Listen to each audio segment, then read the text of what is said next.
That came to everyone via email from Ms. Hilton.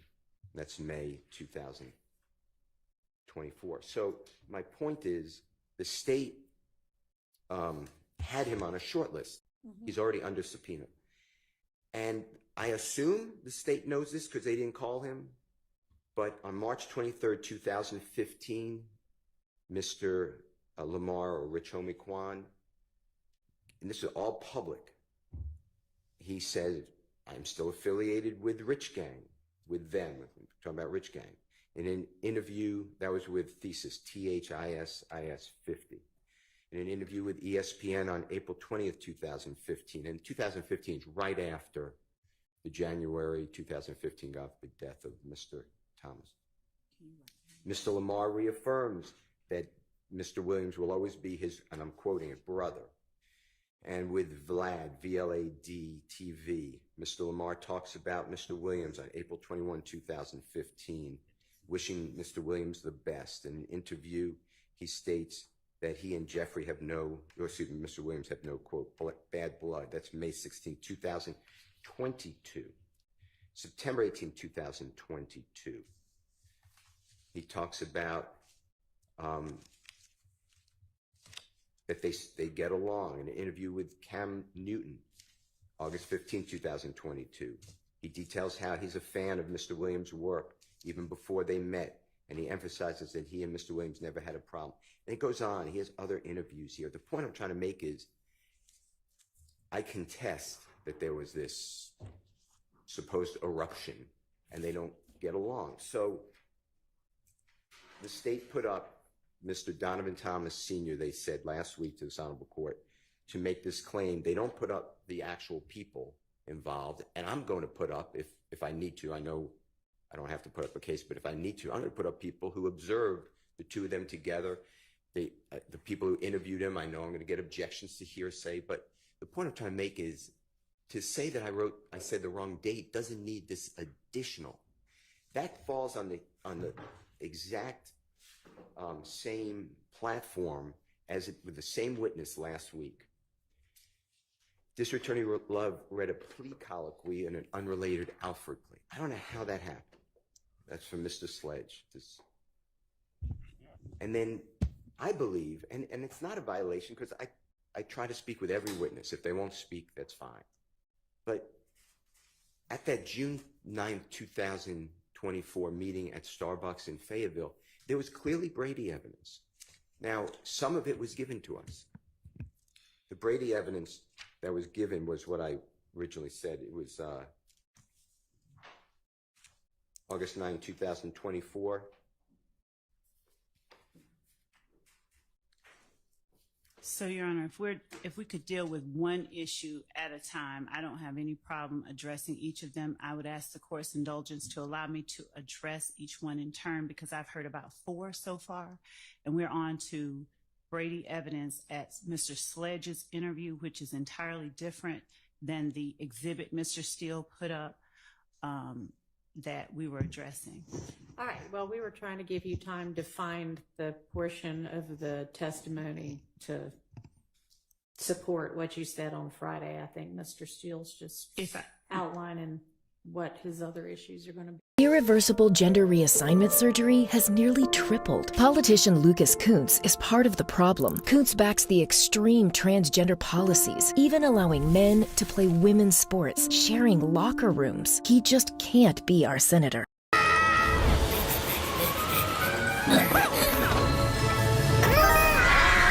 Doubt that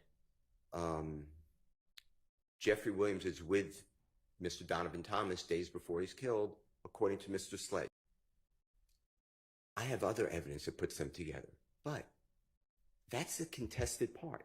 It's not really Rich Homie Quan, it's Mr. Thomas, Donovan Thomas. And what the state's trying to say is that, for the court's edification, I believe this is what they're saying, Mr. Thomas is trying to be the manager of Rich Homie Quan. Mr. Thomas doesn't want Rich Homie Quan to sign with a man named Mr. Brian Williams, who's Birdman. Jeffery Williams is not signed with Brian Williams, Birdman. And somehow Jeffery Williams doesn't like the fact that Donovan Thomas won't let Rich Homie Quan sign with an independent person. So Jeffery Williams has him killed. The jurors may adopt that. But when Mr. Sledge tells District Attorney Love on June 9, 2024, that Jeffrey Williams and Donovan Thomas were outside, and I thought it was TIG, but TI's studio, he's a performer he's a wonderful performer named Clifford Harris in Atlanta. And they're having a good time. That's Brady evidence. And I never got that. Now I did get, I don't want to, there's no violation. I'm making it clear. I got it from Mr. Sledge and Mr. Wright. But we should have gotten it from the DA as well, because they didn't know. I assume they didn't know that I got it from other people, and I don't think Mr. Matthews got it. I didn't share it with him anyway, so that's Brady evidence for him too, because it's part of the state's case. Those are my issues. That's one witness last week, and it's the objection, it's the Brady, and it's the reading of a transcript. It's just a lot to deal with, and that's it. My objection, I asked for a mistrial. You know, I'm God willing honest with everyone, but I don't want a mistrial. But I don't know what to do. So those are my issues. All right, thank you. And I do apologize for the speaking, and hopefully I cleared it up. I mean, it happens. I don't find any purposeful action on your part in saying the wrong year. But Thank you, Your Honor, for allowing me the opportunity to speak. I apologize to the court in advance. My voice is a little lacking today, but as we are bringing up things and patterns, I want to bring to the court's attention a couple of things that the court would not have knowledge of, as the court could not have been present when it occurred. I've read the portion of the transcript where I said,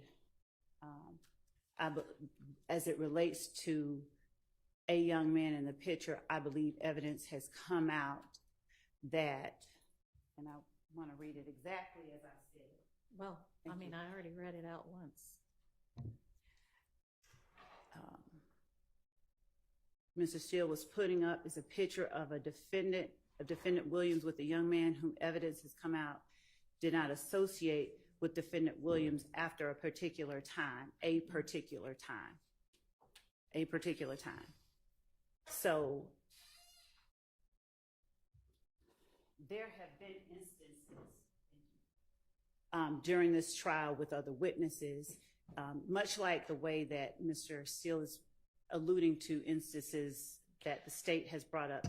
I'm bringing this up for a reason, if the court would give me an indulgence, where the state has asked a witness a question. For instance, did Mr. Steele ask you to, did Mr. Steele stop the recording while you were talking? And Mr. Steele literally verbally stood up and said, that didn't happen. That did not happen. See right there. And so giving testimony during trial, I did make an objection to that. That was addressed. That, in my estimation, is wholly different, and that is the kind of thing that it would appear Mr. Steele is sort of alluding to the state having done now, and it's not. I did not state anything about the weight of the evidence. I said vaguely as I could, I believe this has come out. The jury will know. My objection was intended to inform the court as to why I made that objection. I will point the court's attention, since Mr. Steele has brought up these interviews he's talking about, to the discovery we did provide. You know what? He admits there's not a violation. So have you found the portion of the transcript that you say supports your assertion that evidence has come out? That whatever. Since I didn't name a person. I understand. But then you said to me afterwards, outside the presence of the jury, I've got a basis for saying that. And I did. Okay. During the examination of Donovan Thomas Sr. by Ms. Hilton, she asked whether or not Mr. Thomas Sr. ever saw this person, this gentleman that I was referring to, and defendant Williams. No matter what type of severe asthma you have, Tespire can help you have fewer attacks. Said no. That was the evidence. That is the reason that I said that evidence has come out that these people didn't associate after a particular time. I intentionally did not want to speak on, state in my place that unlike interviews and all of that, we've had interviews by people other than counsel in the courtroom. We've actually had interviews where we have had investigators told that after the murder of Donovan Thomas, that this gentleman and defendant Williams did not speak again, period. After they saw each other in Miami following the murder of Donovan Thomas Jr., a question was asked, where is Woody? Defendant Williams told this person, Woody was in Atlanta.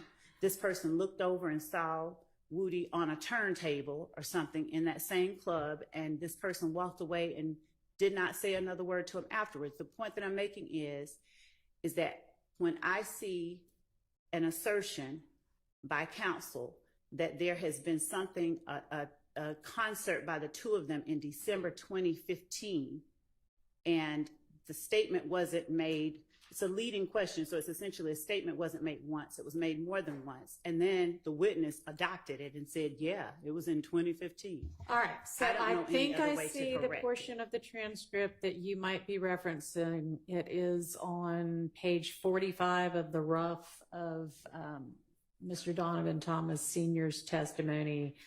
There's a question about a video shoot in Birdman. After this video shoot, to your knowledge, did your son ever promote anything dealing with Jeffery Williams? The answer, after the Fulton Industrial video shoot, no. Is that what you're talking about? Or is it something else? Because it would be nice if y'all could point me to the part of the transcript.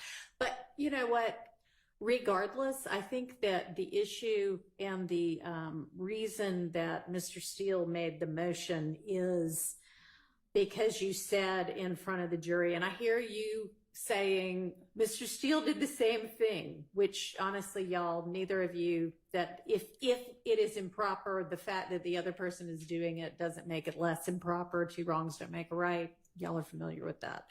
But I understand that you were trying to correct the misstatement about the date and essentially say, you know, it's not possible.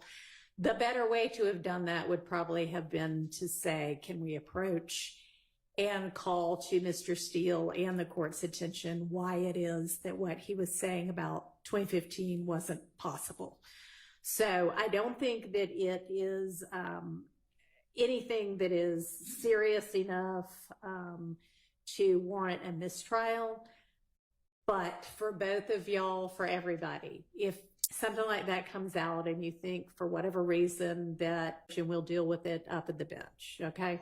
Your Honor, there is a... Can I get everybody's okay on that? Absolutely. All right, great. Go ahead. Thank you. There is an issue that I have experienced. I have made an objection, and when I hear an objection, if the objection is made to my question, I pause. Yeah. But that does not happen. And so if when I object, a person continues to talk and improper information is being put before the jury, I don't know what else to do. Okay. I'll address that. So I noticed that as well. Everybody, when you hear the word objection, stop talking and let me hear what the objection is. And then sometimes I will still need to hear the entirety of the question because I won't know whether the objection is meritorious or not because I'll need to hear the rest of the question. But not always. So just stop what you're saying. Let me hear the objection. And then if I need you to tell me the whole rest of the question or whatever it was you were saying, I will let you know that, and then you can, and then I'll make a ruling. Can we operate like that from now on as well? Great. Okay. We ready for the jury now? You need a minute? Yeah. Okay. Sure. We'll take just a minute. Yes. Just, we're early on, but does anybody else need to step out? Do we need, like, with regard to the defendants? Yes. Okay. Everybody go to the bathroom. Come back, let's get going.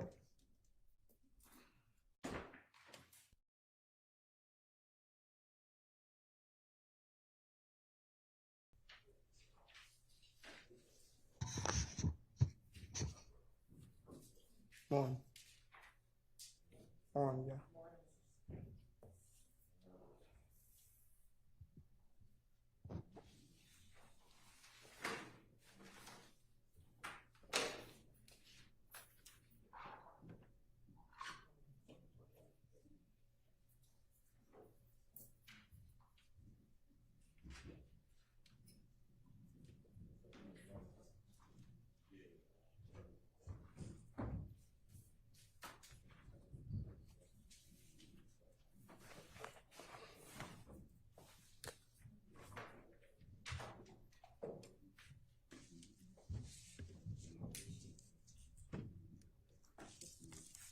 Tell her Seth is telling her about that on the bridge.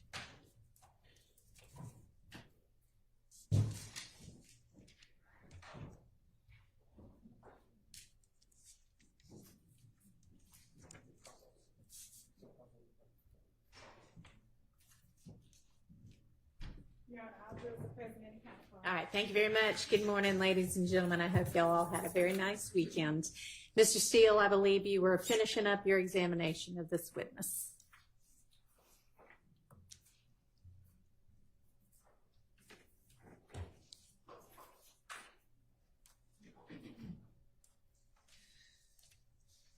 Your Honor, may I approach Mr. Sledge? You may.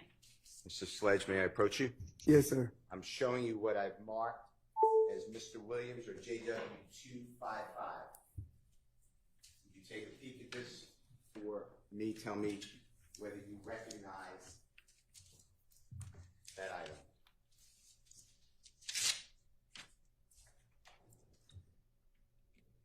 Yes. And is it in the same condition? Have you seen it prior to, 2024, 2023, going back? Is it the same condition? Yes. Any alterations or changes to it that you can tell? No, not allowed to see. Your Honor, I move for the admission of Mr. Williams 255. It's admitted. May Mr. Kokomo display it, Your Honor? Yes. It should come up on your screen, but it should be the same exact thing. You could check it. That's in front of you, okay? Yes.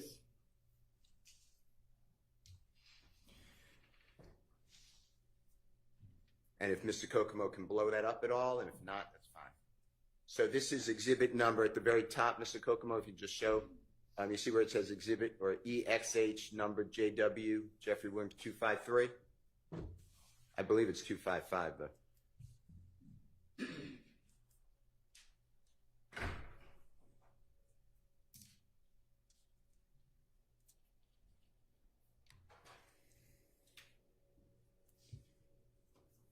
me see if I can.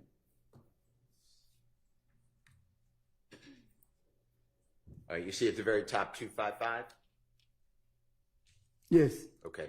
And then if Mr. Kokomo can just center so all the words can be seen on the actual writing. Do you recognize this as a social media posting? And do you see the date? Yes. And it's from DMAC, got me to TOO, banging at DMAC, to banging. You see it says December 27, 2014? Yes. And does it read then, and I'm changing it just because that's how I am, A-N, lie to they mama, brother, sister, and kids, but get to the courtroom and tell the God's honest truth, 3 question marks. I don't get it. And then hyphen at Young Thug. Do you see that? Yes. All right, did I read that fairly accurate? I know it wasn't perfectly accurate, but fairly accurate? Yes. All right. And is that similar to what has been marked and played in states number 447Y, where you started out with, I'm going to, and this may not be exact quote, but something like, I'm going to swear to tell the truth, I'm going to lie on God. You remember that? Yes. All right. Can you tell the jurors what it means, if you know, when it says at the end of it, the hyphen at Young Thug? Before it, Can I you, don't, can you explain that to the jury? I don't get it. Yeah, right after that. At Yom Thug. I mean, Yom Thug, I'm sorry. Yeah, do you see that? Yes. Do you know, and if you don't know, just say, I'm not sure. Do you know what that means? No, I don't That's know fine. exactly what it means. Okay, and this one goes back, if you remember, and if you don't, we can show it to you. But do you remember what the state used on January 26, 2015, said repost? You remember that? The repost whiz. Yes. Yes. Okay. And then you showed the jury the January 4th, 2015 video, same video, Jeffery Williams, remember that? Yes. And this one is approximately a week before January 4th, 2015, right? Yes. December 27, 2014. Yes. And prior to this, prior to 2014 and 2013, 12, going back, have you heard the same type of statement? Yes. Okay. All right. Now, did anyone from the police department or the district attorney's office, and I'm saying after you entered a plea, so this is December 28th, 2022, okay? Yes. After that, so coming forward, Yes. did anyone from the district attorney's office or one of their teammates, police, whomever, did they ever ask you? Objection. Relevance as to what anyone else ever asked this witness. If Mr. Steele wants to ask something, he can. What's the relevance? Ask about the evidence of the reposting? They showed the gentleman the evidence? Your Honor, my Know if objection. anybody, I want to know if anybody ever went over with him that it's a repost. Your Honor, Sustained. Did at your meeting, we'll just do it on June 9th, 2024 at the Fayetteville Starbucks, Yes. did District Attorney Love ever ask objection. you about, Objection. Objection. Yes. Sustained. did State's Exhibit number 447Y, the repost, January 26, 2015, was that ever discussed with you? Objection, Your Honor. Sustained. All right.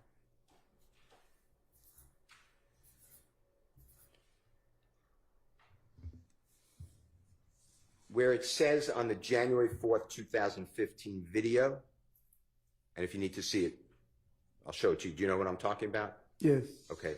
Where you read to the jurors that Mr. Martinez or Duke said it first? Yes. Remember that? Okay. Did you ever explain to anyone about Mr. Objection, Martinez Your Honor. saying That it would be first? hearsay. He's right here. Explaining outside the court, it would be relevance and objection. Sustained. All right. Now, District Attorney Love asked you on your direct examination why you didn't go to the police on the morning of January 11, 2015, when you dropped off Mr. Copeland at the City of Atlanta Police Department homicide. Do you remember that question? Yes. All right. And you were aware that the police called Mr. Copeland Yes. that night, and then Mr. Copeland went down to see the police, right? Yes. Did the police call you and tell you that you were the prime suspect? No. Objection to the compound question. Overruled. No. You were asked questions about the music company or business YSL, direct deposits. You remember that, working for them, Yes. working for Mr. Williams? You remember all those questions? Yes. All right. Do you personally know, do you personally observe, does that music business have lawyers working for them? If you know. If you don't know, just say I don't know. I don't know. All right. Do they have accountants? Yes, I think they have accountants though. I know that. How about managers? Yes. Objection, Your Honor, vague as to managers. Overruled. Yes. Now, you were asked a lot of questions also about what you explained to the jury, that anybody can claim YSL. Do you remember all those questions? Yes. There was no beating in, there was no initiation fee. Remember those type of issues? No. Never have that. You never have to get beat in or however. Somebody could just say, I'm with YSL. Right. By doing that, does that mean that they're with the record company? Oh. YSL? Objection vague by doing that. I don't know what to. Everrule. Now,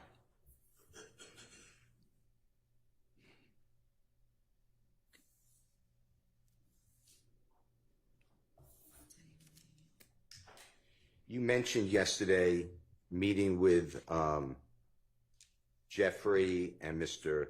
Brian Birdman Williams and yourself and Mr. Donovan Thomas and others, I'm not excluding others, shortly before, God forbid, Mr. Thomas was, days before he was killed on January 10, 2015 at TI Studios. You remember that testimony? Yes.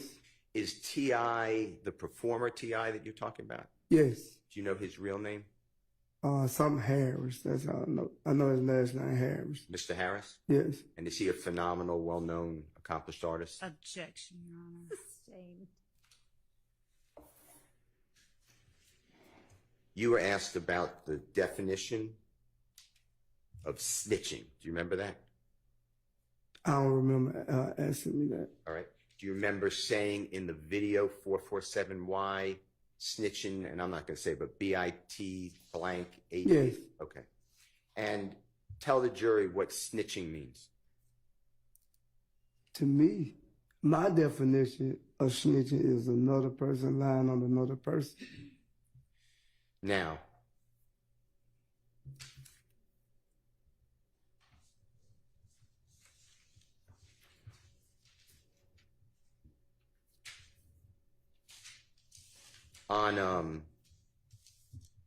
from December 28, 2022, I'm using that date because that's the date that you were released from custody on this case.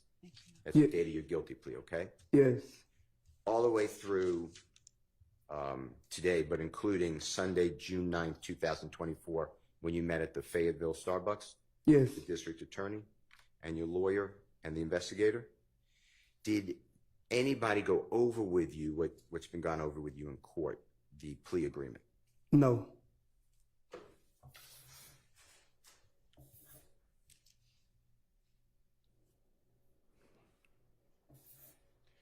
You told the jury that Jeffrey idolizes Lil Wayne or Mr. Dwayne Carter. Do you remember that testimony? Yes. Did you ever hear, are you familiar with Lil Wayne's work? His music, his interview? Yeah, I'm familiar with his music. Have you ever heard him use the word slime, the term slime? Yes. Was that before you ever heard anyone say it, or was it after? I hadn't heard it said before, but he's like one of the first artists I heard say it. He being who? Lil Wayne. Okay.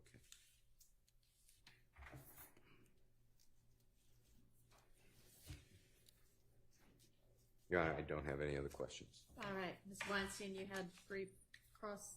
Thank you, sir. Go ahead.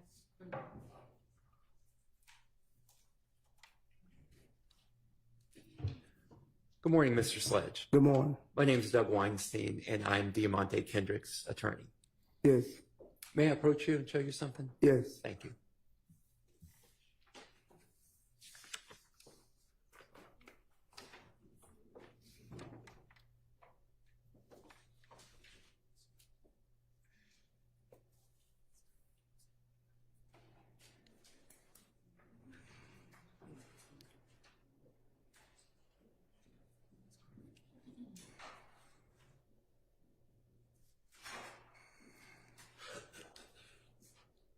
I'd like you to just take a look at this video.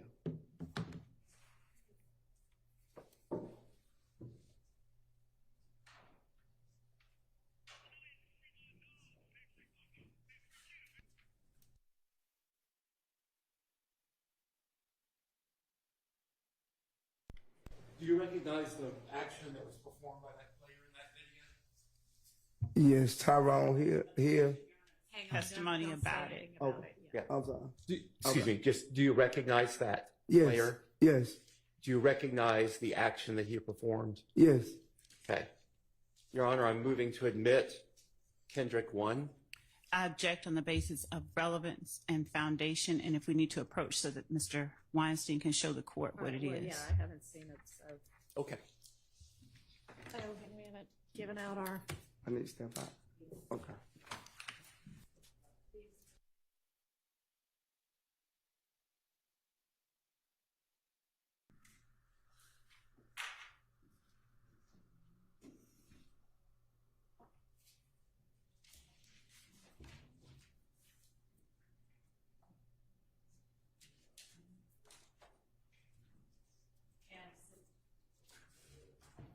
sustain on the foundation, but you can see if you can lay further foundation. Thank you, Your Honor.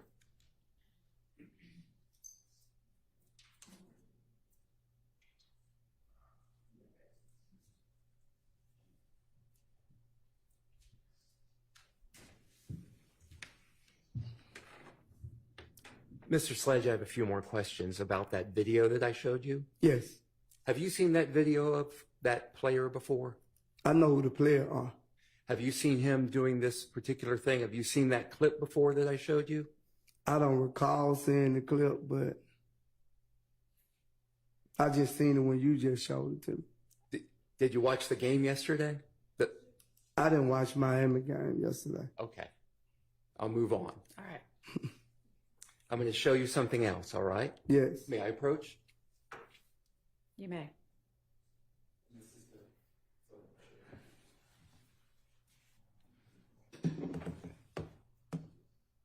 You see this photograph? Yes. Have you seen that photograph before? No, not to today. Okay.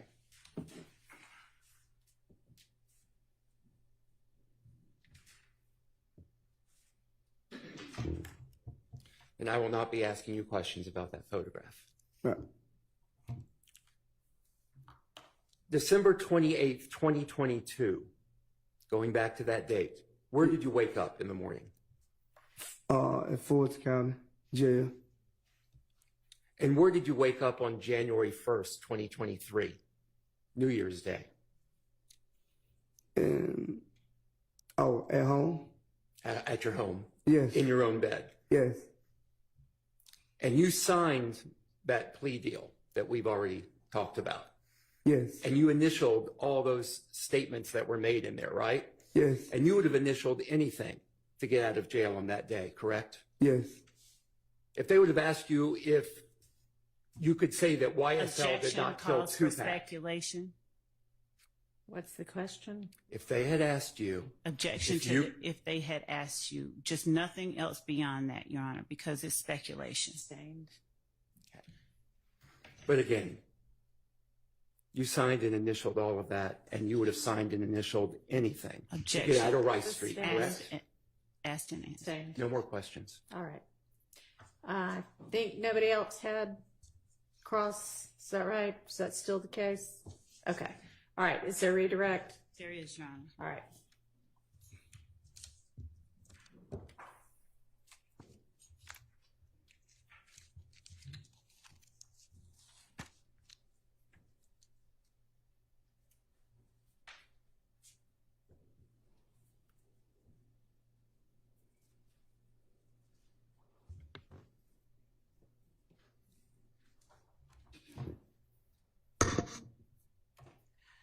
Mr. Sledge, you were asked quite a few things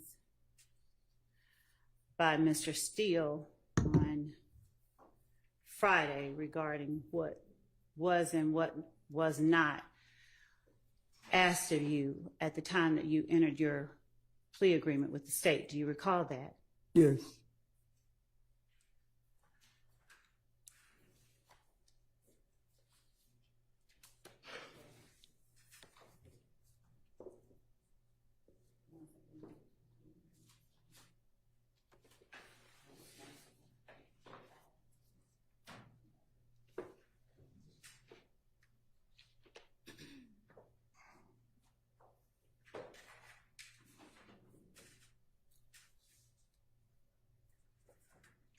Your Honor, just to satisfy the rule of completeness, the state tenders State's Exhibit 444Y, the entire plea agreement, or State's 1AS, which was admitted for a different purpose at a All different right. time. Any objection? Okay. Your Honor, I would object to further commentary unless we need to approach. I'm tendering the exhibit. I understand. He's not commenting. He's stating what his objection is because I asked him to. I think we might need to approach to resolve it, though.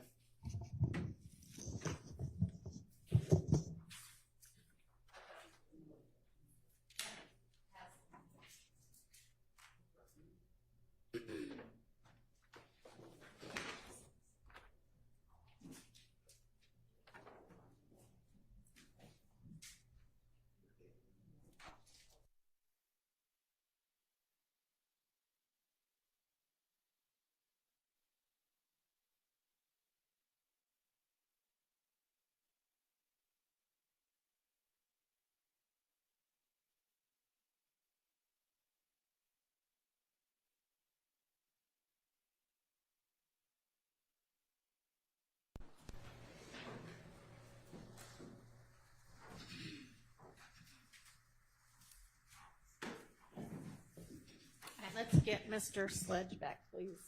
Thank you, Judge.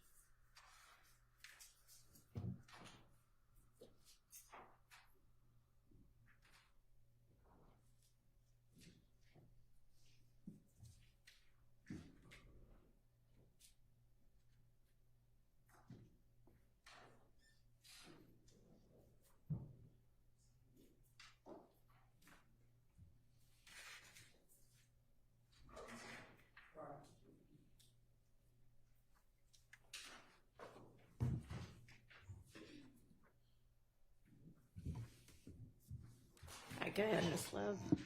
Thank you, Your Honor.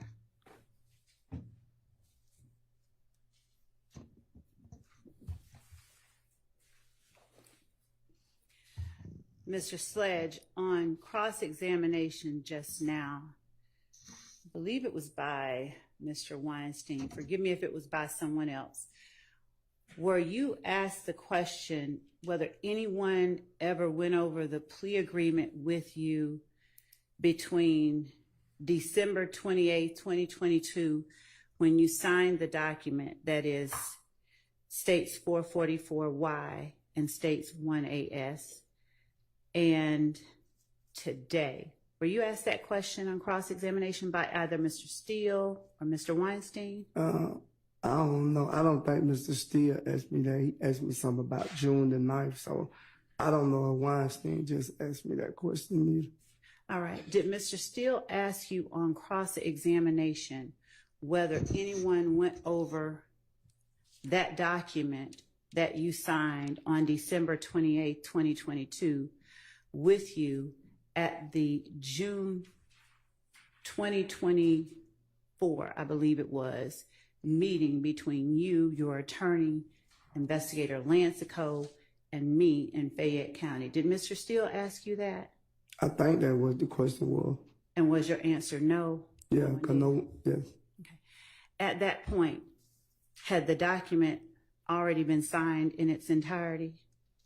Had you already signed everything you needed Oh, to yes, sign? yes. On cross-examination last week, you were asked about hiring an attorney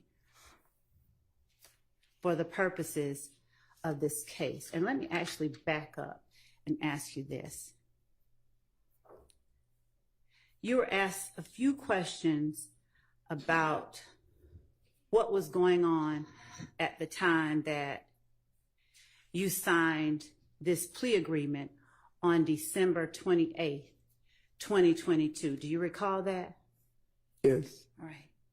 Do you recall being in a courtroom here in Fulton County on the date that you signed that plea agreement on December 28th, 2022? I don't think I was in the courtroom. I think I was in the tank in the back when I signed. Okay. Were you in a courtroom when you acknowledged under oath that everything that you signed was true? Yes.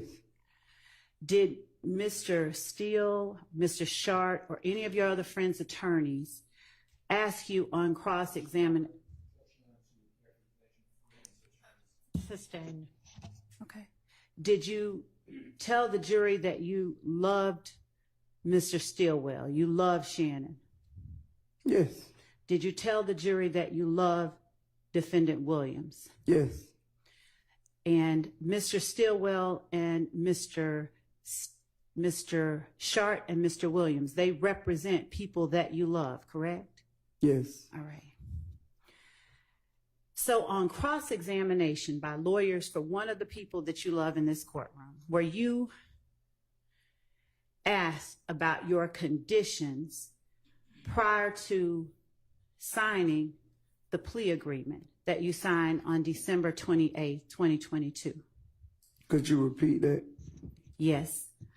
On cross-examination last week, do you recall being asked about conditions you endured before signing the plea agreement that you signed on December 28, 2022? Yes. Do you recall being asked if you felt pressure to sign that plea agreement? Yes, I think so. Do you recall being asked whether you felt intimidated to sign that plea agreement? I don't recall that one. I'll ask you, were you intimidated by the state into signing that plea agreement? Was I intimidated? Were you intimidated? I wouldn't say I was intimidated. I was basically like,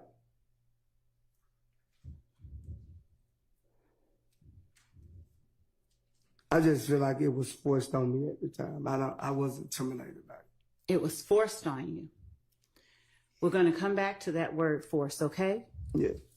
Do you recall on direct examination when I was asking you questions, do you recall you first mentioning something about the fact that your mom, unfortunately, had become ill? Do you remember that?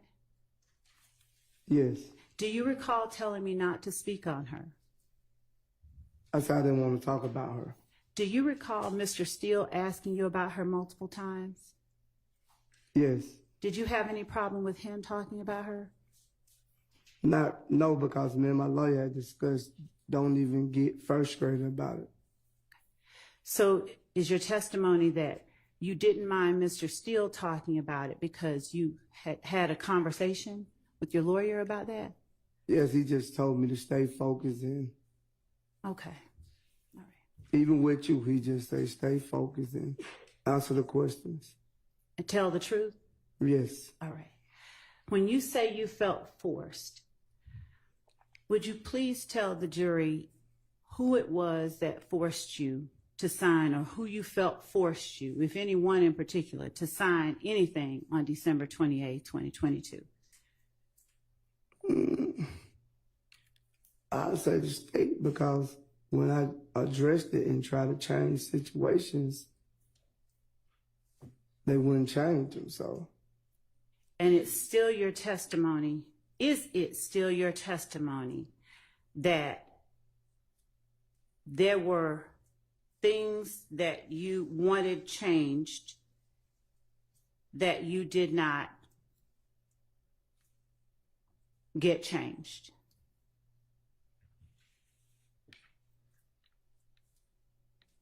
Is that still your testimony? Objection asked and answered. Overruled.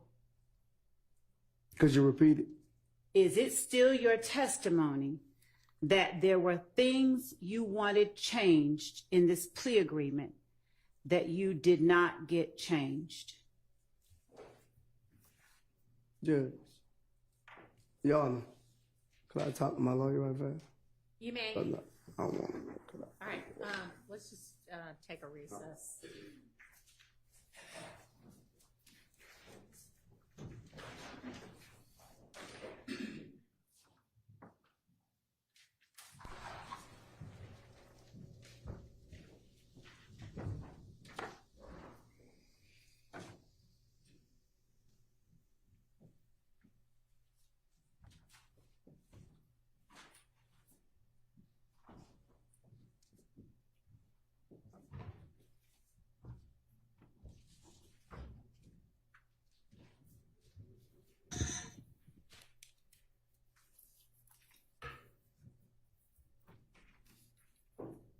I know we just broke, but if anybody needs to use the restroom, you can go ahead and do that. And can somebody let me know when he's back from talking to his lawyer? Thank you. Yes, Judge. Appreciate it.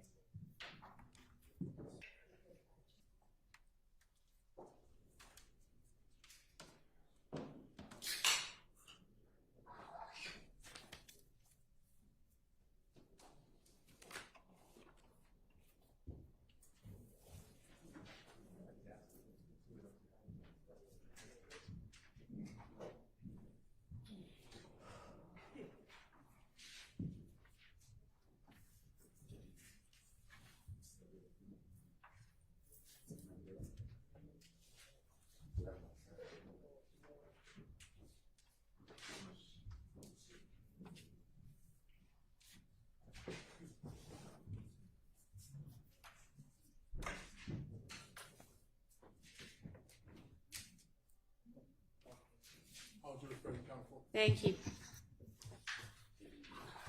ahead, Ms. Love. Thank you. Mr. Sledge, have you had enough time to speak with your attorney? Yes, During the time that you spoke with your attorney, is your attorney the only person that you spoke with? yes. All right. Did you speak with any member of the state this weekend? This weekend? Yes. No. All right. Did you have an opportunity to speak with your attorney this weekend?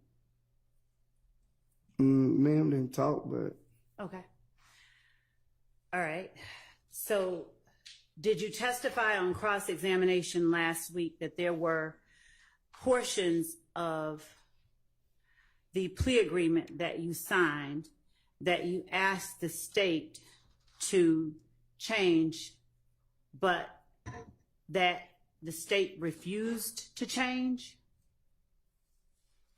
no, what I said, yes, but they changed certain things, but it still was things that I had problem with. From my awareness, once if you call me to the stand, that I would be able to explain the things that they didn't change.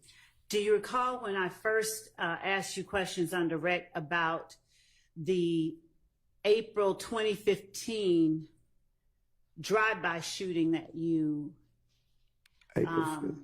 the April 28th, 2015 drive-by shooting? Do you recall when I asked you about that on direct? Yes, Do you recall you told me you did that in your best interest? could you repeat that? You lost me right now. Do you remember saying that was in my best interest when I asked you if you pled guilty to the shooting on April 28, 2015? Yes, And do you remember saying that I did that because it was in my best interest multiple times? Do you remember saying that? you said that I took the plea in my best interest. My question is, do you remember? I don't recall. Ooh.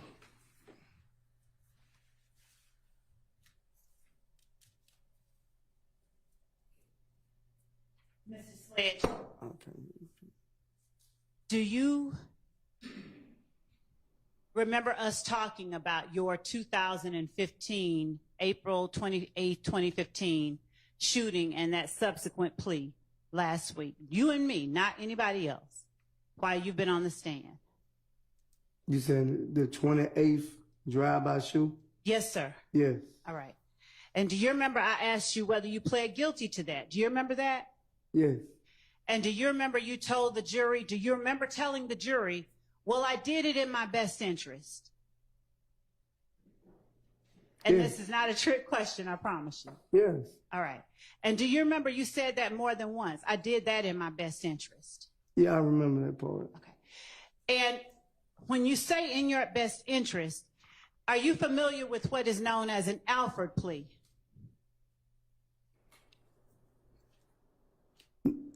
No, I don't really know what an alpha plea really mean. I just was saying that I pleaded guilty in my best interest. And when you say that you pleaded guilty in your best interest, what do you understand that to mean as opposed to just flat out pleading guilty?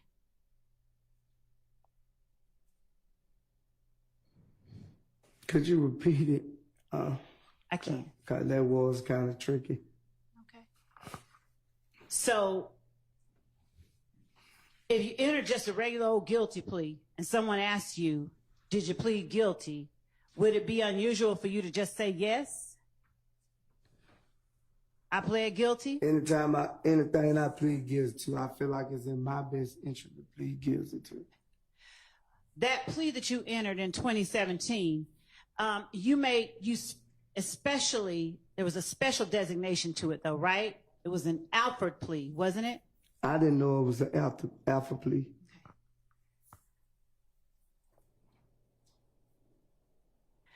When you entered the plea that you entered on December the 28th, 2022, did you recognize the prosecutor asking you questions as the same one talking to you here right now? Me? Yes, All right. And did you recognize the prosecutor at the table with me as the same one I have my left hand on now, Miss Hilton? She wasn't in the courtroom when you did the plea. She went somewhere. Okay. All right. So if we see the video, but we see Miss Hilton's lovely face, you'll recognize Miss Hilton as having been in the courtroom? I don't remember seeing me here too. That's fair enough. Do you remember seeing a judge who looked a little different than the one on the stand now? Yes. Okay.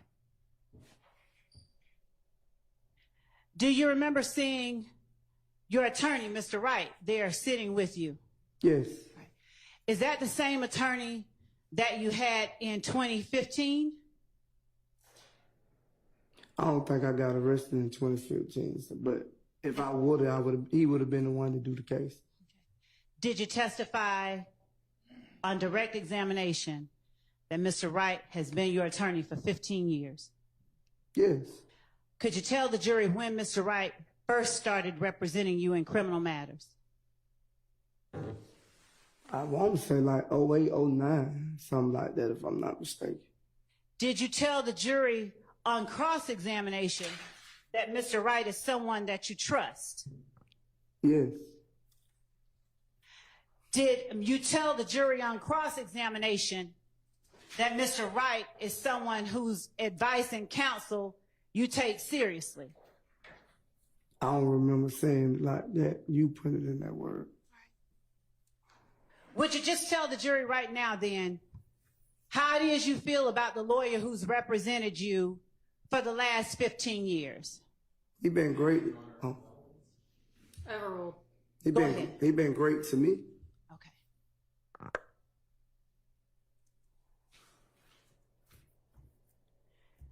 And he was in the room with you when you entered the plea on December 28, 2022?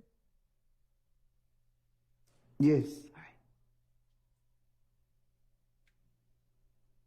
Is this the first time you've had to testify at a criminal trial?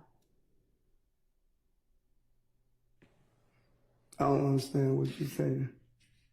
Do you understand that you are now in a witness box testifying in a criminal trial under oath? This is my first time knowing that I was a witness to testify up on the oath. All right. So this is the first time that you've testified in a criminal trial. Is that fair to say? I ain't gonna say it's probably not my first time, but me knowing that I was gonna be called as a witness, yeah, this is my first time. All right.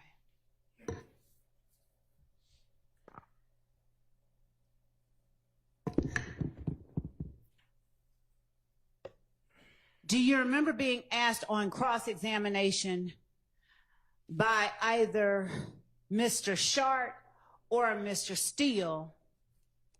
I believe it was Mr. Sharp, your friend Shannon's lawyer, whether you... Overruled. I think she's just trying to get clear who it is. But we don't need the commentary. Yes, Your Honor. Do you know who represents your friend Shannon? Yes, I've been sitting in the courtroom like everyone else. Which person do you recognize as representing defendant Stillwell? Mr. Short. All right. So do you remember Mr. Sharp asking you if on December 28, 2022, you found yourself between a rock and a hard place? Yes. All right. And what did you answer to him regarding December 28, 2022?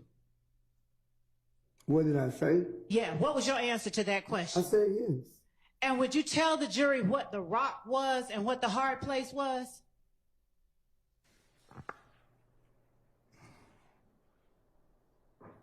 The rock was the situation I was in, and the hard place where my mother was sick. And when you say the situation you were in? Incarcerated. Okay. And All right. And hopefully, is your mom doing, no, she deceased. I'm sorry. So did your being in Fulton County Jail have any bearing on your decision to enter that plea that you entered on December 28, 2022? Being in Fulton County Jail and away from my mother. All right. Which one had the biggest bearing? Being away from my mother. All right. So being in Fulton County Jail wasn't a big factor in your entering that plea? Objection. Mischaracterizes this I'm asking a testimony. question. I couldn't hear them both at the same time, so. I'll rephrase. All right, she's going to rephrase. Mr. Sledge, was being confined in the Fulton County Jail a large factor in your deciding to enter a guilty plea on December 28, 2022? Yes, it was, but my mother was bigger. Okay. All right.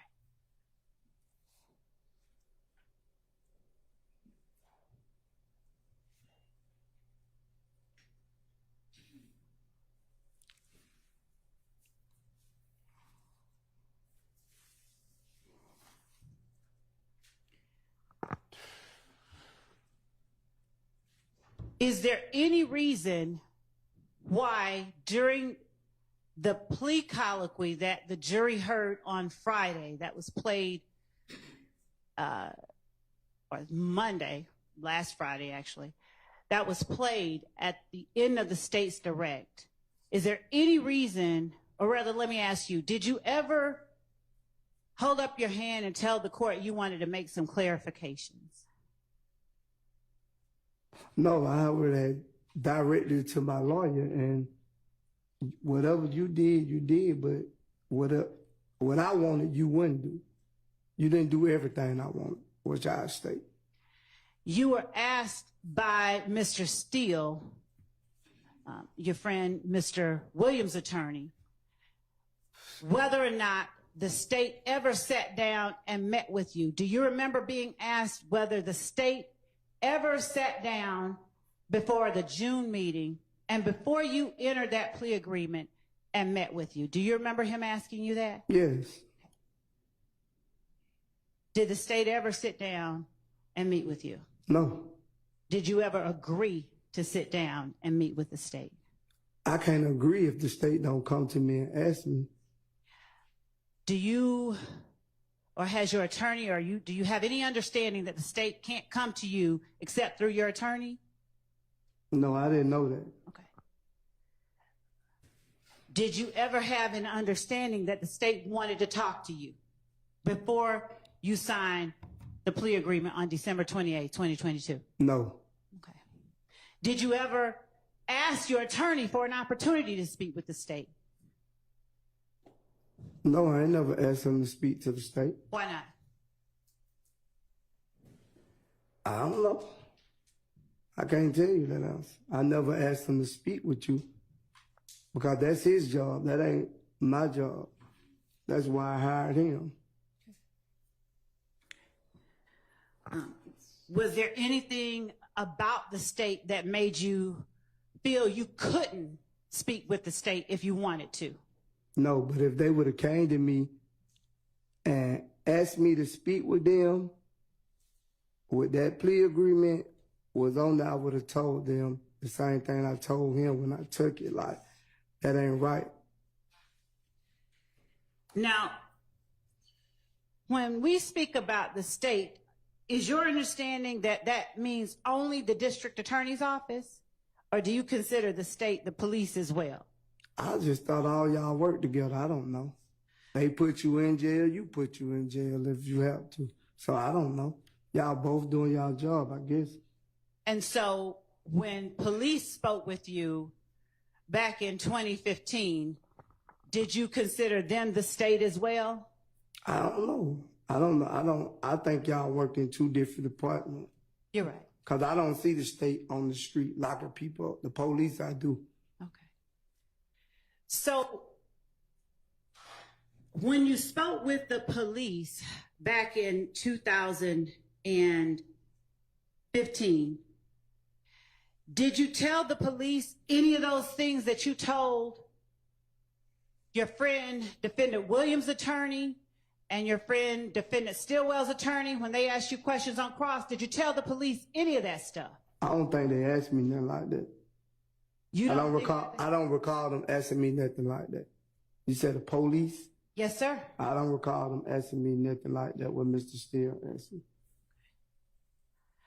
Do you recall Mr. Steele asking you about that drive-by shooting? Oh, yes. Okay. Do you recall the police asking you about that drive-by shooting? Yes. How much information did you give the police about that drive-by shooting? I told the police it wasn't true. Okay. Now, okay, so, and when I asked you on direct examination about that drive-by shooting, what did you tell me about that drive-by shooting? I don't recall. You can refresh my memory. Do you recall me asking you what you did before that shooting? I don't recall it, though. Do you recall me asking you how did that shooting happen? Yes.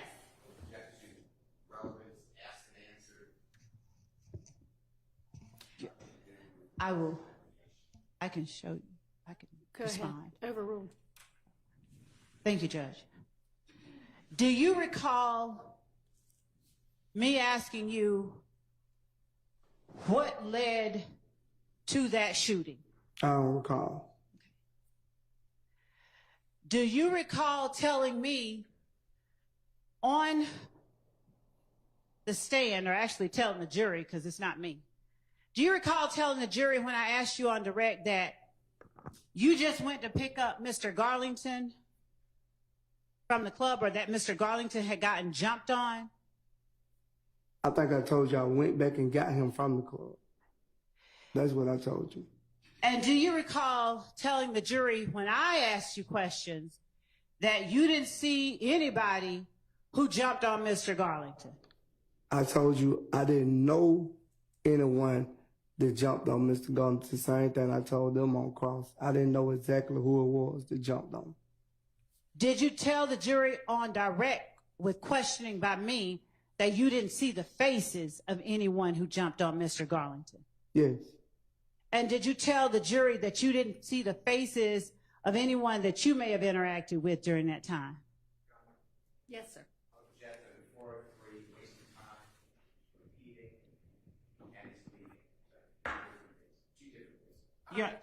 May I respond? Yes. Your Honor, Mr. Steele cross-examined the witness on this very topic.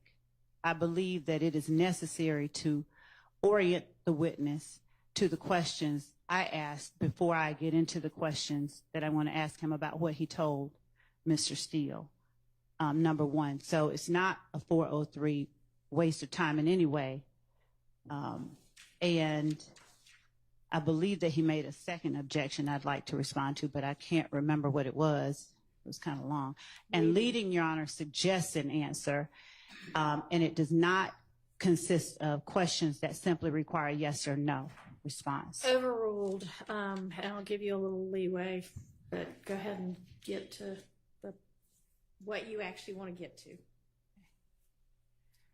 Do you recall telling the jury when I asked you about the drive-by shooting that you never saw a shooting? I don't recall. Do you recall telling the jury when I asked you about the drive-by shooting that you just dropped off Demekion and Quindarius and you went on your merry way? I don't think I said I went on my merry way. You didn't use merry. That's my words. Okay, but I remember just exactly went what on. you said. I ain't saying I went on and directly left the scene, but I didn't actually witness them shooting the gun. That's what I said. Is it your testimony today that on direct examination, you did not tell the jury that you dropped off Quindarius Zachary and Demekion Garlington and left and don't know what they did after you left? I don't recall that. Okay. Do you recall me asking you about another house getting shot up on Drew Drive after the house on Adele getting shot up? I don't know in what article. I don't know the addresses. Do you recall me asking you about whether you saw or participated in any other house getting shot up other than the house off MLK on Adele Drive? Do you recall me asking you that? I don't recall. So do you not recall as well telling me that you didn't see any house get shot up? I don't recall me telling you that I seen a house get shot. I don't recall. Now, what I just heard you say is, I don't recall Me telling you that. I don't. You don't recall you telling me what, sir? I just don't recall, Ms. Lowe. I don't recall. What is it that you don't recall? I'm sorry, I need the jury to know. I don't recall. What don't you recall? I don't recall. I don't recall. You've been pressuring me so much, it's like, I don't even be remembering a lot of stuff you saying. Is it that you don't recall telling the jury you did not see any houses getting shot up on April 28, 2015? I don't recall. Okay. Today, do you recall seeing any houses getting shot up on April 28, 2015?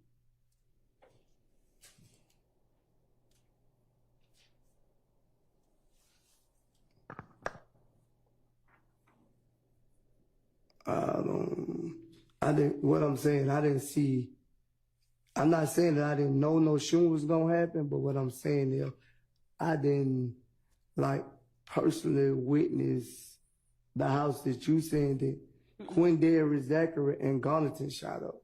I didn't witness that. I appreciate that clarification. That's not my question. I'm asking you today to tell this jury whether you recall today seeing any houses, since it's me talking to you, whether you recall any houses getting shot up. Do you recall seeing any houses getting shot up on April 28, 2015? No. Overruled. So he just told you about the one house. So are you asking about any others? Yes, I am. So ask it that way. Yeah, you got to tell me directly what house you talking about, cause when he cross-examined me. No, that's not what she's asking. She's asking any other houses besides that one. Well, I didn't know I don't know the people that was shooting at the other house. Okay. All right. Did you see any houses getting shot up? Forget the address. I don't really care what address. Did you see any houses getting shot up on April 28th? I just don't think that's an appropriate question. Okay, well, that's not for you to decide. So unless there's an objection that's sustained, you can go ahead and answer the question. Yeah. You did see some houses getting shot up? Not houses. Now you putting more than one. It was one house that I probably seen. Okay. Tell the jury what house you probably seen get shot up April 28, 2015. I think it was Lexi. I don't even think it was a house. It was an apartment, if I'm not mistaken. Tell the jury what apartment you saw. I don't know the name of the apartment. What can you tell the jury about the apartment? Where I was dropping Quindary, Miss Zachary off at. That's the one I could tell you about. So, on Friday, when you talked about dropping off Demekion and Quindarius, were you dropping them off at the house off MLK on Adele Drive, or was there a different address you were dropping them off at? I was drunk, Ms. Love. I don't remember which one it was. Did your memory come back while you were being asked the same question by Mr. Steele? No. Do you remember telling Mr. Steele a whole bunch of stuff about I don't think Mr. Steele was the one cross-examining me on that. Who do you believe was cross-examining you? I think it was Mr. Short, not Mr. Steele. Okay. Let's go with that for a moment. Do you remember telling Mr. Short then details about houses that you saw getting shot up on April 28, 2015? I didn't go here. Your Honor, I object. I object. Okay, well, can't object to the objection. To the speaking portion. Okay. All right. So he just, I think she's asked him, if you need to approach, let's approach. I don't mind either way.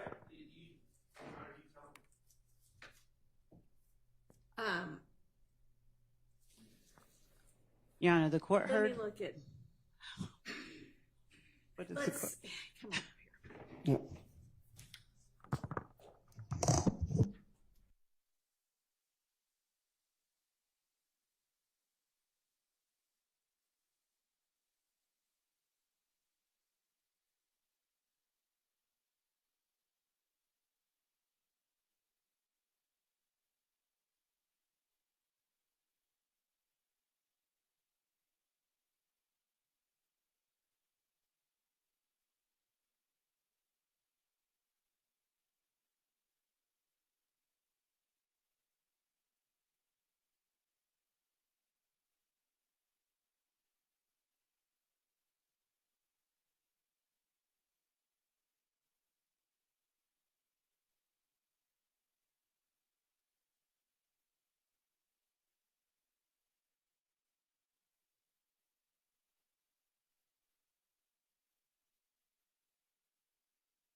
Thank you, Judge.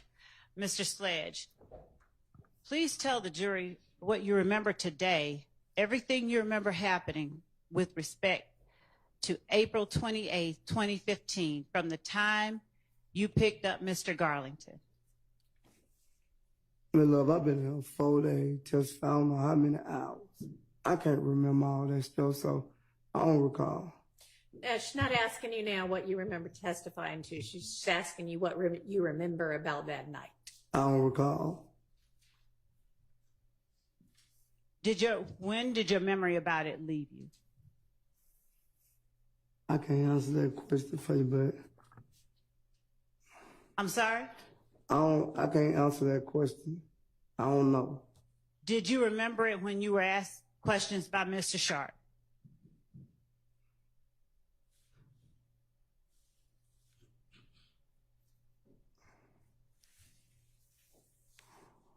Mr. Sledge, please answer the question. I don't recall. You do not recall whether you remembered April 28th when you were asked questions by Mr. Sharp? I don't recall. All right.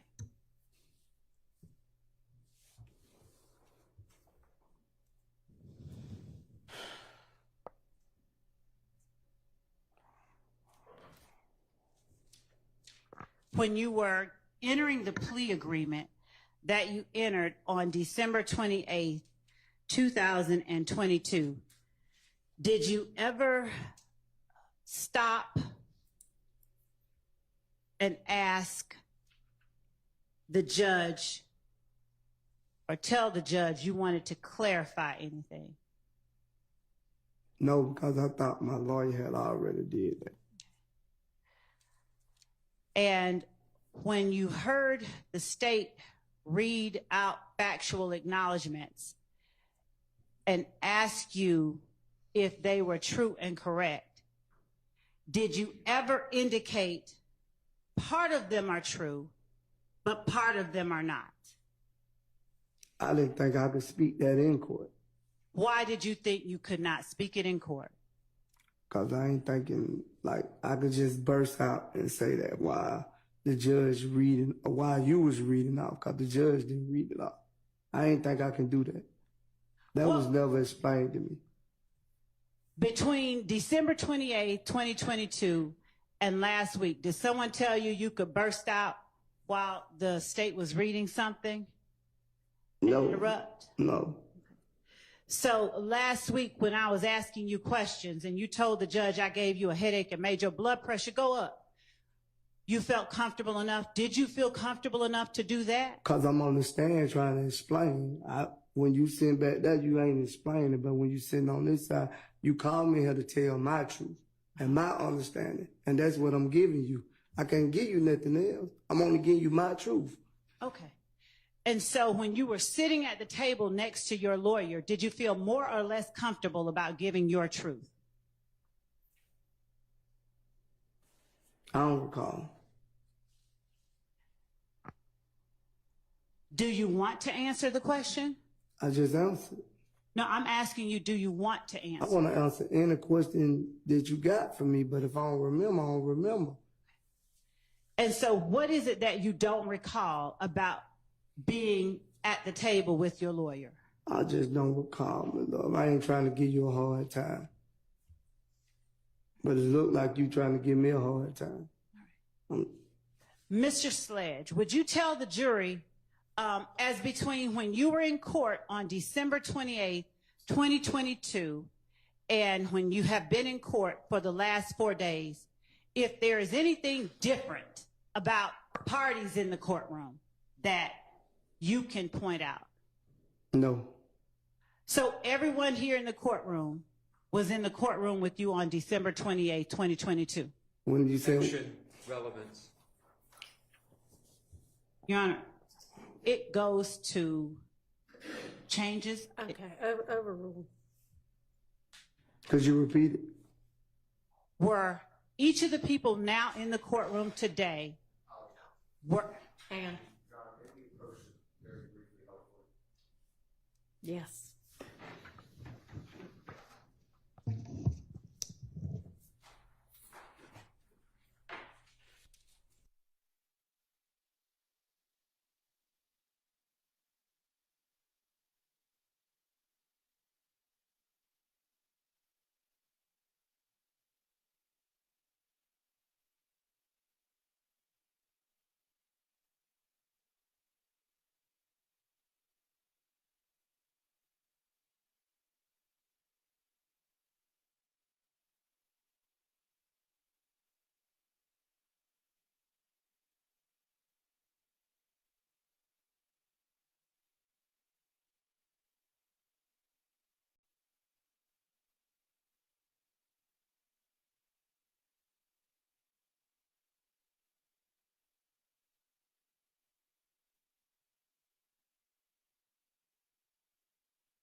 All right, so for the record, that objection is overruled.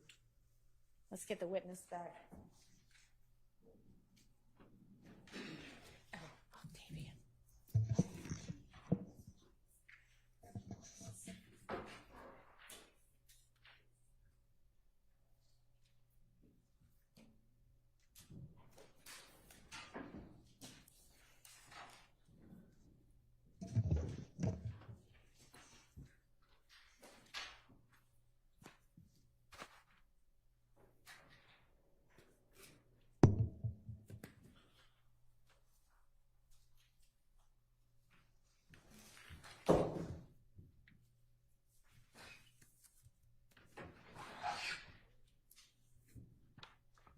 All right, go ahead, Ms. Love. Thank you. Just 1 second.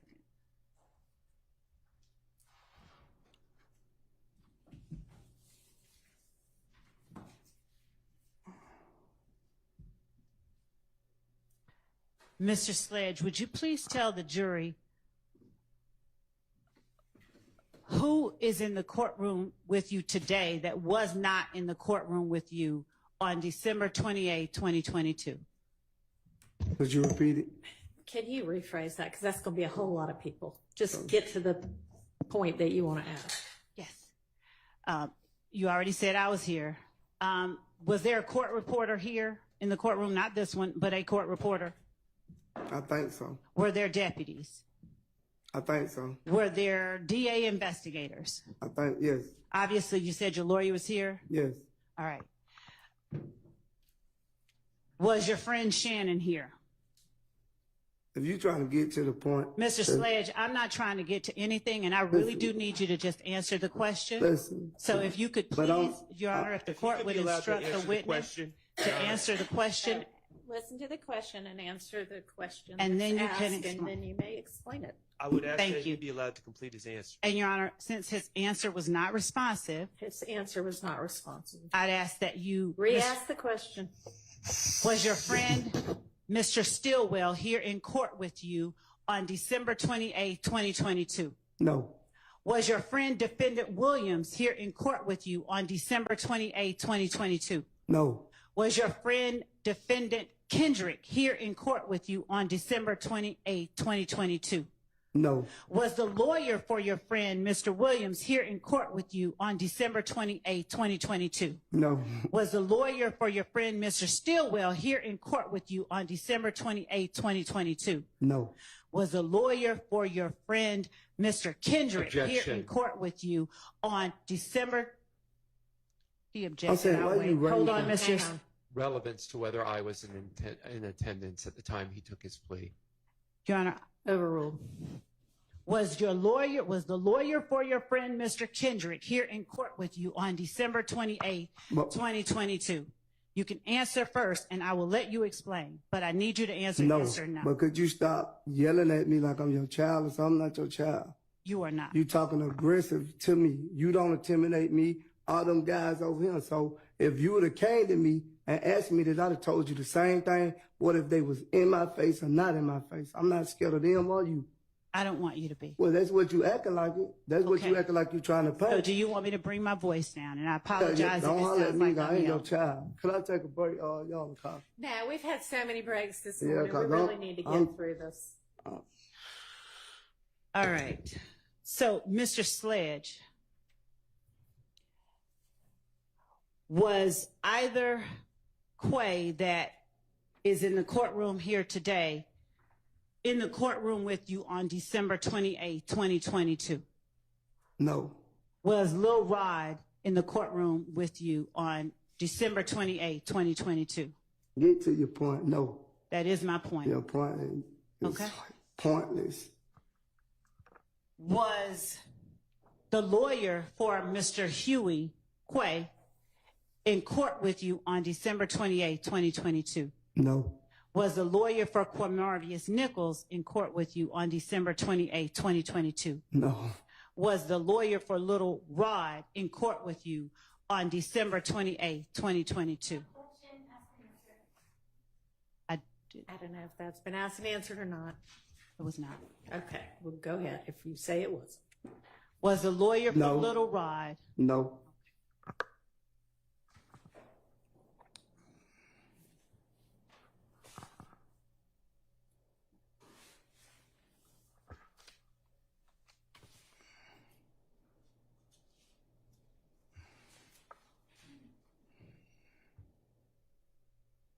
On cross-examination, defendant Stillwell's attorney, Mr. Sharp, asked you about Shell Kell and Antrevia. Do you remember that? I don't recall. All right. When did you lose recollection of what happened 3 days ago? I don't recall. Are all of your answers to every question I ask from now on going to be, I don't recall? Yes. Why? Because I don't recall. And what caused you to lose your memory? You put so much pressure on my brain, I don't forgot everything. I can't remember all this stuff that been asked to me for the last 4 days. It's like, it's confusing. So I'm not, like you said, I completed the 9th grade. I'm not that intelligent to be remembering all this stuff that you keep asking me. My brain just everywhere. I might need to go see somebody after this court time. Mr. Sledge, did you have any problem at all understanding the questions asked to you about Brian Steele? I don't recall. Right. Did you lose your memory at any point with Mr. Steele? He wasn't pressuring me like you. He was helping me. He was explaining to me, he was breaking down. But it seemed like. I appreciate what you're saying. I'm going to respond to that. Objection. Mr. The witness should be allowed to answer the question. Were you finished with your answer? No, she cut me off. Go ahead. Go ahead, please. I said, Mr. Steele was explaining to me, he wasn't pressuring me, but every time it seems like I'm getting up in with you, I'm giving you my truth, and you still trying to pressure me to say something you want me to say when I'm giving you the truth that I know. Mr. Sledge, do you understand that there's a difference between the way that a prosecutor can ask you questions and the way that a defense attorney can ask you questions? No. Do you understand that I cannot lead you when I'm asking you questions? Sustained. Okay. When you say that there's a difference between the way that Mr. Steele asks you questions and the way that I ask you questions, would you help me understand what that difference is so that I can ask you questions in a way that does not frustrate you? Oh, well, I mean, he kind of has told you. She ain't said it. She said, you overruled. Ask your next question. Okay. Yeah. All right. So will you help me break things down a little bit so that I'm not frustrating you, okay? You already have. I understand. I don't even. Can we rewind? No. All right.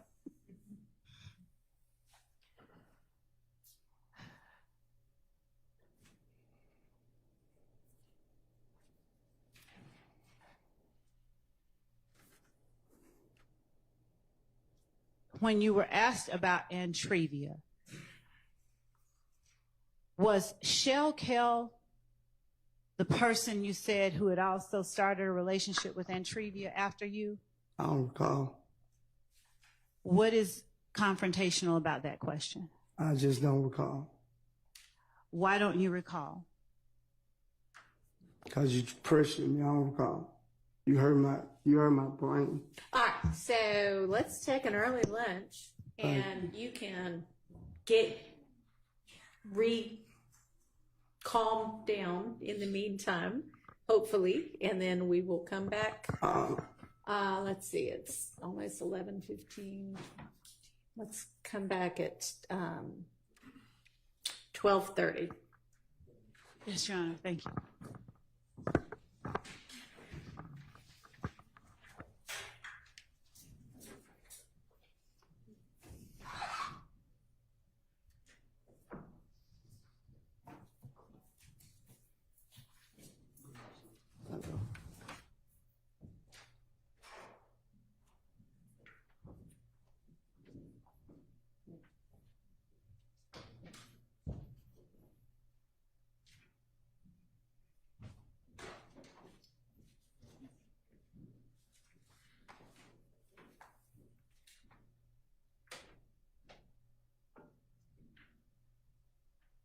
Anything anybody needs to put on the record before we break for lunch? And I sure do. I didn't think about the fact that the trays may or may not be here yet, but they'll be here in enough time. Your Honor, may So- we be permitted to remain at the table during lunch, or does the court You- require that we leave? What now? May we remain at the table during lunch, or does the court require that we leave? No, you can stay here if you want to. Thank you. All right, so we're on our lunch recess. We'll see everybody back at 12:30.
I said 12:30, and we're a little after that because of the work on the sound thing, but that's going to take way too long, so we're going to have them do that after court today.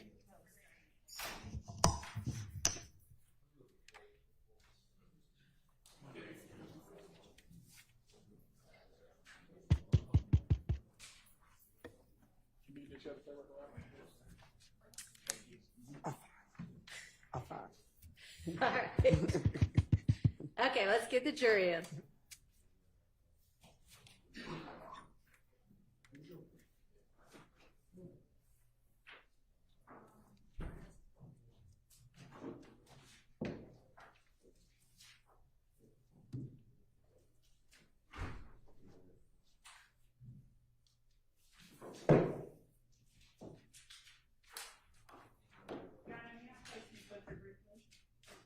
Who briefly? Yes.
Thank you, Your Honor. Mr. Sledge, did you have a good lunch? Yes, All right, good deal. All right. And is your head feeling a little bit better? a lot better. All right, good deal. Mr. Sledge, I want to just, and Judge, if I broach an area that the court has told me to move from, I'll quickly move from it. Mr. Sledge, are you able to tell me what you remember about April 28, 2015? What happened on that date? Everything you can remember today. Do you want him to tell you about the entire day? You don't, do you? I don't. And so the judge is helping me out a little bit. So, starting from the point where you learned about Mr. Garlington getting jumped at the club, will you tell the jury, not the judge, the jury, everything you remember about it? Is that all right? Yeah, I guess. Okay, thank you.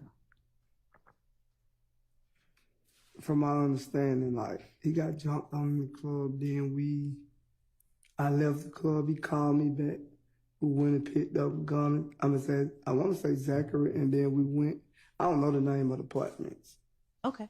And then I want to say we traveled back down, traveled back around,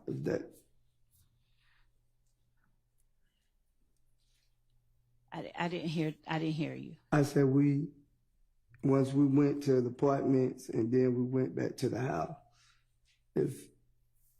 I think that's what I said.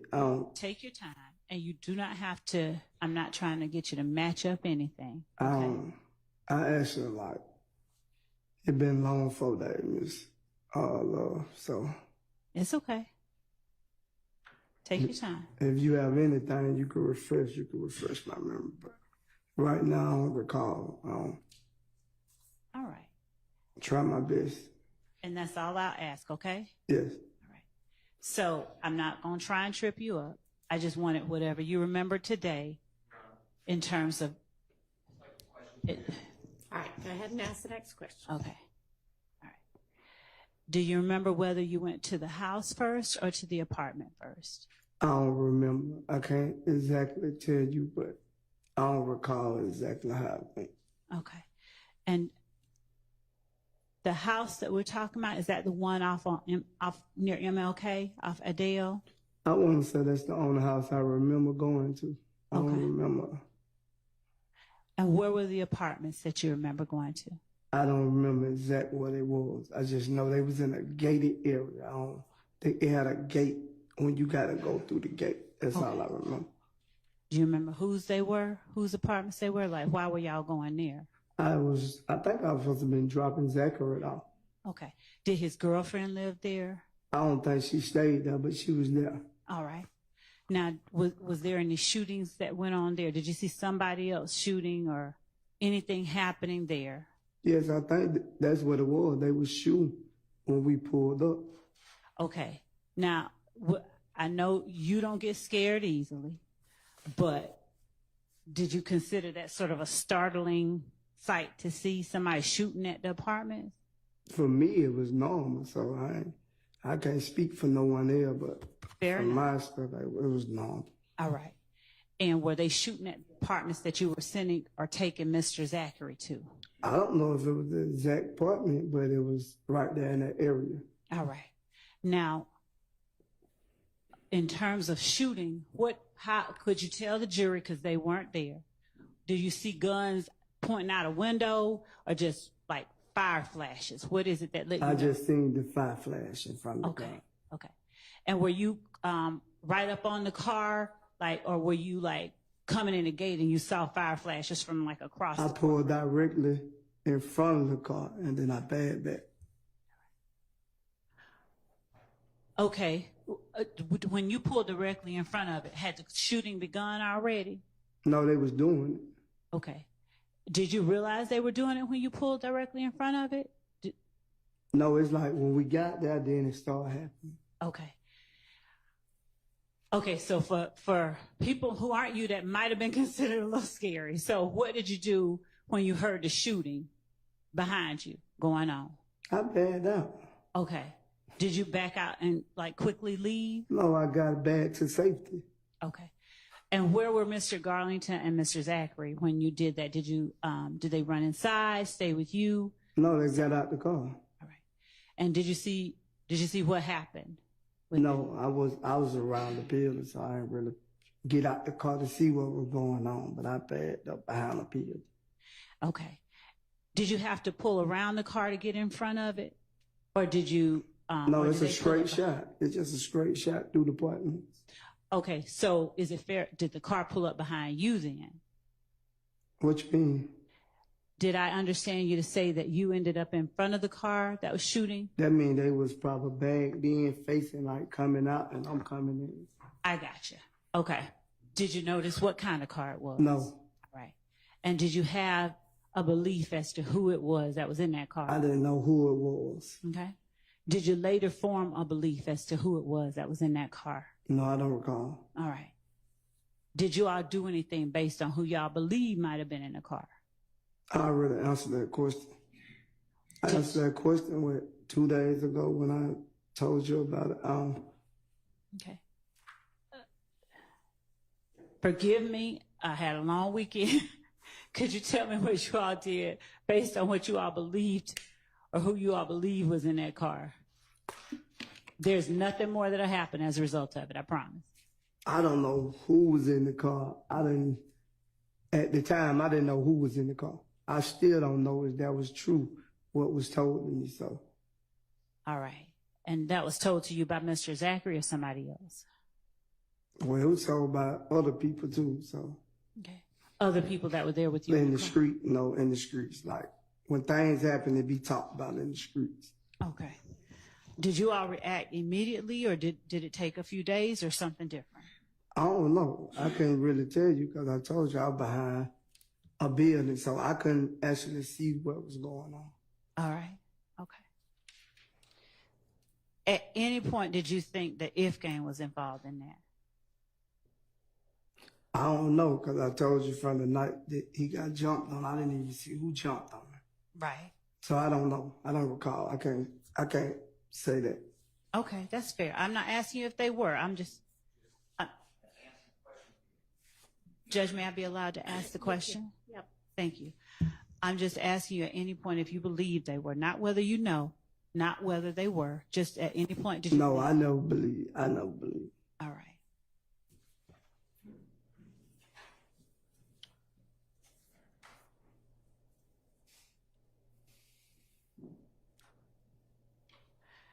Now, we talked last week about Antrevia Smith, and you talked a little bit about that on cross-examination, your relationship with Miss Smith. The Kelvin Watts who started dating Miss Smith after you did, was that the same Kelvin Watts that had a beef with Kenneth Copeland? I don't really know if him and Kenneth Copeland had a beef or not. Okay. So did you ever learn, or did you ever discuss any kind of beef that Kenneth Copeland had with Kelvin Watts? I don't recall if we ever discussed Miss Love. I don't recall. Okay.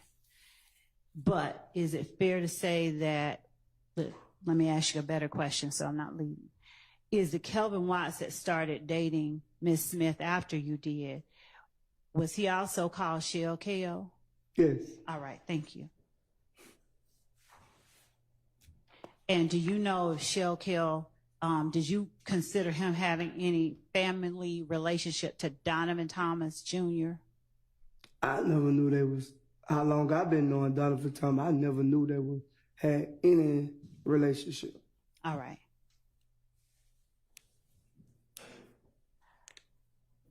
How long did you say you knew Shell KO? If you said it already, forgive me. I don't know. He went outside when I was outside. He probably came outside. I started hearing about his name 2015. Before then, I never knew him. Okay.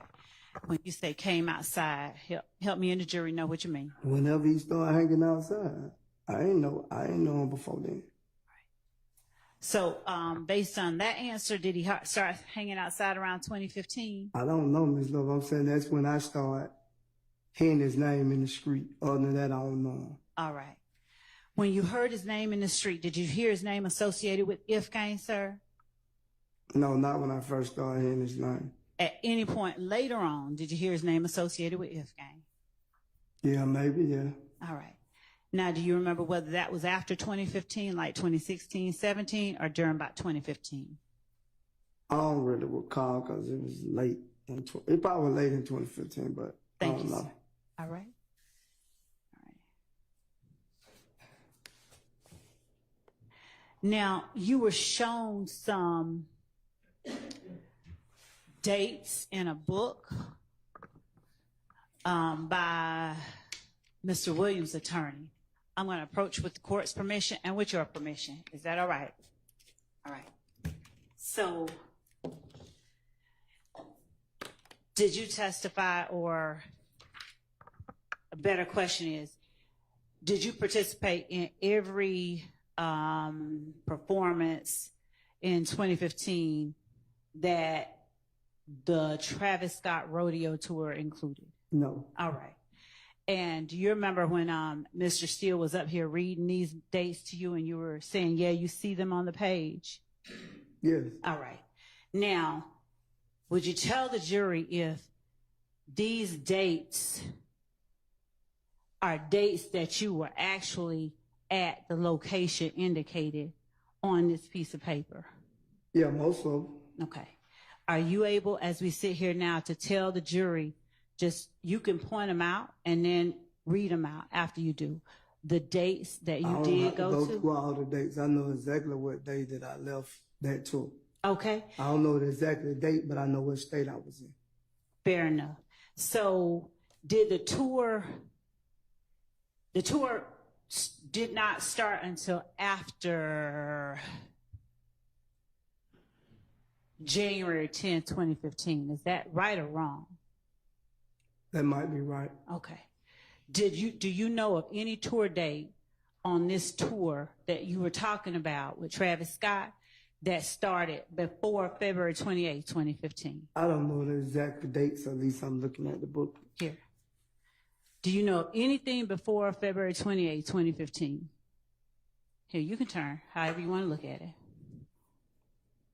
No, the first date say February 28, 2015. Okay. Yes. And to your memory, is that the very first date of this Travis Scott tour? Yes, from my memory. All right. Now, this tour, when we say Travis Scott tour, who was the headliner? Was Mr. Williams the main attraction, or was Mr. Scott or somebody else? Mr. Scott was. Okay. Now, was he a major performer? And you got to forgive me because I don't know Travis Scott, okay? Come on. I'm not lying. I don't. Was he a major performer? I'm older than you believe, and you're going to have to forgive me. Come on. I'm dead serious. I don't know what I mean. You know, don't be mad at me if I'm laughing at you. I'm not mad at you. You just listen what I'm telling you. Okay. I know a lot of people know he's a big major artist. Okay. All right. And is he a rapper, a singer, a musician, or something I else? don't really. I think he do is it like rock or something like that? I don't really know. Okay. All right. So he's a big performer. And did you go on that very first tour date on Saturday, February 28, 2015, that's listed on the book? I just told you yes. Thank you. Were you head of security for Defendant Williams on that day? I want to say, I don't recall if I was or not, was I head of security, but I did a lot of different things on that too. All right. Okay. Thank you for that. Now was that in Santa Ana, California? Yes, that's what the booklet says. All right. And is that your independent recollection, apart from what the book says? I don't really remember. I can just go by the booklet and know the actual day and what state it was in. Okay. And so does looking at the booklet make you remember, or are you just relying on the booklet to be right? I knew the booklet was right. I had one myself. Okay. In that time. All right. Do you remember who else within YSL went on this tour? It was a lot of us. I don't recall everybody who was there. I'm sorry. It was multiple, so I don't recall everybody who was there. Was that the first time you had gone to Santa Ana, California? Maybe not, but okay. with a major upcoming artist it was. Now, were you all with YSL? Were you all like traveling with Mr. Scott, or were you all traveling separately? How did that work? We traveled separate. Okay. Mr. Scott, not my friend. Understood. Jeffery friend. Understood. When you got to the venue, wherever that was, did you all stay in the same location as Mr. Scott or separately? I can't remember. They normally have different dress rooms, so I don't recall. All right. And did you stay overnight, or did you all just perform and leave? You perform and leave. Right. At least he had to be there more than one day, so I don't know. If his booklet say 2 days, sometimes we say 2-3 days in the same state. So you might go to Dallas, you might go to Houston, you know, stuff like that. So. And was Mr. Stillwell with y'all on this tour February 28th, 2015? I think so. What about Mr. Kendrick? I think so. All right. Anybody else in this courtroom that would have been with y'all then? Not I know of. All right. Now, March 1st, that's listed here. Did you go on that one too? March 1st? Mm-hmm. I was there every day except the day that I told you that, well, the state I remember that I went home. Okay. So, are you able to say, just from memory, where or which ones you remember performances occurring at? I'll give you the book. I can't remember all that. All right. I don't recall all that. All right.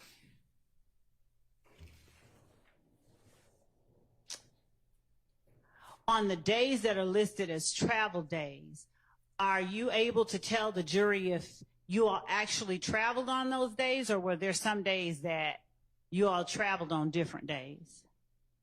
Probably actually that day, because you had to be in another state before he performed. It was a time limit, so like we had to stay on the time limit. Okay. Are you able to tell this jury with 100% certainty whether or not Mr. Williams performed at every show reflected on this tour schedule? I can't say that because I got sent home on a certain date, so I didn't finish the whole tour, so I can't say that. Okay. I didn't see him perform, but I could, like, until I got sent home, I seen him perform. Without looking at the book, and I'm going to show you the book in a minute, but without looking at the book, are you able to say the date you went home? I can't tell you the date. I remember what state it was. Okay. Looking at the book, would that help you remember when you went home?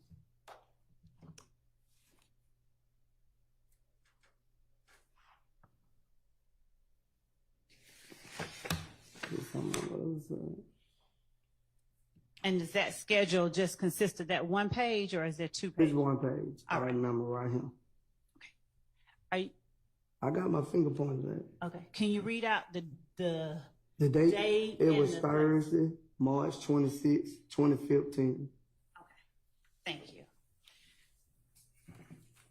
Are you able to tell the jury with 100% certainty whether on every tour day prior to Thursday, March 26, 2015, Defendant Williams performed at every performance listed on this sheet of paper? Not after that date, yeah, but that date, yes. That's the last show I was at. Okay. What I'm asking is, before you got sent home, before you went home, right? Every show that he performed. Every show day? Yeah. Okay.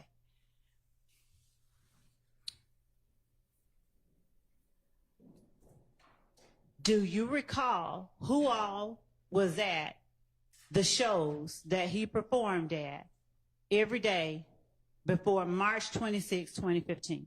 No, I don't recall that. After you got sent home, did you make any effort to follow what was going on as he toured? No. So when you got home, did you just kind of blank out and not listen to or anything? I enjoyed myself with my family. Okay. Did you speak with or talk to or communicate with Defendant Williams or any other member of YSL who might have been touring with him? No, because I was trying to get family time in, so I didn't call and see what Mr. Williams had going on. I was more focused on my kids. When you got sent home, would you tell the jury how it was that you were sent home, like by bus, train, plane, car? I don't even actually think he sent me home. I requested that I was ready to go home, but I went by plane. Oh, okay. Did you, did that request have anything to do with your family? What happened? No, I was just ready to get home and see my kids at the time. Fair enough. Did anybody else leave at the same time you did on, was it March 26, 2015? I don't recall who all left at certain time because everybody didn't leave and go the same way they kept on the plane. Okay. Was Defendant Stillwell still with Mr. Williams on this rodeo tour of Travis Scott's when you left? Do you remember? I don't recall if Mr. Williams and Mr. Steele went home or he stayed on tour. I don't recall. All right. Do you have any memory about Mr. Kendrick and how long he stayed? No, I believe Mr. Kendrick stayed the whole while. If I'm not mistaken, Mr. Kendrick was like a backup hype man or something at the time. Was a backup hype man? He was on stage with him performing. Okay. Was Mr. Copeland with him? Do you know? No, I don't remember Mr. Cole. What about Mr. Zachary? I think Mr. Zachary had got sick. He went home way before. Was Mr. Stevens with him? I don't recall. What about Mr. Garlington? Was he with them? I don't recall. So without me going down a list of people you don't recall, can you tell the jury if there's anybody else you recall being on this tour of Travis Scott's with you and other YSL people? No, I don't recall. Okay.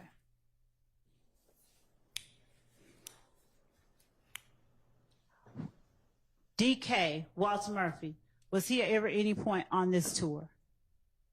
I don't recall. All right. Do you recall ever being on tour with Mr. Murphy? I think I was at one point in time, but I don't recall when he left. I don't recall that. Okay. I won't say that he was never on this tour. Yes, sir. But I don't recall when he left off the tour. Okay. Now, is this tour that you're just pointing to, is that the only tour that you've accompanied Defendant Williams on as either head of security or something else, or is there any other tour that you can tell the jury that you worked or were a part of? From my understanding, what I know, I only know about 2 tours. I don't forgot what the second tour name was, but I was there. All right. Was that after or before the one? It was after. Do you remember how long after? It probably 2019, I want to say. Okay.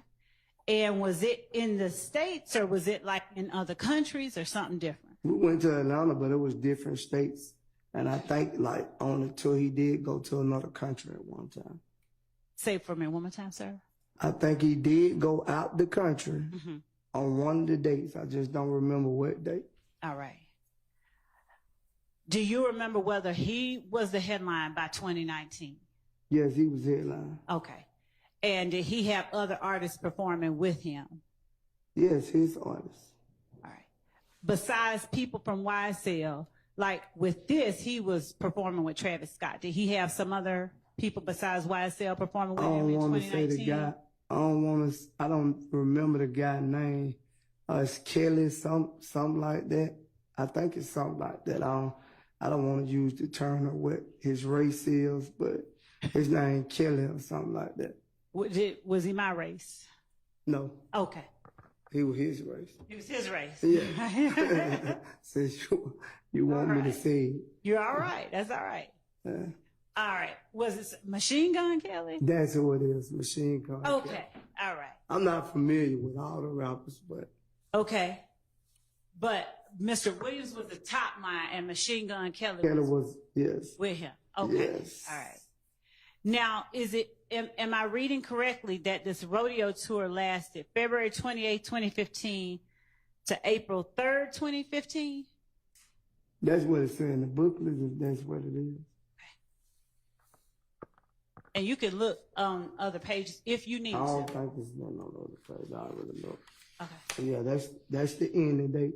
Okay. So is it your memory that after April 3rd, 2015, where it says travel home, there was no more rodeo tour? No, there was no more rodeo tour. Okay. Okay.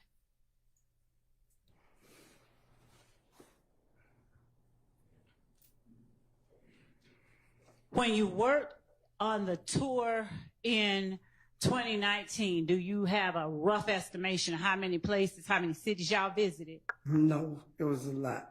Okay. And do you have any idea of who all within YSL would have accompanied you and Defendant Williams on that tour with Machine Gun Kelly? I don't recall everybody who was with us, Ms. Laura. That's fair enough, Mr. Sledge. Do you recall anybody, though? First I remember there, I know Mr. Kendrick was there. Okay, okay. What about Mr. Stillwell, 2019? I don't even remember what Mr. Stillwell. No, okay. I don't think, whoa, let me back up. Yes or no, don't tell me. Can I bag up? I don't even think Mr. Kendrick was there. I'm sorry for that. Okay. I don't think Mr. Kendrick was there. Okay. Was Mr. Murphy there to your knowledge? No, I don't recall. All right. What about Mr. Zachary? I don't recall. Okay. And did you and Mr. Williams, y'all stay at the same hotel and things like that on that tour? Yes, I was basically, everywhere he went, probably like my room was like next to his, or probably up on the floor. Okay. Now, when you talked about earlier knowing Mr. Williams' music, but you can't recall always songs, are you familiar about any YSL members that he talked about in his songs? I don't recall. If you got anything to refresh my memory, you can. All right. Do you have any memory of any songs that Mr. Williams referencing a woman getting robbed by a tick? I blank her and she get robbed by a tick. I don't recall. That was in the early time. I don't recall that song. Okay. When you say in the early time, I'm saying like in his beginning of his career, I don't recall that song though. for you, can you tell the jury what you consider the beginning of the career, the earlier part that you wouldn't remember, just so they have a frame of reference? Probably around, I guess around his early career. I can't give you exactly a year. Okay. 2014. Even if you tell me and you don't got it in front of me, I can't tell you. All right. Okay.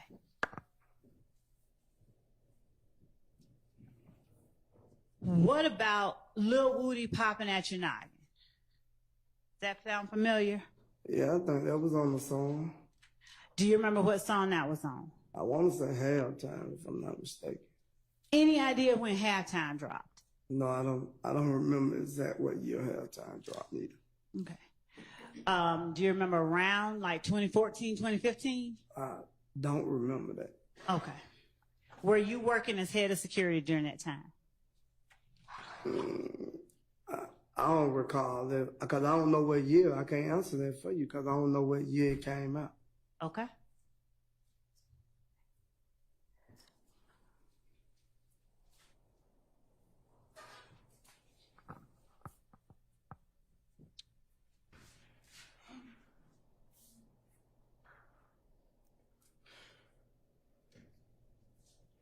In March 2015,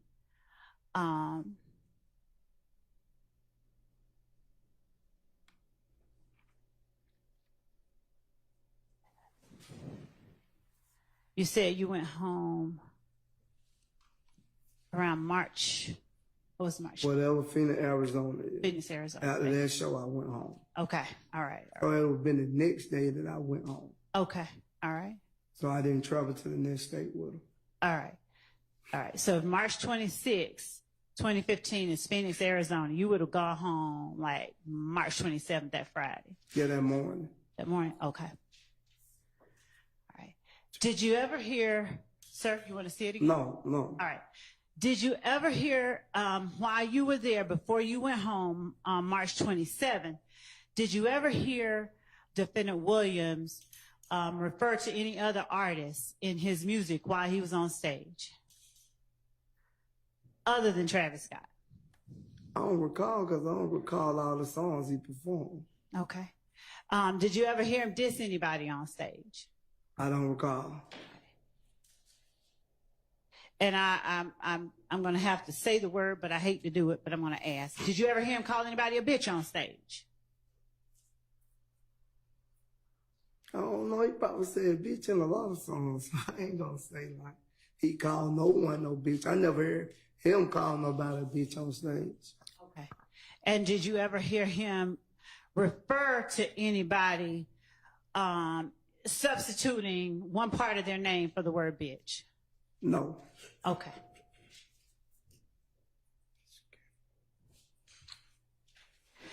When we were talking about that video with you, Mr. Zachary, back last week, the video, I'm sorry, I'm switching gears. I'm switching gears. Here, there. But I ain't gonna be aggressive. But that's how you confuse me. You going to one subject and then you jumping all the way left field. All right, I'm gonna try and orient you. Last week, when you and I were talking, do you remember me putting up a video of you and Mr. Zachary, and one or both of you had a gun, and you were saying something like, we're not going back and forth. And you were talking about Kale in the video. Right. All right.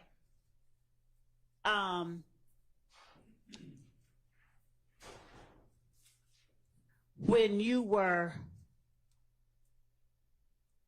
do you remember when it was that you filmed that video? Not posted it, but filmed it. I don't recall when we filmed it.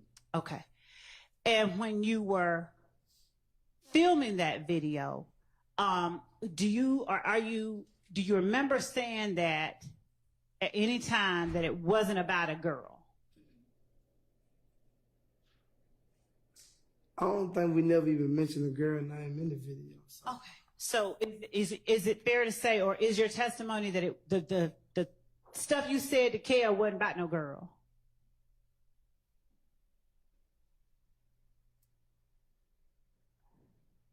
I don't recall. I can't say it, though. I don't recall. 'Cause you saying what I said, I don't recall because I ain't say nothing about no girl in the video. That's fair. All right. But do you remember the video? I remember we made the video, but I don't remember what I said in the video. Ms. Dyer, are you able to pull up that video?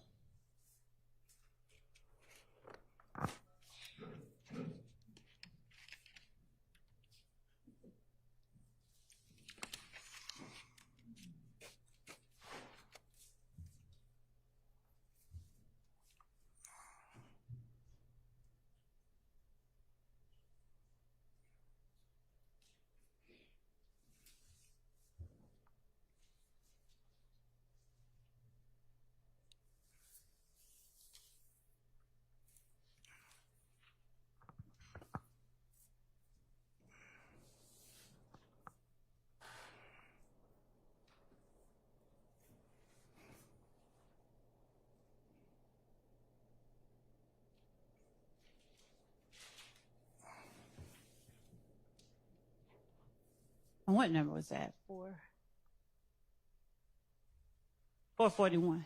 All right. We're going to play 441 for you one more time. You little strip ass nigga. We ain't really going back to no nigga. You little bitch ass nigga. I know what you hit. I'm never well. Yeah, fuck you nigga, Cal. Whoever else, nigga. What, nigga? Nigga. Whoa. They said they ain't really going back. Okay. You're chuckling. Cause now, it's funny now. It's funny now? Yeah, that video. Now, who other than Kale were you talking to when you said, and whoever else? I just said whoever else. All right. Now, what were you meaning to tell Kale?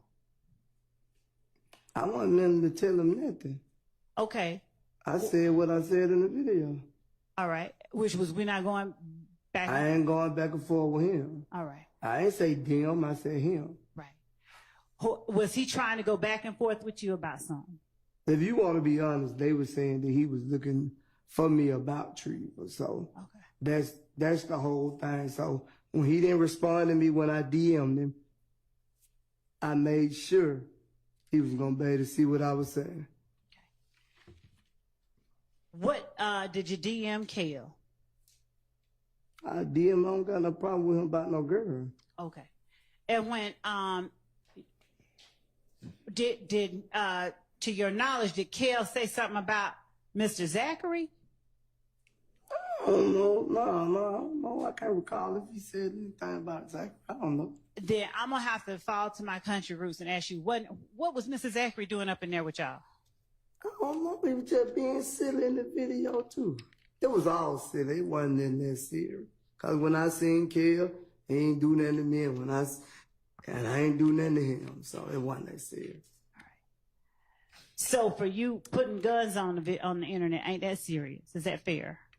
No one was shot, so I don't think it was that serious. The video.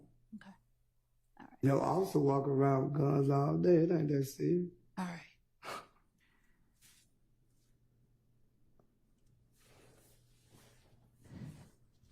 When you orienting you back to the rodeo tour, not trying to switch up and change you and confuse you. That was you first screaming. Yeah. You went from here to there. I'm trying to get past it and go fast. And I'm trying to stay focused with you, but you started throwing me off. All right. Come on. When we're talking about the rodeo tour, you said you had to go home, but you were working. Did you have any kind of contractual obligations you had to fulfill before you went home? He'll let me go home anytime I wanted to, no matter what the contract was. He'll let me go home. If I tell him I want to go home and see my son, he'll be like, he'll let me go home. All right. And did you have someone to replace you when you went home? Yes, I was head of security, so that means I only choose the security. All right. That don't mean I did security. All right. Head of security just mean like I could come say, we're going to get Miss Love, we're going to get him, we're going to get her, we're going to get Mr. Right. And if one of you don't do right, I just say, we'll give him a plane ticket. Did you have responsibility for sending folks home to act it up on the tour? No, I don't have responsibility to that. Okay. Now, on cross-examination, going back to... It's right, huh? Thank you. This is Defendant Williams number 255, right? Yes. All right. You told Mr. Steele that you had seen that. You recognized that before, Yes. right? Where had you seen that? If I am mistaken, man, when it was posted and added, I want to say, man, Mr. Williams was together.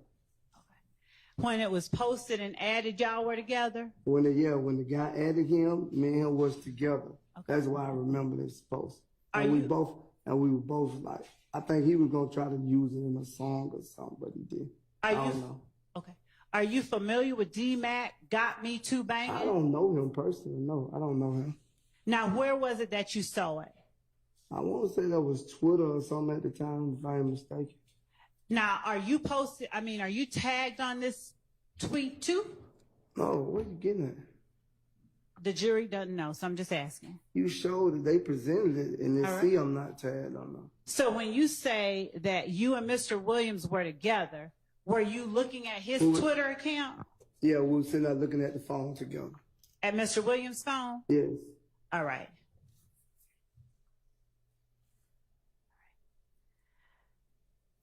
I'm going to pull up what I will mark for you as State's Exhibit number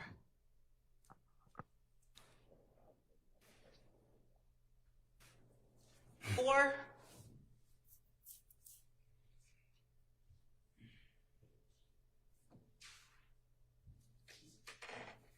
Judge, I'm going to, for the purposes of this question, mark the clip that I'm going to show as State's Exhibit 449.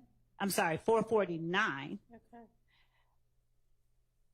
And it is from 1:03:30 to 1:08:17 of Mr. Sledge's testimony on September 5th, 2024, when I asked about the video of Defendant Williams speaking into the camera, talking about they lied to their mama. September 24th. Last week. Oh. Just last week. I was going to say, Yeah. Just take a look at it, if you will. I will. Okay, thank you. I'm not trying to give you no hard time. Thank you for trying not to give me a hard time. Take a look at it. Yeah. My apologies. Yes. Miss Knight, would you? Mr. Steele, do you mind coming over to Miss Knight, so that she can show you what we're about to show? Anybody else? Any of the other And attorneys? anybody, yes.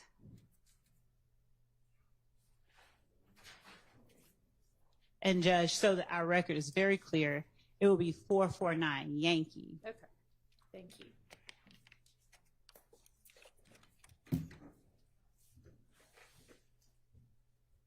And thank you for not giving me a hard time. I don't want to.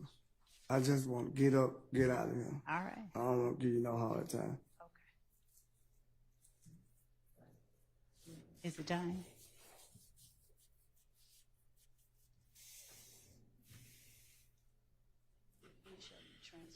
Okay. Because I didn't want to play it live.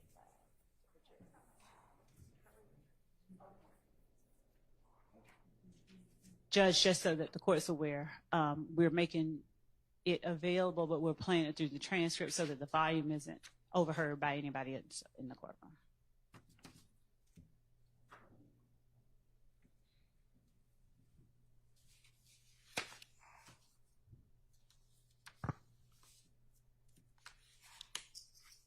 And with the court's permission, I'm just going to sit while they're looking.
No, I'm good.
Mr. Steele, is that right?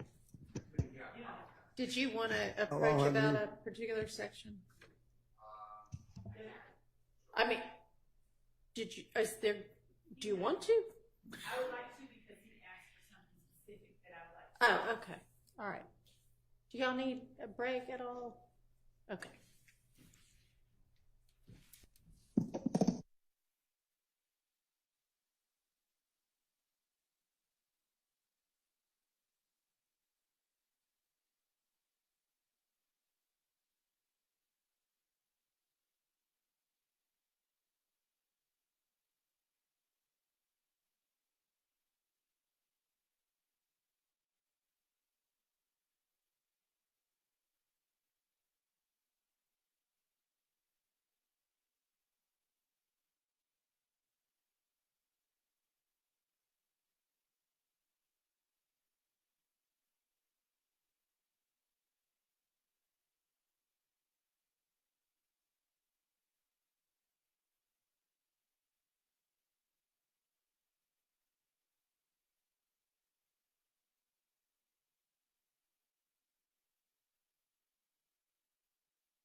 Jesus, oh boy.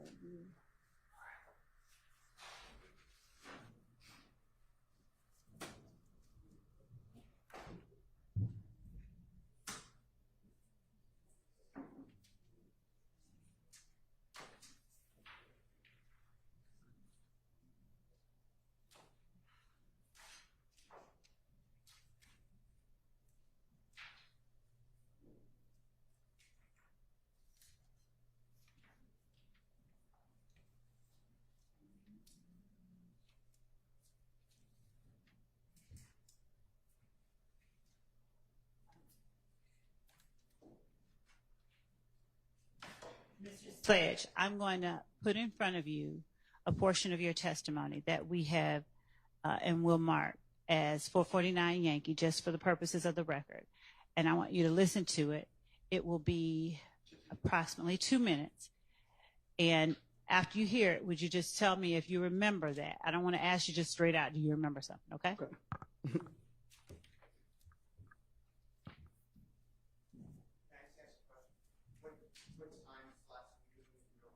I don't mind, Judge. I'll tell him if you don't. If you give me a second. Hold on. Before you do anything, okay? Okay. Let me just move this gears.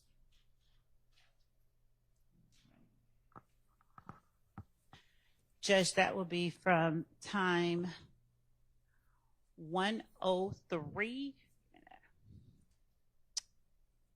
1:03:30 to 1:08:17.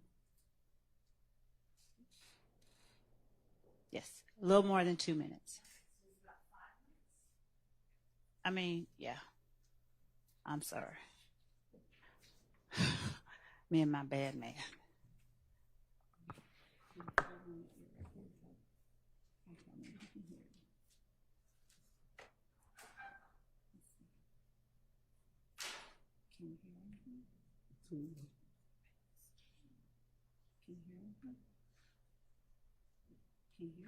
I can't really hear it.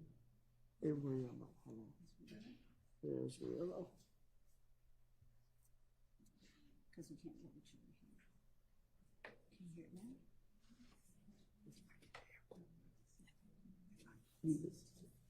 You try to listen to it and see. Can't you understand what it's saying? Can't understand. You're right.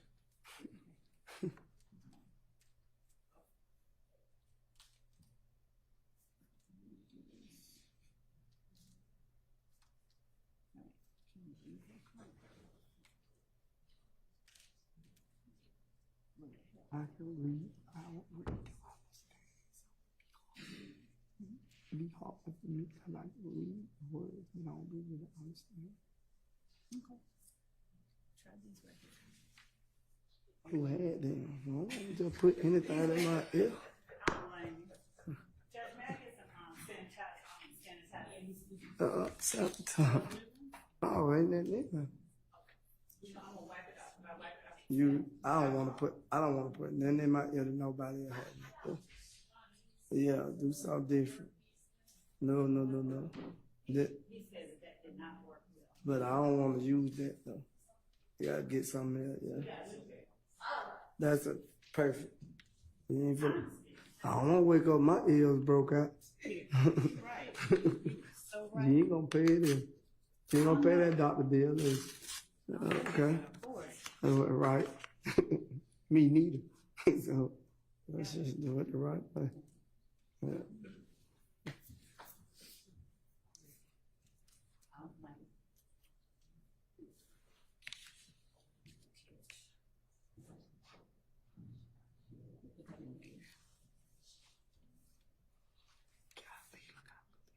You can pull them Oh, apart. okay. Sure. You tell me.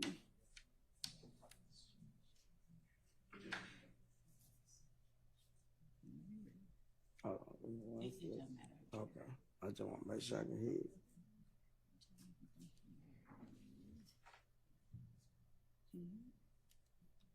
You can?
Get back on.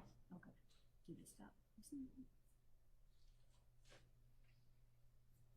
I remember that. I remember. You do remember?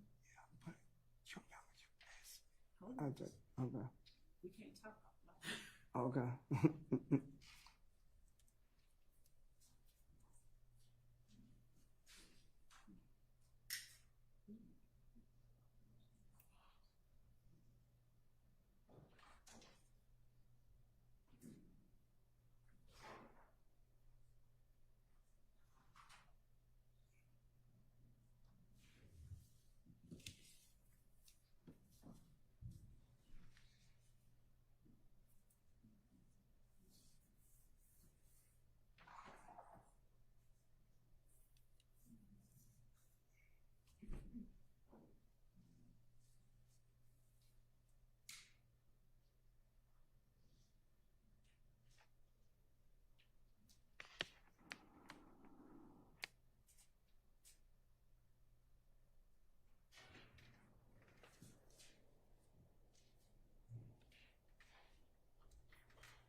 You can get it if you want.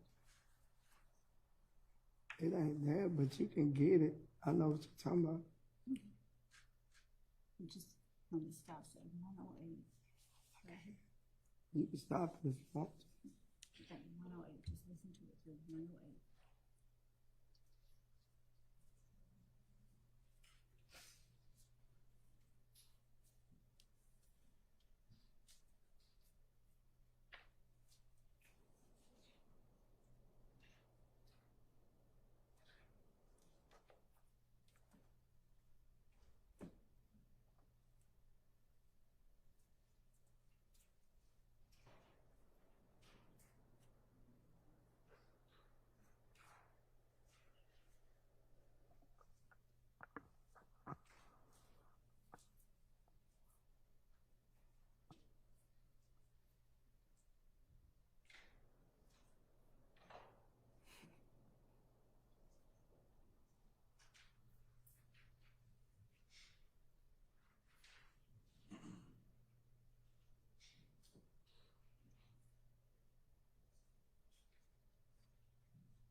You stop.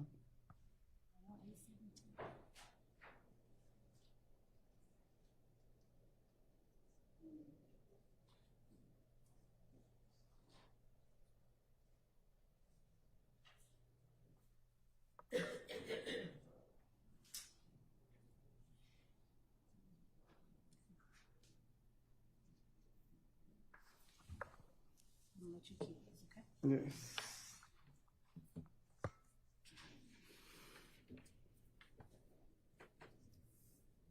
Mr. Sledge, having heard what you said when I asked you about states 449 Yankee, do you recall my showing you the video of Defendant Williams looking into the camera, talking about they lied to their mama? Yes. All right. And do you recall me asking you whether that was your voice in the video? I told you it sounded like my voice. And do you recall me pressing you, asking you, was that you? When you just showed me video, I see now, but that's why when I told you it sounded like me, I thought you just took it as that was me, because I told you it sounded like me, and the only way it could sound like me, I had to be there in the room. Do you recall telling me that you did not remember being in the room? I see on the video I did, but like I said, you were pressuring me so much that day too. My mind just was everywhere. And when I asked you if that was you specifically who said snitching bitches, I said, yes, that was me. That was my voice. Sounded like my voice. That's what I said. did you ever acknowledge, though, that that was you in the video? I said it sounded like my voice, so yes, I acknowledge that with me if I said it would sound like my voice. I ain't say it sounded like Miss Love, and I said it sounded like me, that record, that to me, that's saying it was me. All right. Do you recall me asking you where you were? I said, and I told you I didn't remember whose house it was, but I did. I said that sounded like my voice. Do you recall me asking you who all was in the room? I don't recall you asking me that. I ain't hear that on that neither. Okay. Do you recall me asking you the names of anybody else that was there? Not I recall you didn't ask me about nobody. You was on the Pacific asking me about my voice. That's what I remember. And do you recall at some point telling me, I'm not saying that it's me, I'm just saying it sounds like me, so I can't tell you? Yeah, I told you it sounded like my voice. That's all I remember telling you. It sounded like my voice. So I know if it sounded like my voice, I just thought you say, yeah, that's him. He said it sounded like his voice. Do you remember Doug's attorney showing you the same video a day later? Yes. Do you remember him asking you, was that you in the video? Yes. Do you remember telling him, yes, that is you in the video? Yes, because I had the day to think about it, and then I was like, yeah. When I was still planning in my mind when you showed it to me, and then I thought about it, I was like, yeah, that is me in the video saying it. It's my voice. Is that the video that you were thinking of when you were talking to me back in June with your attorney, Lieutenant Lancico, and myself out in Fayette? I don't even remember you asking me about that video, Ms. Love. Do you remember me telling you on direct or asking you on direct about a video where I asked you if you had seen, or did you know the video where they say you lie to your mama, you lie to your kids, and you said that wasn't me? No, I remember telling you I didn't see me in the video. I seen Mr. Williams in the video, but I don't recall the statement you make. Thank you.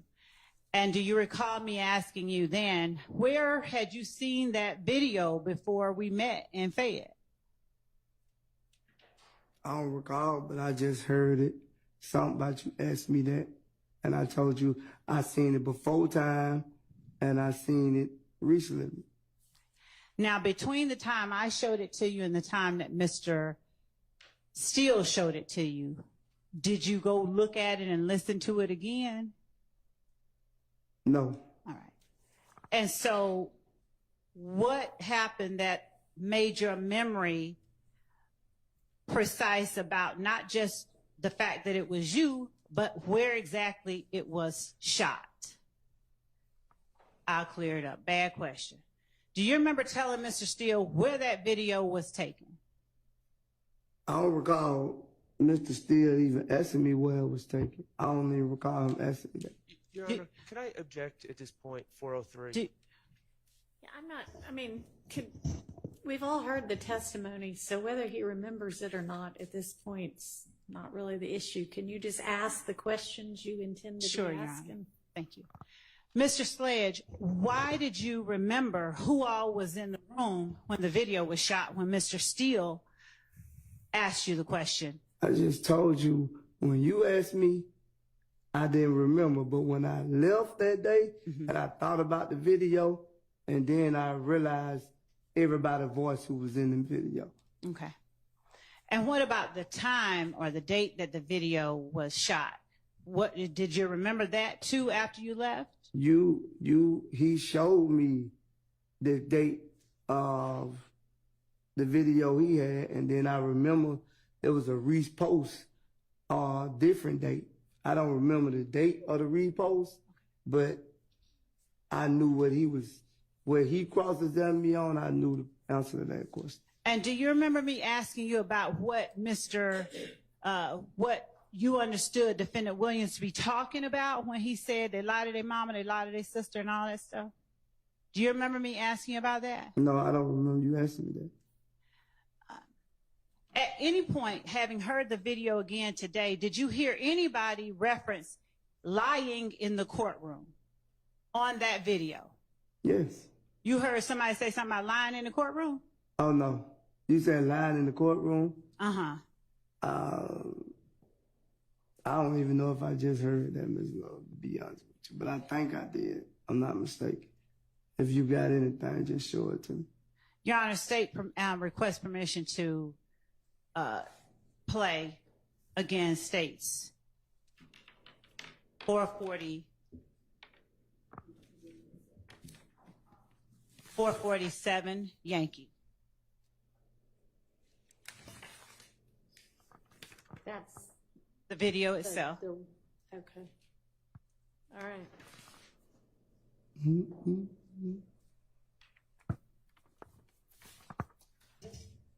And so even hearing it just now, you didn't remember, right? No, if you show me again, like that part. Okay. Don't worry about the earphones. We're going to put it up on the big screen.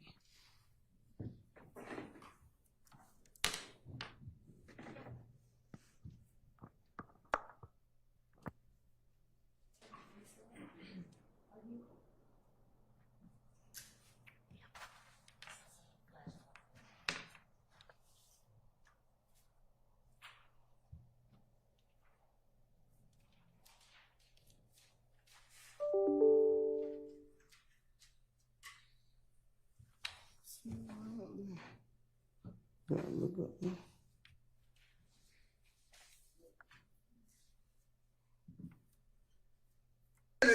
So, nigga, a lot of they mama, a lot of they kids, a lot of they brothers and sisters, they ain't get ready in the courtroom and tell the God honest truth. Fuck, nigga. Don't get it. Y'all nigga need to get fucking killed, bro. You snitching bitches. From me and YSL. I don't hear it say lying in the courtroom, though. All right. So when you were asked on cross-examination by Mr. Steele if that video talked about lying in the courtroom, and you said, yeah, was that a mistake? Yeah, that was a mistake, because Okay. I didn't say lie it didn't say lie in the courtroom. The voice didn't say lie in the courtroom. Okay. What did you understand it to be saying? What he said or what in the video it said. The video. It's I'm lie on God. Okay. And when Thug is talking, what is he talking about doing in the courtroom? Telling the God's honest truth? Yes. All right. And after Mr. Williams says, and you get in the courtroom and tell the God's honest truth, you need to get killed, bro. That's from me as YSL. Since you realize now that that is your voice, Would you tell the jury why you say snitching bitches? Because snitch is a liar to me. Okay. Did you just not say that he said you get in the courtroom and tell the God's honest truth? Well, I'm in the courtroom telling the God honest truth. So whatever he said, what he said. Okay. So when he's talking about telling the God's honest truth in the courtroom, why did you follow that up with snitching bitches? I just said something. There wasn't no reason of following it up. Do you consider a person who does get in the courtroom and tell God's honest truth on their friends snitching bitches? No. All right.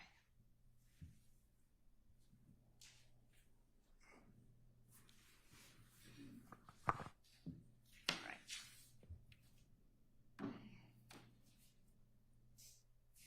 You were also asked on cross-examination by Mr. Steele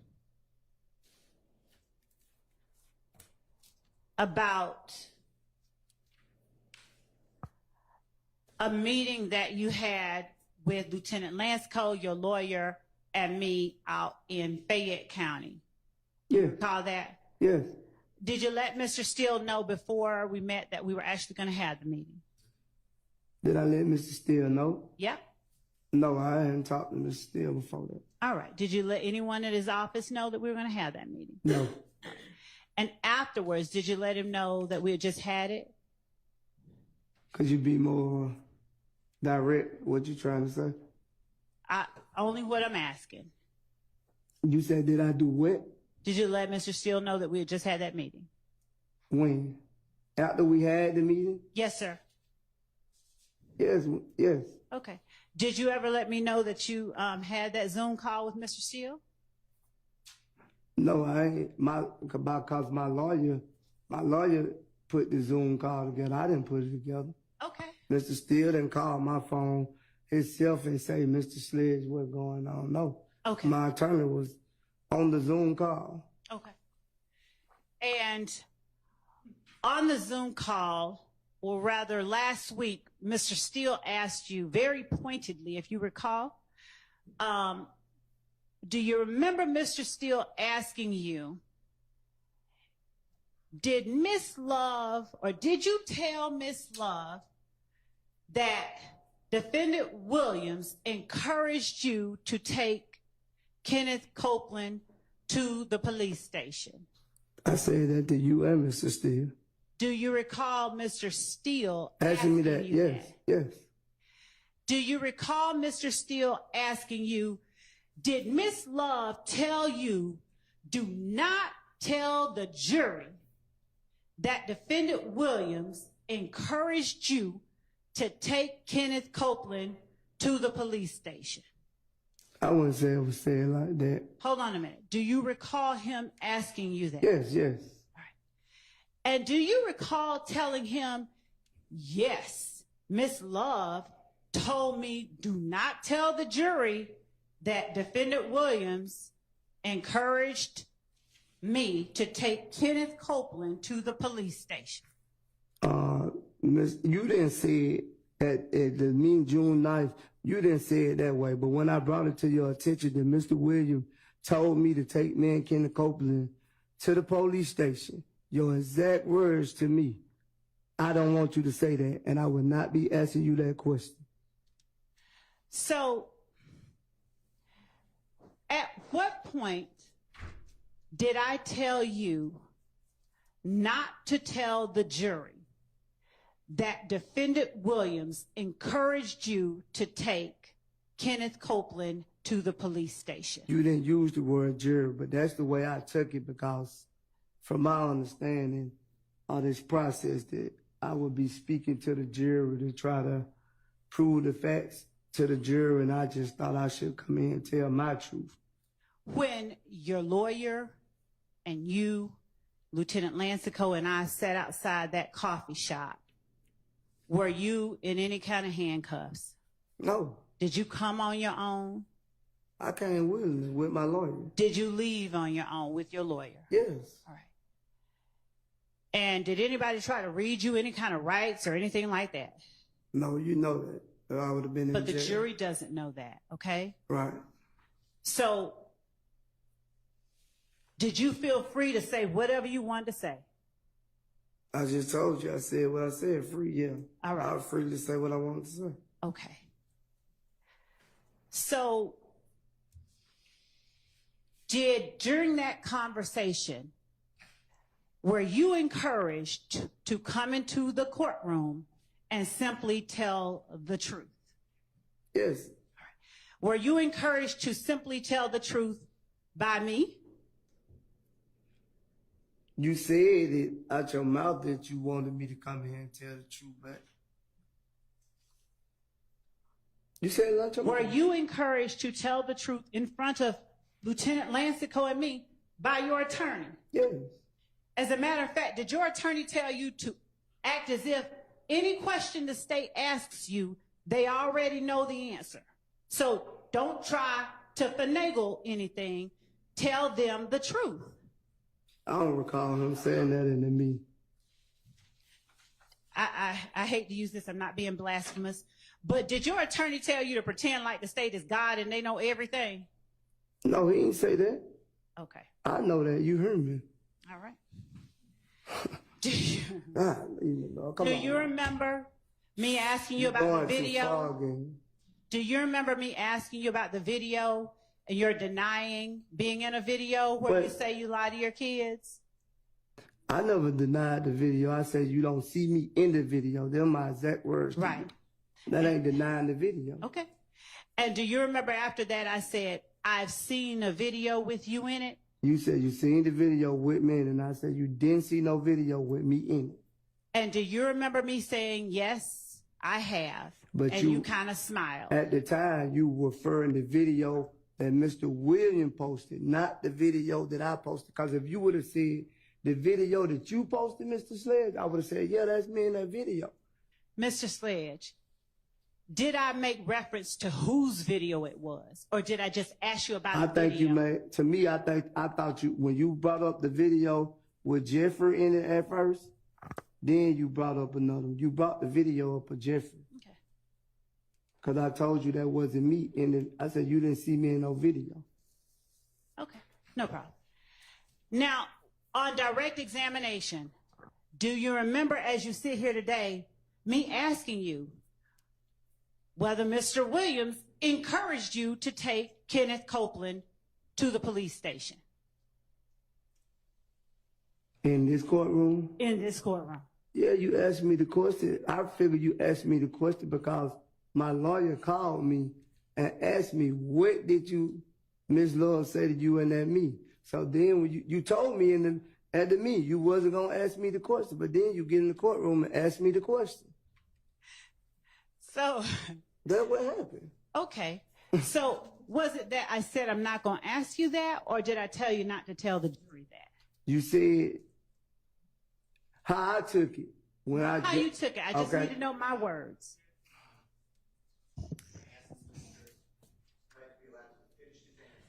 John, it's non-responsive. Ask your next question. My words only. Did I ever tell you not to tell the jury that Defendant Williams encouraged you to take Kenneth Copeland to the police station? Did I ever tell you that? You just said you didn't want me to say that. Okay. Now, is it your testimony that I said, I don't want you to say that, or I'm not going to ask you that? Both of them. Overruled. We don't really have a clear answer. All right. And it's your testimony that your lawyer and Lieutenant Lancico were still right there when I said these words that you heard? Yes. So I wouldn't have said it. All right. And based on what you just testified to the jury, you gleaned from that I didn't want you to tell the jury. I never used the word tell the jury. I just said exactly what you said to me. I say, Ms. Love told me that she didn't want me to say that, and she wasn't going to ask me that question. Okay, so then your memory is not, you don't remember telling Mr. Steele. You do not remember asking Mr. Steele saying, did Ms. Love tell you do not tell the jury? If he said jury, I forgot. I made a mistake. And I should have corrected Mr. Steele if he said jury. But I'm telling you what you said to me in the meeting. I ain't saying you said don't tell it to the jury. But that's the way I took it too, cause that's who I'm supposed to be talking to, right? Telling the truth to, right? Right. Okay, so in my way, not the lawful way, that's the way I took it.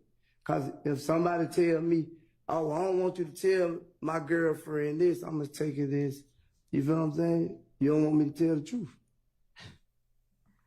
Okay. So, all right. We'll go on.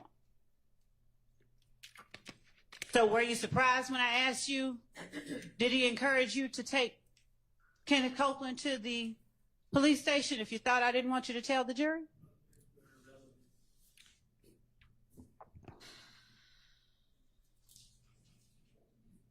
I'm exploring what he said his understanding was. Overruled. So were you?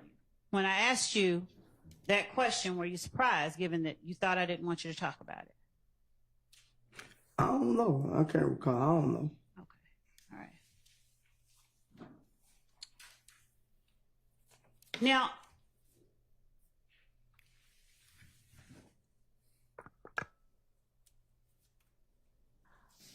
on cross-examination,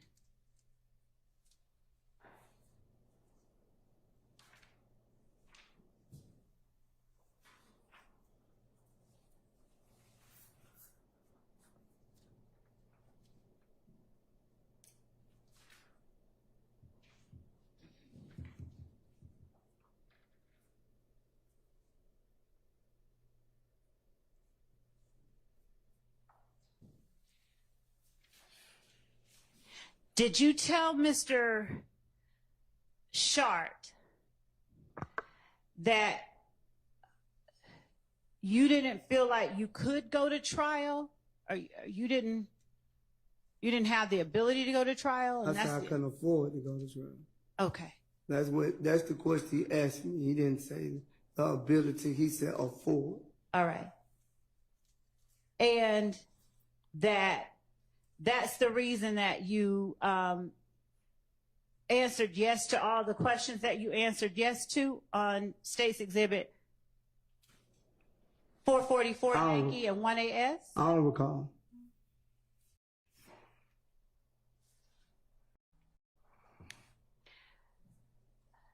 Having had time to think about it now, do you remember and realize that your sentencing acknowledgments placed you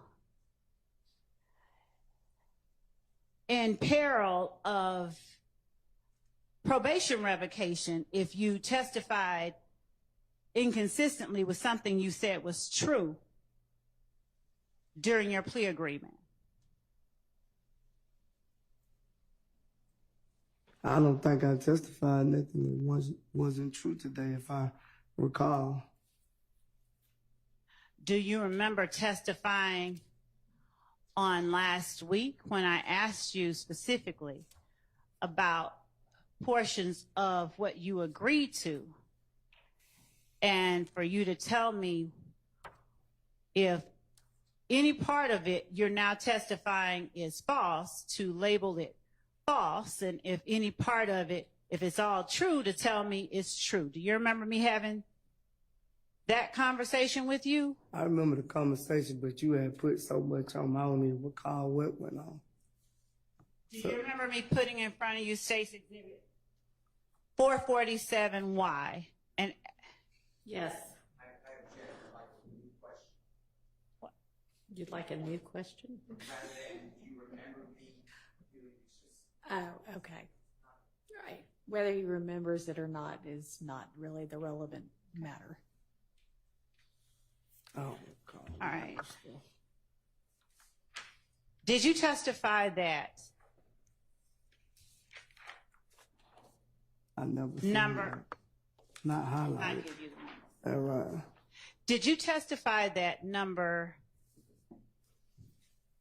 I took it already. I put it back.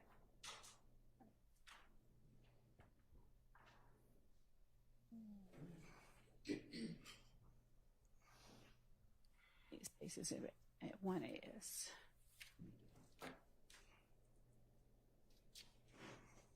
Here it is, okay.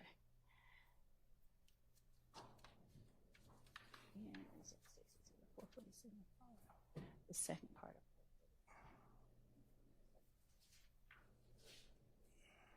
Did you testify that, looking at this, at State's Exhibit 1AS, did you testify that number 3 under defendant's factual acknowledgments is not entirely true?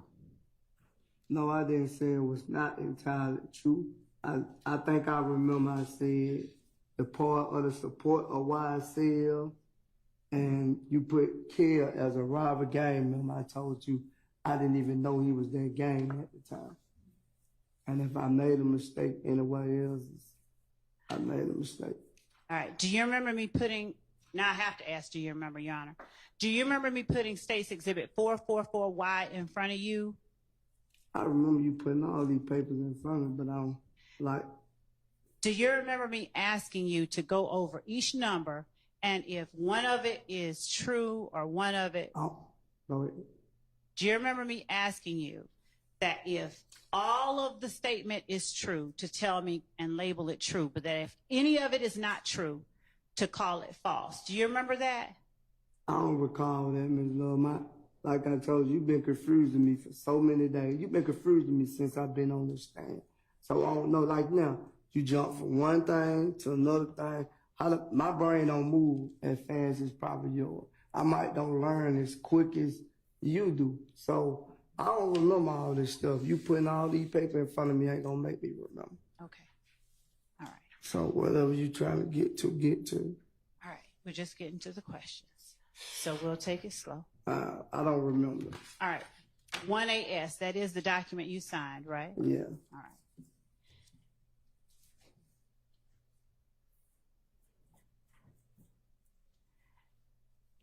On 1AS. I don't want us to go over the whole direct examination. I'm not. This is supposed to be redirect. I'm not, Your Honor. I'm specifically asking questions that are related to what the witness responded to on cross. So on cross-examination, the witness was asked whether he was allowed to craft this, whether they were his words, whether he understood them, whether he felt compelled to. I recall. And so what I'm asking now, and he was also asked on cross whether he felt between a rock and a hard place. I already answered that question. So what is it that you want to ask him?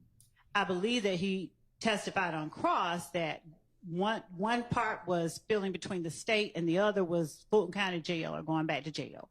So I'm asking him about his sentencing acknowledgments and what he has stated or agreed to within the sentencing acknowledgments and how that squares with his rock and hard place on December 28, 2022.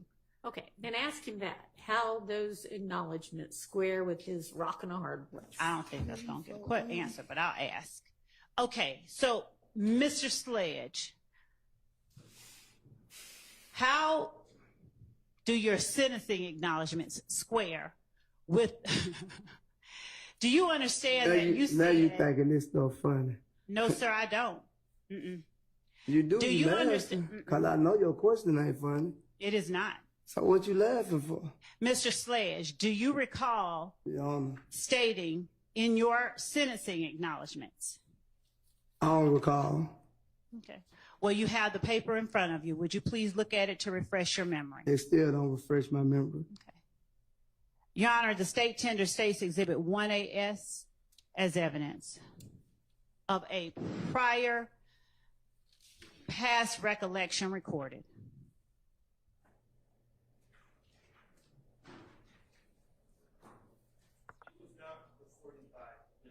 Yes, it was, and it was agreed to. I object as well, Your Honor. This is not past recollection recorded, past recollection recorded does not come into evidence. I have to get you the code section. You're right, it doesn't. He read it into the record. That's exactly right. We already read it into the record, though, and not we, but you. You already read it into the record once. Your Honor, I'm asking, all right, fine. Mr. Sledge, do you understand that you agreed that if you fail or refuse to testify to any fact that you acknowledged in this plea agreement, that such failure or refusal nullified any promise by the DA to null pros count 30 of the indictment. Objection asked and answered. Sustained. We've already established that he adopted all of those things. So understanding that as of last week, you understood the sentencing acknowledgments, it did not place you in what you called between a rock and a hard place with Mr. Sharp, as far as coming in here and testifying to something different than what you put in the factual acknowledgments. I can, from my understanding, I would be able to explain the things that you wouldn't change. Mm-hmm. That was from my understanding. Okay. So now I'm in here testifying my truth and not what you put on paper and your answer. These is not my answers on this paperwork. Yeah, I did sign it, but if you would have came to me personally, like I think you should have did, and asked me this yourself, I would have told you no. Did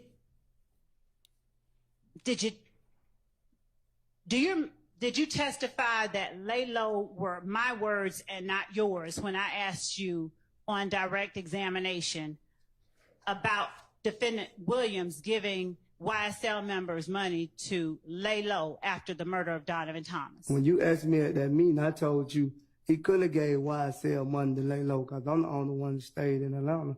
No. I told you he gave me money to get out of harm's way. I borrowed $300. I'm talking about in court last week. Do you remember saying, I didn't say lay low? Those were your words. Them is your word. I didn't say lay low. That was already on this paper.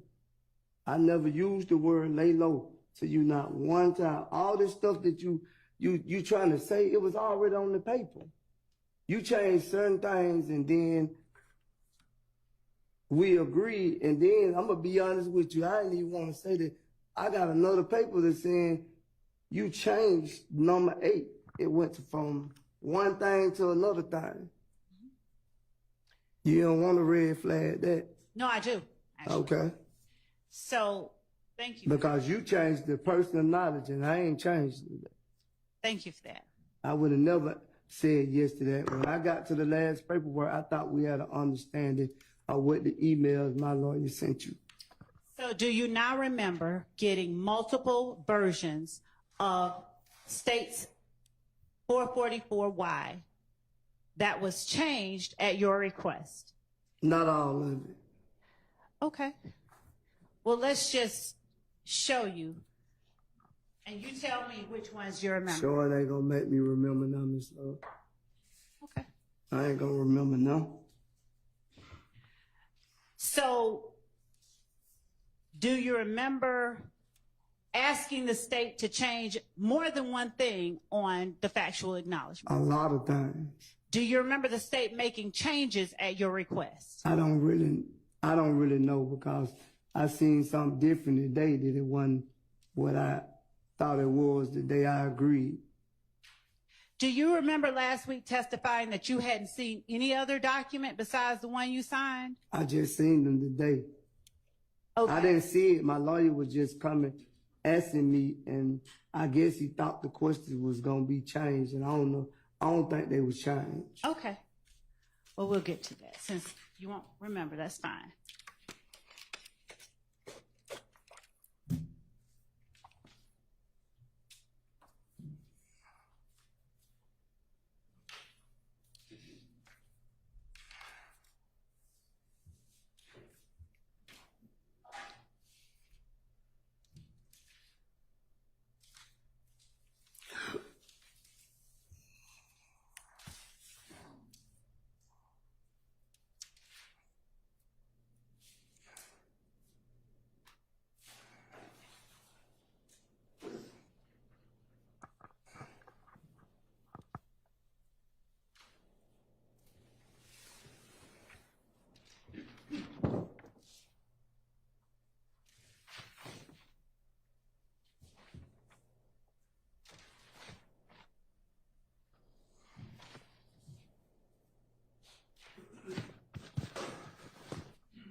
when you were asked by Mr. Shart about April 28th, 2015, Jeffery Williams, he only asked you whether Jeffery Williams was with you in addition to you and Mr. Zachary and Mr. Garlington. Is that right? Is my memory correct? I don't recall. Okay.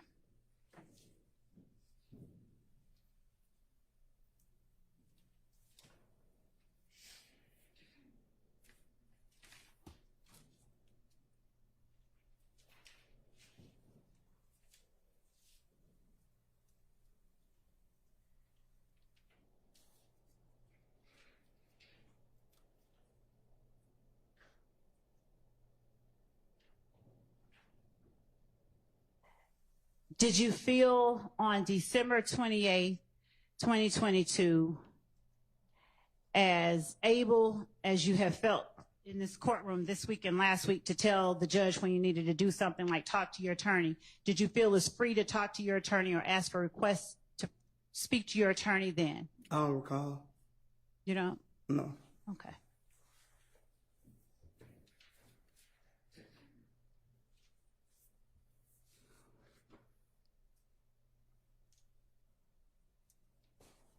Is there any portion of what the jury saw in your December 28, 2022 testimony where you halted the proceedings or what wasn't seen? Did you ever halt the proceedings on December 28, 2022 to ask to speak to your attorney? I don't even know the word you just used. Did you ever stop and say, Judge, can I talk to my lawyer like you have today and last week? Like I told you earlier, I ain't sitting over there. I'm sitting up here supposed to be telling my truth. And it's like you're not accepting my truth. I wasn't sitting over there in County Blues. I was sitting over there in County Blues. I'm in the free world. So it's like I couldn't stop and say that over there. Why couldn't you? Because I don't understand that. But once I got up there, I thought I could. Because you told me that. You said, anything you don't understand, you didn't tell me that December the 28th, right? Did your lawyer? No. My lawyer didn't tell me to stop neither. So sitting next to your lawyer, did you ask him questions? Not talking about what they were, but did you ask him questions at the table? I would ask the witness to be allowed to answer the questions. Judge, I'm not asking him what was said. I'm asking him. The province of the what? Oh, no, that doesn't. Overruled. Sitting at the table next to the lawyer you had known for 15 years, were you able to ask him questions? I probably could have, but I didn't.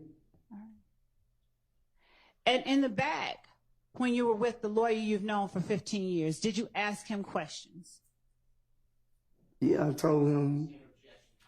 Well, if he wants to share it, it's his to share. I don't want to. I don't want to share it. Okay, I don't want. Specific about what you and your. I don't want to share it.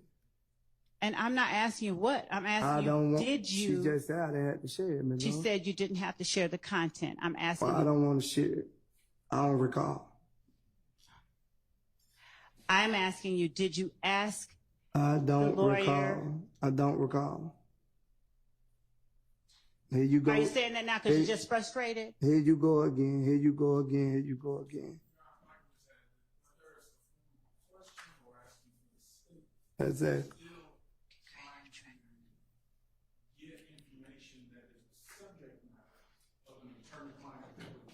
Okay, I disagree. The question was, were you able to ask him questions in the back? And frankly, he answered it before he didn't recall. So, thank you, Judge. All right.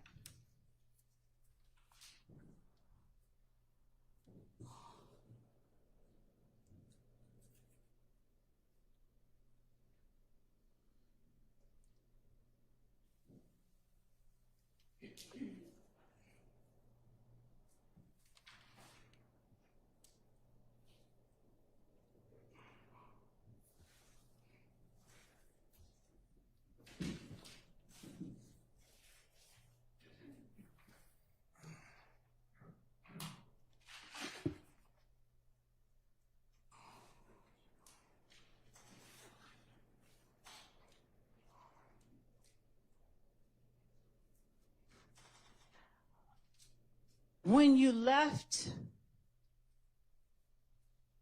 court last week,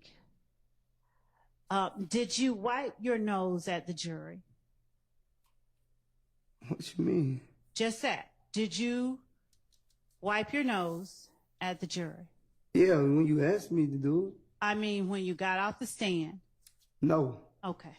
I wipe my nose at the jury. All right. See, yeah. She going too far. Until there's an objection, they just ask questions. But all these are capable lawyers, as is your lawyer. So yeah, but I'll just call the balls and strikes. You silly. All right. I swear you is. Just one moment, Your Honor. She's silly. I think she's almost done. Yeah, I hope so. Before I go back left. Because I don't mind going left.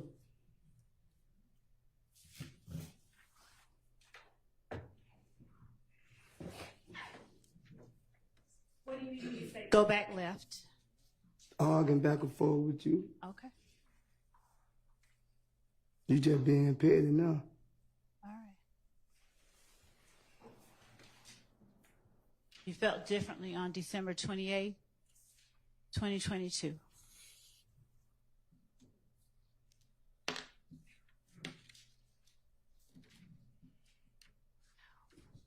You would have changed everything I want you to change. I probably wouldn't even be going through it. You probably wouldn't have gave me the deal. If you'd have came and asked me. Oh, man, I'm sick of her, man. I don't want to make you sick. Okay? Well, let me take Who a are you break. talking to right now? Could I take a break? Hang on just a second. Are you almost done? Because I'm wrapping there are up. some people who need a restroom break. Could we Yes. just give them that break, I Your need Honor, one and I'll back. make sure that I'm on. Give them I'm that. wrapping up. Yes, let's take a break right now.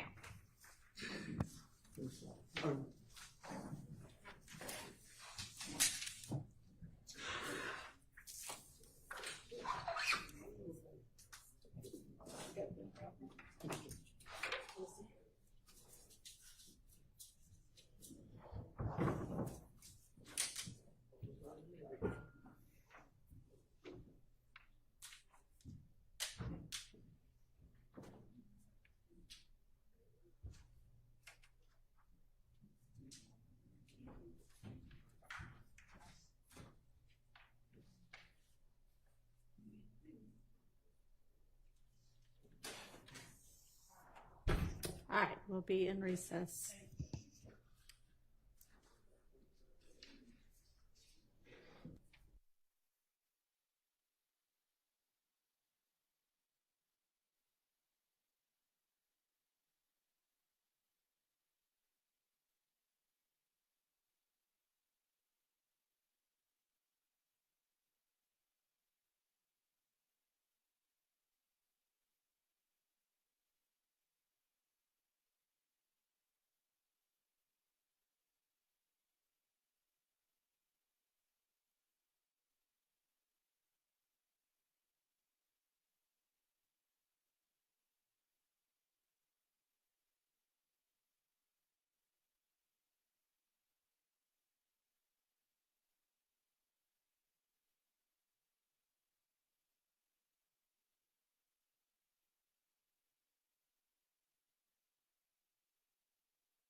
Mr. Sledgeback?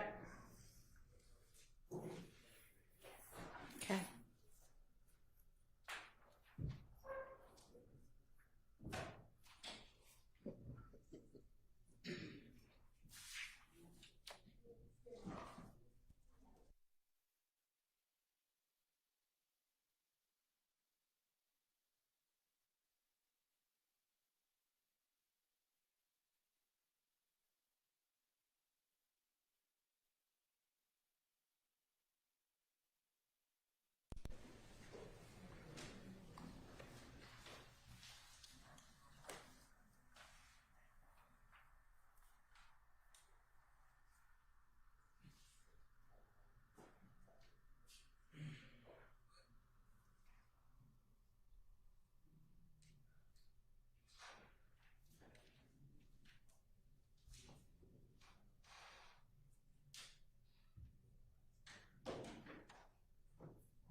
So, Ms. Love, I see this email, and Ms. Persfield's, she's not with us, but she's back in the office, so you can add her back to the emails when you're sending stuff. No, don't worry about it. I can do that.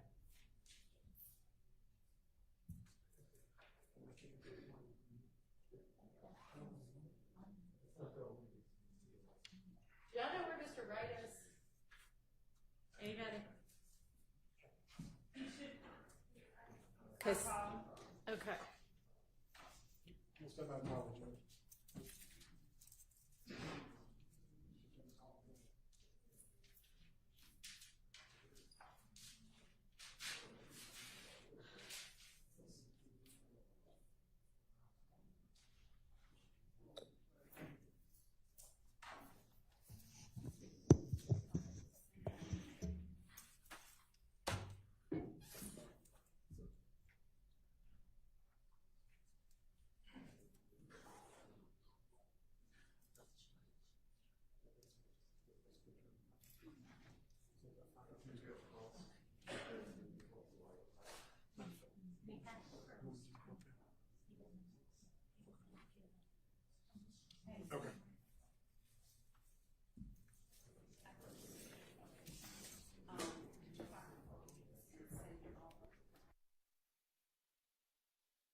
That's in place until we get Mr. Wright back.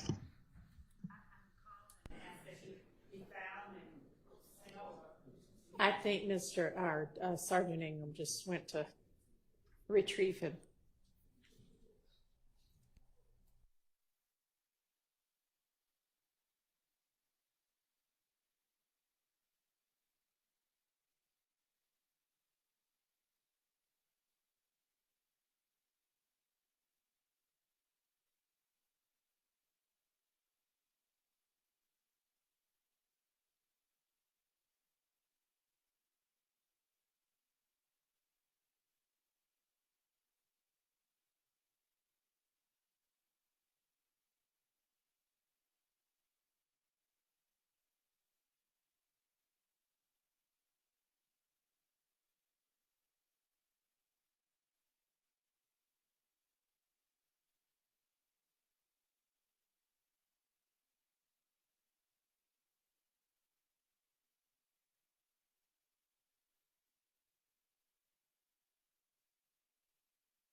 That's all right. We have you back now.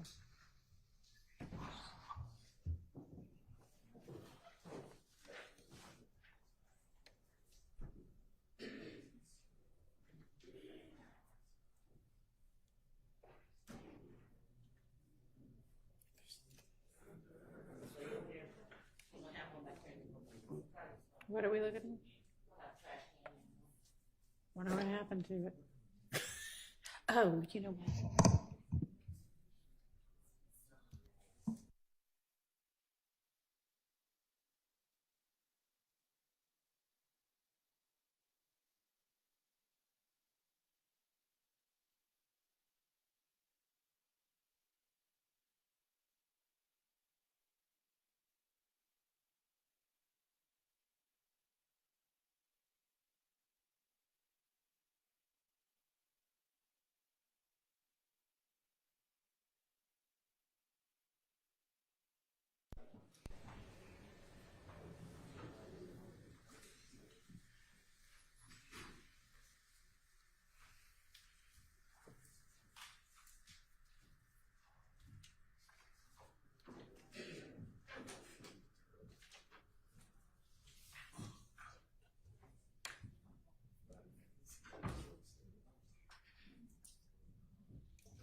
Thank you. Go ahead, Ms. Lloyd. I believe that, to everyone's delight, that's all that I have for Mr. Sledge right now. All right, thank you. Is there any recross from any of the attorneys? Not on the behalf of Mr. Stillwell. Okay. All right. I want to apologize to Ms. Lord, the courtroom, and the jury for getting upset. All right. Appreciate that. Your Honor, I'd ask that Mr. Sledge not be released, but be Okay. excused temporarily. Okay, you are excused. You're still under subpoena, so there's a possibility that you might get called again at some point. If so, somebody will let you know through Mr. Wright. Okay, But thank you you. are free to go. Thank you.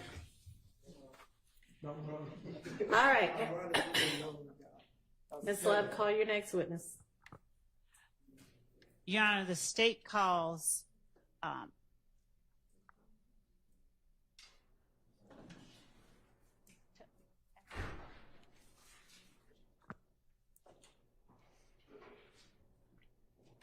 I believe that I will be calling a lieutenant, but if not, it will be Mr. Wright. Okay.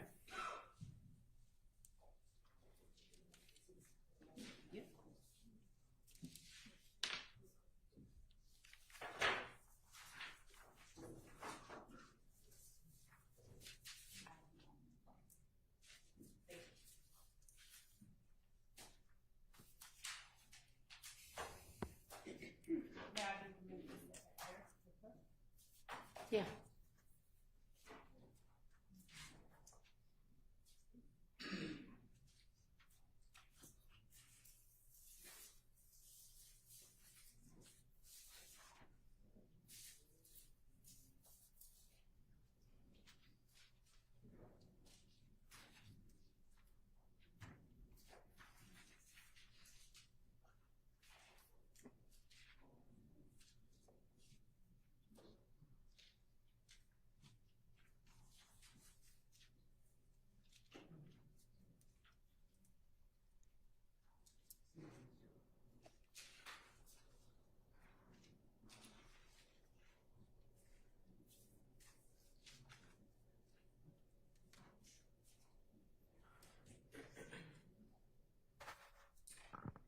State calls Mr. Derek Wright.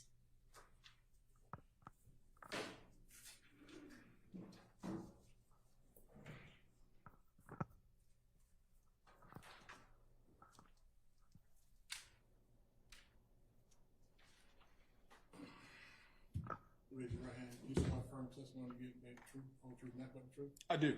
See, Thank you, spell the first and last name for the state, for the court, please. Right, Derek, D-E-R-E-K, Wright, W-R-I-G-H-T. Good afternoon, Mr. Wright. Good afternoon. Forgive me for putting you on this stand. This is not a place that I know you normally reside. Sustained. I'm going to take these away from you and put these over here. Mr. Wright, I will not be getting into matters of privilege. I'll just ask you a few brief questions regarding your interaction with the state as it relates to the witness that just testified. Okay. First of all, would you please tell the jury how long you've been practicing law? It's a year short of 30 years, so 29 years. And how long have you known Mr. Antonio Sledge?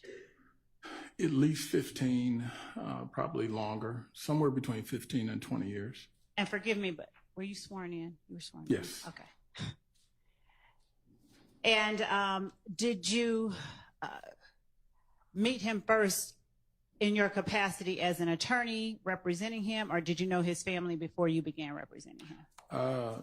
In a legal capacity first. Okay. Do you know how many instances where you've had to represent Mr. Sledge in Fulton County? Without saying a number, are you aware of how many instances? If I thought about it, I probably would come up with an accurate number. Okay. Is it, have you had at least 10 occasions to interact with him on not criminal matters, but just matters, legal matters? When you say occasions, are you referring to cases or just interactions? I've not represented him on 10 cases. It's far less than that. Okay. Over the last 15 years, are you comfortable telling the jury how many cases that you've had an occasion to represent Mr. Sledge? I would say, for sake of being accurate to this one and the one they've heard about from before, and I think a misdemeanor case. Okay. So other than that, I would be having to really dig deep, and I think that's probably it. Did the misdemeanor case happen 15 years ago? Probably more like 6 to 8 years ago, give or take. So what was the first, when you say you've been his attorney for 15 years, what was the first instance? What year was the first instance? Again, I can't tell you. I'm not being difficult. I just don't recall. I just know that I did come in contact with him as an attorney. And then with many of my clients, I developed a relationship. So he is someone that I've considered a friend, and I know him, some of his family. And therefore, I've had an ongoing interaction with him, both professional and personal, for 15 plus years. All right. Is it fair to say he's not the only person that you've represented in criminal matters? Correct. I've represented many, many people over the years. Have you had occasion to represent many, many people in Fulton County over the years? Yes. Have you had occasion where when you make an entry of appearance with respect to, say, for instance, a bond hearing, but have been required to stay on as a person's attorney? Early on, when I first started, you had some of that because, one, often you might get onto a case and then get appointed where the county pays you to stay with the client. Okay. So early on, there was sort of an advantage to getting on early, and then you could stay on if the client either retained you privately or the county paid you. Later on, that changed, and more emphasis was put on public defender and contract attorneys and other stuff. So I would say in the last 10, 15 years, not so much.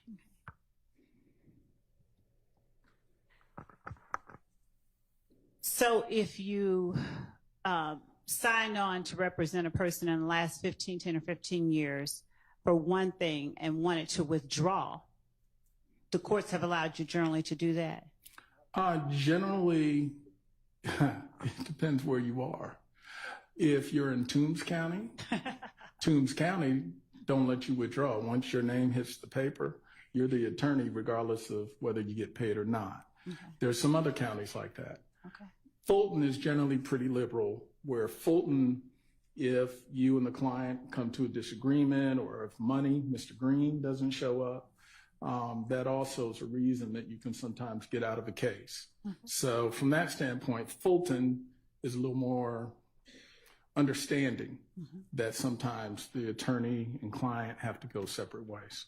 Without getting into the specifics of what you may have shared with your client, unless he waives it and you've been given permission to, and you'll have to tell me if that's the case. Well, I'll tell you now, he has not waived attorney-client privilege. That is fine. So I am restrained by the laws That's of our absolutely state. okay. Okay. So without getting into anything that is privileged information, would you tell the jury if information that is said between you and your client in the presence of others, such as Lieutenant Lancico, a lawyer from the state, whether that information is considered privilege? It's a two-part answer. Yes. From an attorney-client privilege standpoint, that conversation may not be privileged because it's been said outside of me and the client, meaning there's more individuals hearing it. Right. From a plea negotiation, and whether plea negotiations are admissible in a court of law, that is beyond the attorney-client relationship, but an admissibility issue. And therefore, the question of this conversation isn't so much an attorney-client, but whether if it's a plea negotiation or it's the furtherance of one, is it admissible? Okay. So have you been sitting in court during the entire time that Mr. Antonio Sledge has been on the stand? Yes. Well, there may have been a one hour short period of time one morning where I had someone covering for me, but other than that, okay. I've been here the entire time. All right. Were you present in court when he was asked by Mr. Steele about a June 2024 meeting in Fayette between Lieutenant Lancico, yourself, Mr. Sledge, and myself? Yes. All right. Do you recall that meeting in Fayette County? Yes, it was the Starbucks in Fayetteville, my place. And how would you characterize that? First of all, how long did that meeting last? I would estimate maybe plus or minus 40 minutes. Okay. And generally speaking, how would you characterize that meeting, the content, the purpose? Often when you enter into an agreement with the state, you'll be asked to come in or meet with them to discuss questions they may want to ask, subjects they may want to cover. And basically, it's almost sort of like a prep session. And from the defense side, we're also trying to get an idea. What are you going to ask us? Where are you going with things? Mm-hmm. So it's sort of both sides feeling each other out. And that way, when we get to court, things can sort of go smoothly. And that was sort of what we anticipated. Mm-hmm. And that's generally what the meeting was. To be honest, we did not get into the details of testimony as much as I am generally accustomed to. Most of it was, Ms. Love, you getting to know my client and getting a feel for him, and vice versa. So honestly, a lot of the details weren't discussed. It was more of a feel each other out kind of meeting, in my opinion. Okay. And Do you recall me asking your client about any specific details of the case or the plea that he signed on December the 28th? There was discussion at that meeting about the plea that he had signed, a couple of videos, and again, I'm generalizing because I don't have an exact memory of everything. And again, because you didn't get into a lot of the details, like, to be sure, there was no script, there was no, here are the questions you're going to be asked. It was a very generalized kind of conversation. There was, at one point, which y'all have talked about, a point where he started to share, because he volunteered it. When you say he volunteered it, what do you mean? Did I ask him something about it? Mr. Sledge volunteered the subject of what Mr. Williams may have said to him. Okay. And to be clear, while it definitely wasn't what you were asking, it wasn't on the subject you wanted to cover. Therefore, you say the subject I wanted to cover. Please explain what you mean. You were asking, and I don't remember, to be honest, exactly what the question was, but it wasn't responsive to the question. That's why it stood out. And when you heard what he was saying about Mr. Williams, there was an immediate reaction where it was, that's not what I'm asking you, is what you said to him. And he said, well, he went on, said what Mr. Williams told him. And was that the part where he's saying he encouraged me to take? Okay. What part are you talking about? This is what I've observed discussion in the courtroom about what he said about Mr. Williams telling him to take Woody to see the police. Okay. And the point was, as his attorney, as a defense attorney, I took it as that wasn't a subject you wanted to talk about and you weren't asking him about. But I can't say that I ever heard you say, don't tell the jury. It was nothing that definitive, but it was simply, that's not what I'm asking you. That's not what I've asked you to tell me. And ultimately, we sort of moved on from it. But it was just clear he very much wanted to say it, and that wasn't what you were looking for in terms of whatever the initial question was. So, but answering the issue at hand, I cannot say that you ever said, don't tell the jury. And listening to the questions that I put upon your client during direct examination and redirect examination, where I've asked the question and his response has caused me to say, that's not what I'm asking. Would you characterize the interaction at that coffee shop as different than or similar to those type of interactions? I would say, one, the overall interaction at the coffee shop was pleasant. No one was arguing, yelling, screaming, anything like that. It was very pleasant. You'd ask a question, he'd provide an answer. And then even when we got to that, it still wasn't combative. It was simply, that wasn't what I asked you, or what I'll ask you. It was, again, that just wasn't a subject you were going to be asking him about. So it sort of came and went. And when you say that's not or wasn't a subject I was going to be asking him about, is it your testimony that my response had to do with the question? Your Honor, I'm not. Honestly, he's a lawyer. He's going to be able to handle it. I'll give you a little leeway. Thank you. When you tell the jury that I said, that's not what I'm asking you, was your understanding that that's not what I'm asking you related to the question that I had just asked that seemed to he seemed to have not been responding to? It was to the question. That is, that was not the subject matter or topic you were asking a question to. Again, I did not hear it. And again, maybe I'm biased because this is what I do, but I did not hear it as an instruction to say, don't you tell the jury this, or I want you to only tell them about that. It was, that's not what I'm asking you right now. I'm not going to ask you about that. As in, so I did hear that extra part, but again, it just reinforced the idea that you weren't instructing him to limit his testimony in any way. It was just clear that wasn't a subject you planned on going into. Mm-hmm.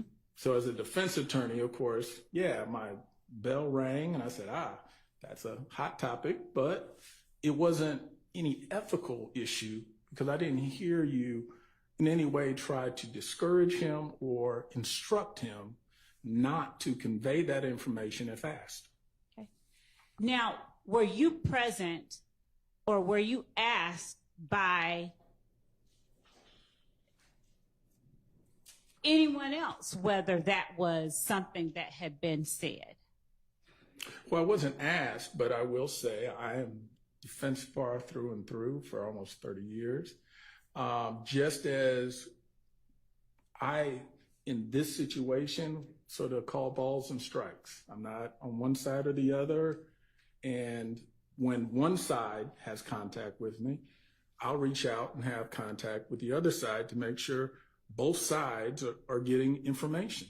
Mm-hmm. And I did reach out and contact Mr. Steele, I believe, or it may have been Max, to say, hey, we did sit down, we had a meeting.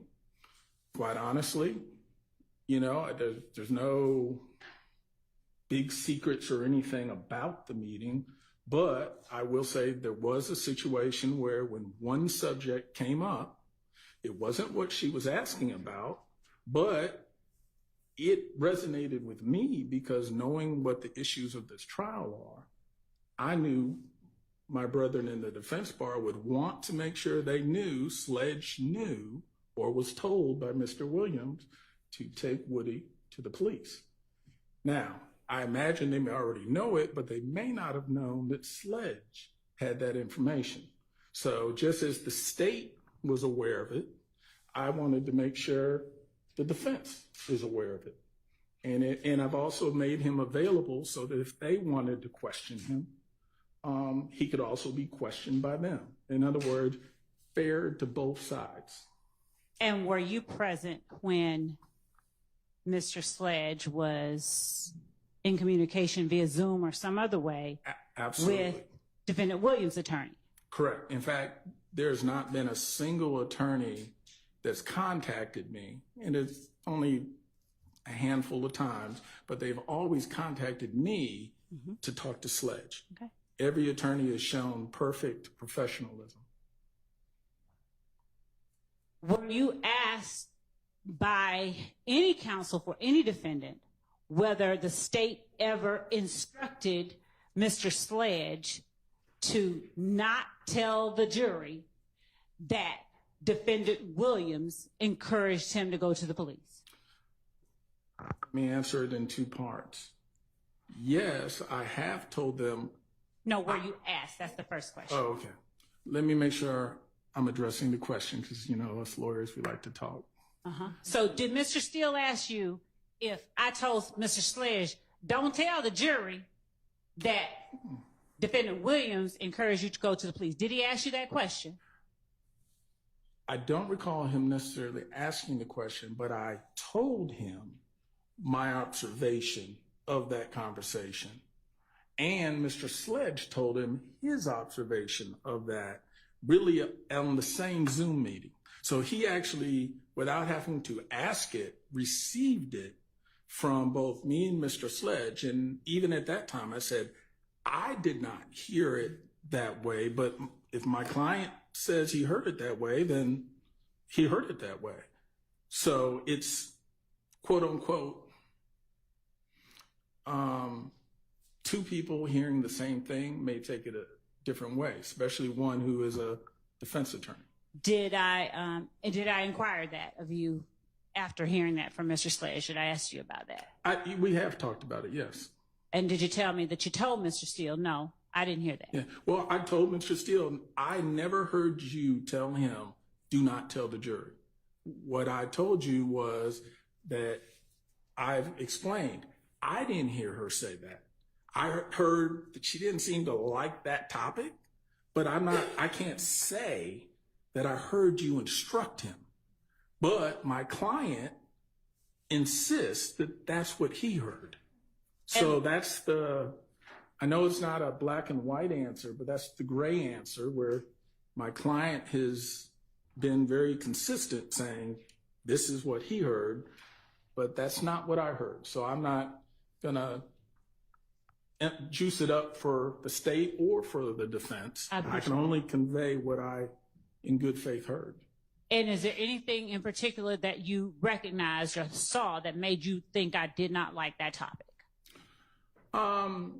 Knowing the general idea of what the case is about, that ultimately the state's theory of the case that Mr. Williams...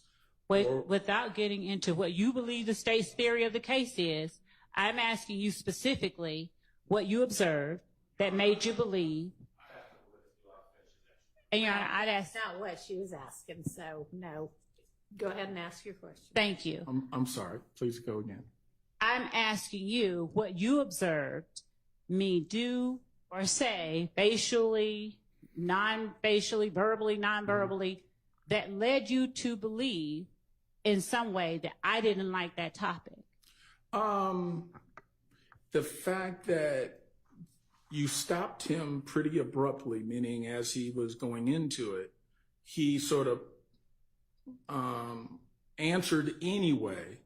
So it wasn't that you didn't yell, you didn't scream, you didn't do anything. But it was just, as attorneys, what we're really good at, I know we're going to say talking, but listening and picking up.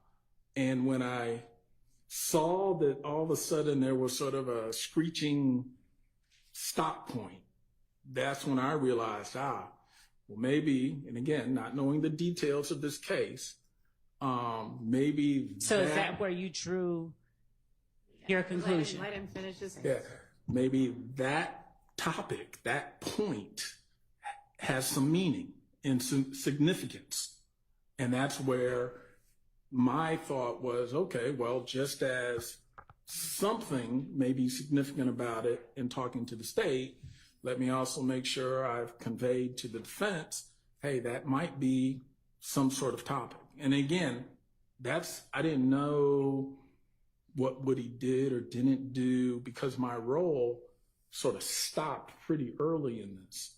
So again, my thought is if I'm neutral and calling balls and strikes, I want to make sure that they also are aware that may be a topic of interest. And but nothing about your body language or your mannerisms went to anything more than just, hey, maybe there's something there that someone needs to look into.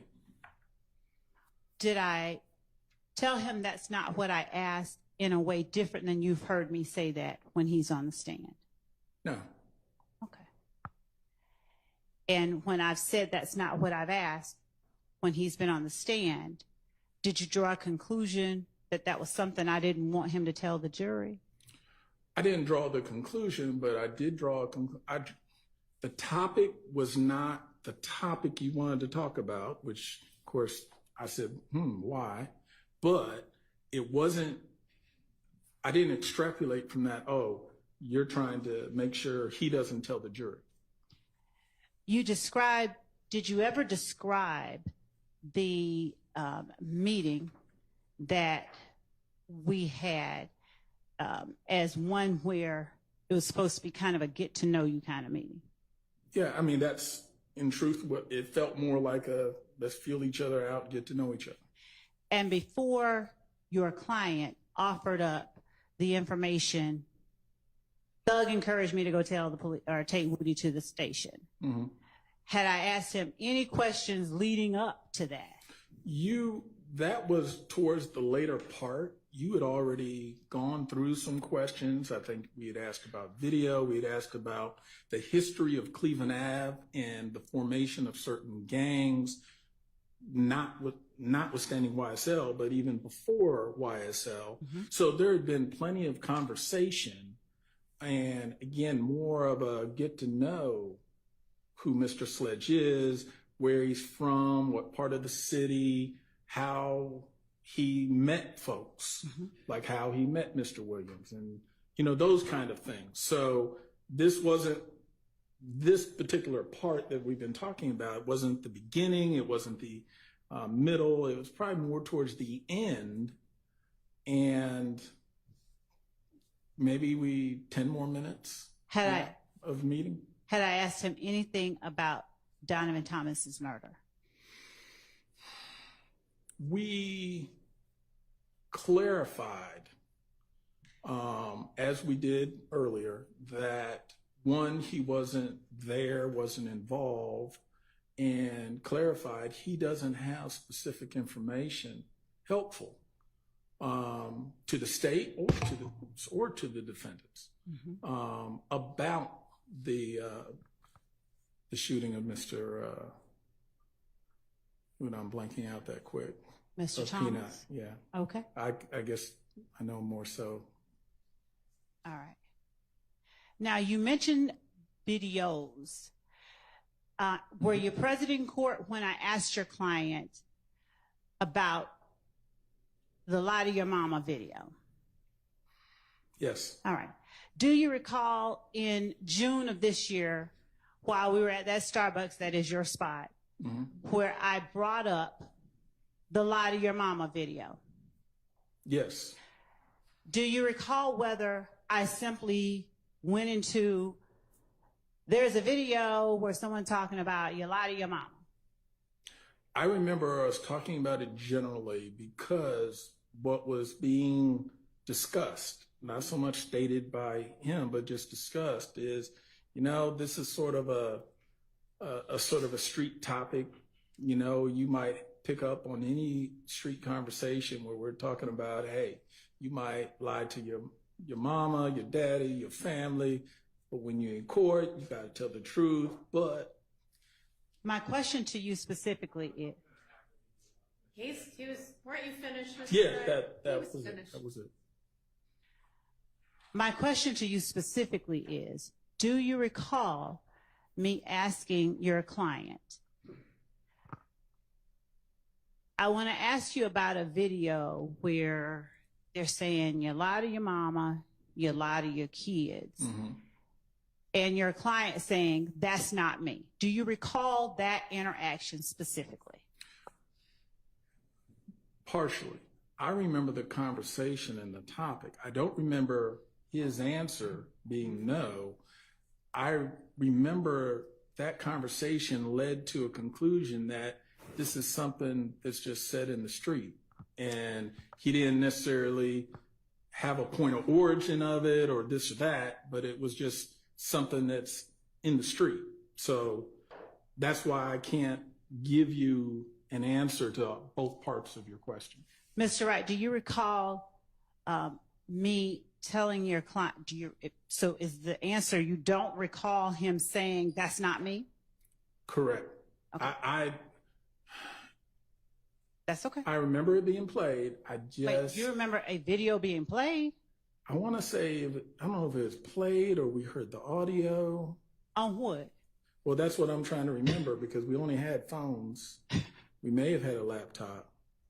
Again, and I could be incorrect. That's why the safe answer is I'm going to say no, because my recollection of that specific point is not, I don't know if we simply talked about a video or if one was shown. Okay. Do you recall me telling your client I have a video of him saying that? You may have, yes. Do you recall telling your client, act as if the state is God and they know everything? They already know the answers to the questions they're asking you. So don't try to be clever. Just tell the truth. It is customary when I... No, wait, just, I don't mind the explanation. If I said it wrong, just say, no, you didn't say that. I don't have a specific recollection of saying that, but it's customary for me to tell my clients, when you are in a cooperating posture, when they ask you questions, assume that they know the answer to the question they're asking you, that they're asking you not just to find out information, more often than not, they're testing you. They're trying to see, can they trust you or rely on your responses? Are you going to be truthful with them? So yes, it is likely I would have had that conversation. Would I have said God or some other analogy which made sense? Something. But it's more likely that I, at some point, made sure I said words to the effect of, when they ask you questions, assume they know the answer already. This is more of a testing, not a inquiry for information. So that's why I'm saying I may not have used those exact words, but I'm sure I probably did have that exchange in terms of the concept. And when would you find it necessary to advise your clients in such a manner? When they are in a cooperation agreement, and once we realize, they're putting us under subpoena, we actually have to testify. And then the posture sort of changed. That it's not just, hey, we're willing to testify. It's no, you're going to testify. You do understand. You come in, you're going to have to tell the truth. And the state's going to question you and ask you some things. And when they do, that's when I would say, don't think you're going to outsmart them and you're smarter than everyone in the room. You need to almost assume they already know the answer to the question. And therefore, being truthful is always in your best interest. One, it's the right thing, but two, it's the smart thing. Prior to that meeting, had you already been made aware that your client would be testifying? Well, yes, the purpose of the meeting was, they are going to have us testify. Right. So we need to meet with them and see what questions they're going to ask. And like I said, just as y'all are feeling us out, we're feeling you out to get an idea. Okay, what things are they going to talk about? Are there any issues that are going to happen? And based on the plea and the fact that there was, we'll just say, some tussling or adjusting in terms of what the state was thinking of his factual proffers and what he was thinking, I figured this would also be a good time to start to iron some of those differences out and make sure that we're all on the same page as to what he can testify to and what he can't. So you do not recall saying that in response to my telling him that we have a video of him saying they lie to your mama and you lie to your kids and get in the courtroom and tell the God's honest truth? I may have said, wait. That's the video you're referring to. You're asking me, did I counsel him about assume the state knows? In response to my saying to him, I have a video of you, not anybody else I'm talking about, but I have a video of you and him sitting back smiling, and then you saying that. You have no memory of that. I may have, only because listening to the dynamics of the situation, that would have been a time it would have triggered me to say to him, hey, this is, make sure you understand, you need to be straight with them. So I don't have a specific memory, but just knowing that I've been doing this a while, Okay. I'm sure I probably did. Okay. Now, back in November of 2022, did the state seek, do you recall getting an email from me asking whether your client wishes to speak with the state about the case? I believe November 17th. Okay. All right. I could be wrong, but I believe that was All right. when I received that email. And you might have got one in November 17th. Did you also give one? I'm going to show you what I had marked and provided to counsel for the defense, but I'm willing to show again as State's Exhibit 450 Yankee, if anyone wants to see it. Sure.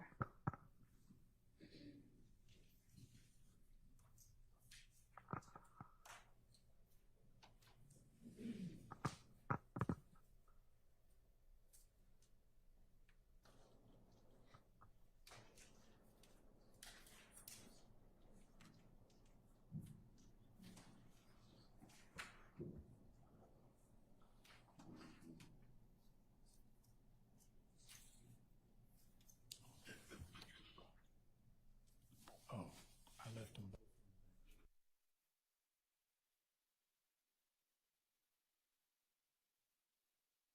Yes.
Yeah. I'm going to take 10 minutes. Oh, I know what it is. I still have this one. All right, we're going to take, well, it's okay. 10 minutes or so, maybe 15, maybe longer, who knows, to give them an opportunity to look at a couple of things.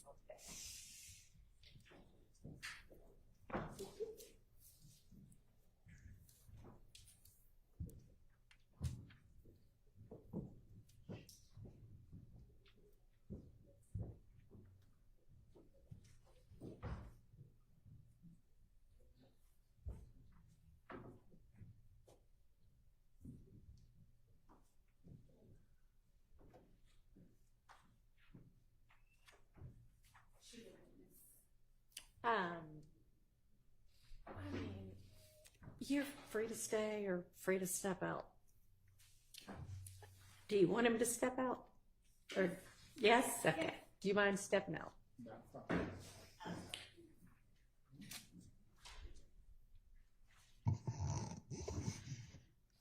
All right, y'all all take a minute and. Judge, may I just, so that they are clear for the record, exactly which one is which? Sure. So State's Exhibit 450 Yankee is the proffer, it's the email dated November 30th, 2022 at 5:44 p.m. From myself to Mr. Wright, and it is, the attachment is proffer form sledge. It says, "Good afternoon, Attorney Wright. It is always good speaking with you." That's the one labeled 450 Yankee. The one labeled 451 Yankee is the email sent from me to Attorney Wright that is labeled sledge agreement and dated December 27, 2022. At 4:57 p.m. It starts, "Here you go, Derek." And attached to each email is the attachment that was sent at the time the email was sent. Then 452 Yankee is another email to Attorney Wright that says sledge agreement updated, and it is December 27, 2022 at 5:06 p.m. with the attachment sledge agreement updated. 453 Yankee is the email sent to Mr. Wright from me, dated Wednesday, December 28, 2022 at 1:45 p.m. And it is labeled sledge agreement updated 2.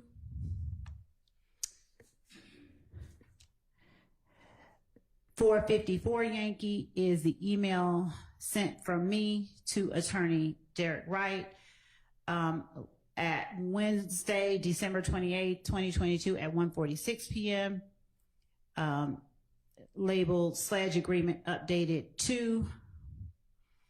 And then 455 Yankee is the email from me to Attorney Derek Wright, labeled sledge agreement updated 2, sent Wednesday, December 28, 2022 at 1:54 p.m. And the body of the email says, "Use this one!" And attached is the agreement or the updated agreement 2.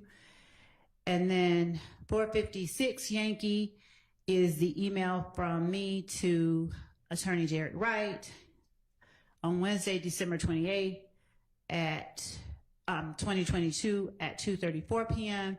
labeled sledge agreement updated 3. Okay.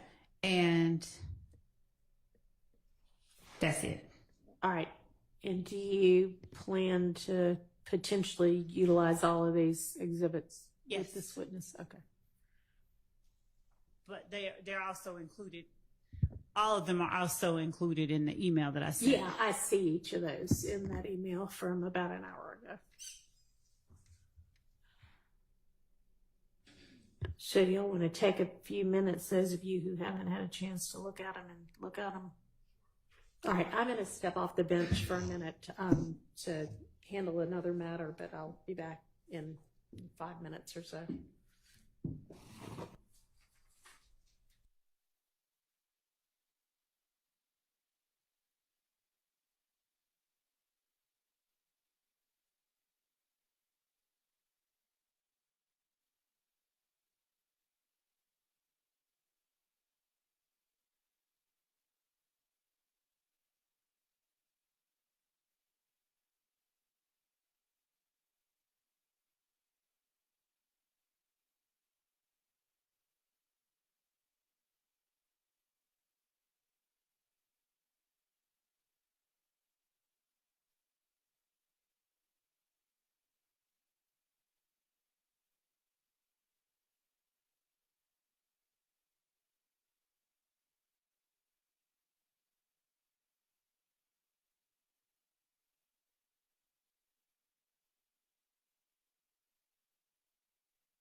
haven't discussed everything yet, so we'll call you.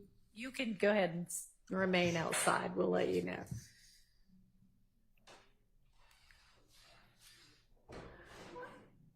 All right.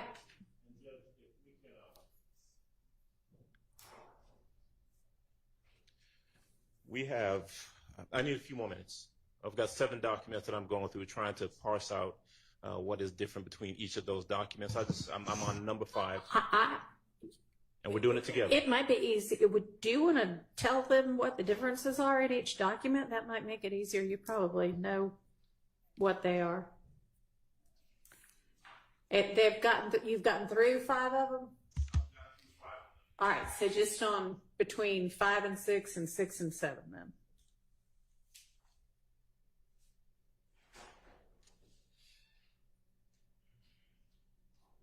Which would be, I guess, between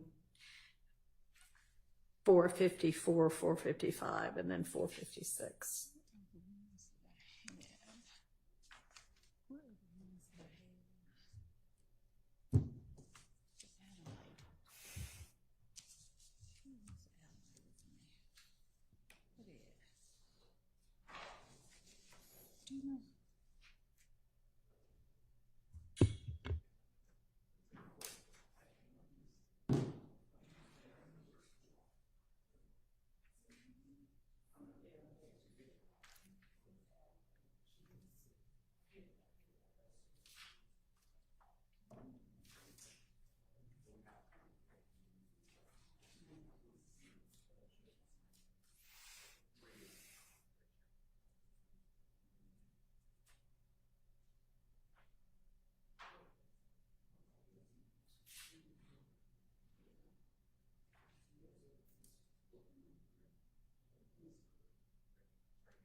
Apparently. No, because I was circling them as we were. Okay. So that won't make it any faster than I thought maybe it would, but that's fine.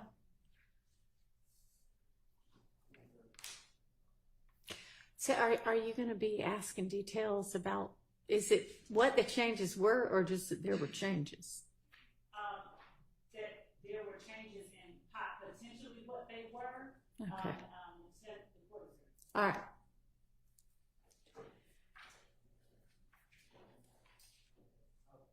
I guess I'll wait until we're ready to discuss the whole thing. I've got a position in regards to the admissibility of all of these documents.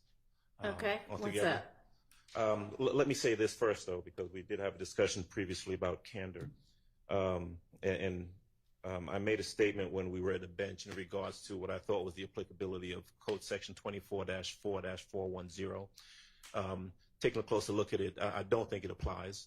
I think you're correct that it does not apply. And so let's right. take that off the table. All right. I will tell you that my overall objection is that I'm opposed to any of these documents coming in for a couple of reasons.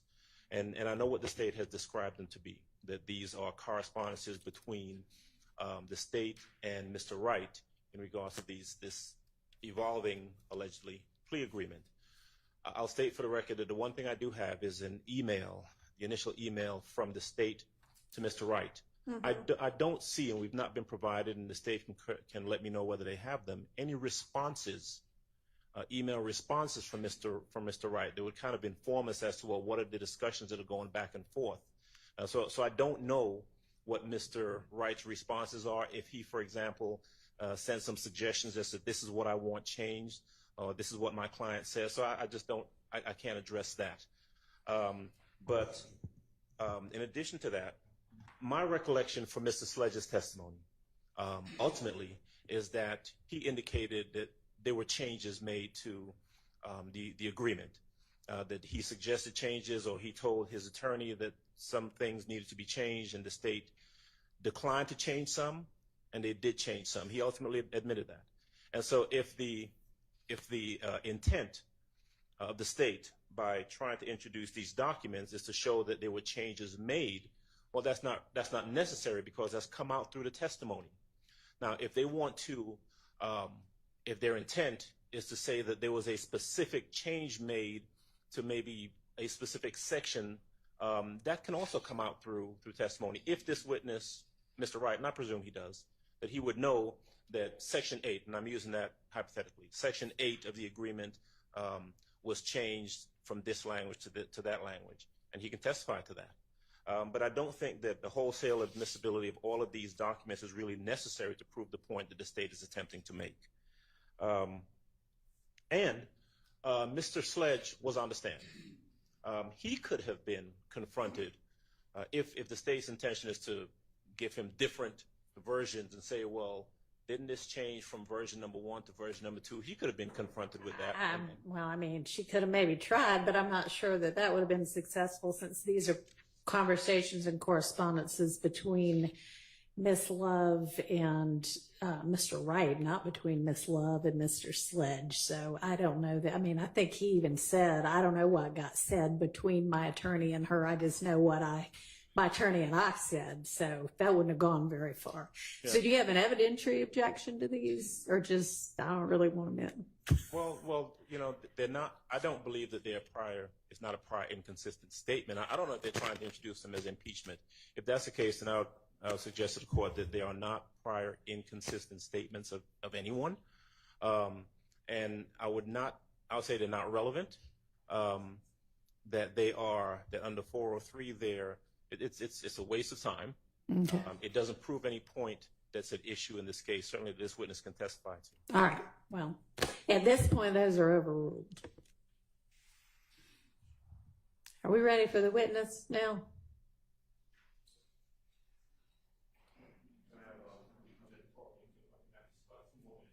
Two minutes. You can have 2 minutes, Mr. Sharp. You can talk during his 2 minutes if you'd like to.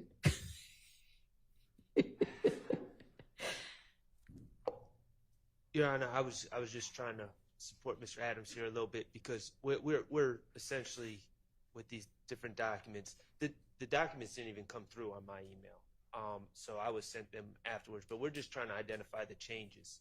So it's just taking us a minute to go through all. You get 2 more minutes. I didn't get an answer to that question. Maybe I didn't direct it to the state. Okay, well, I don't know whether they've got the responses or not. I don't know whether they want to use them or not. But he is on the stand, so if they don't end up using them, maybe y'all can get them in if you want to. Well, but we don't have them if they exist. And I guess I'm asking the state to indicate whether or not those items exist. Were their responses? I think that when Mr. Wright responded, it was via telephone call. I'll check my email to ensure that I'm not inaccurate, but okay. I think that it all happened. I would send him something, we'd have a conversation, I'd send him something in response, okay. But he can correct that. And if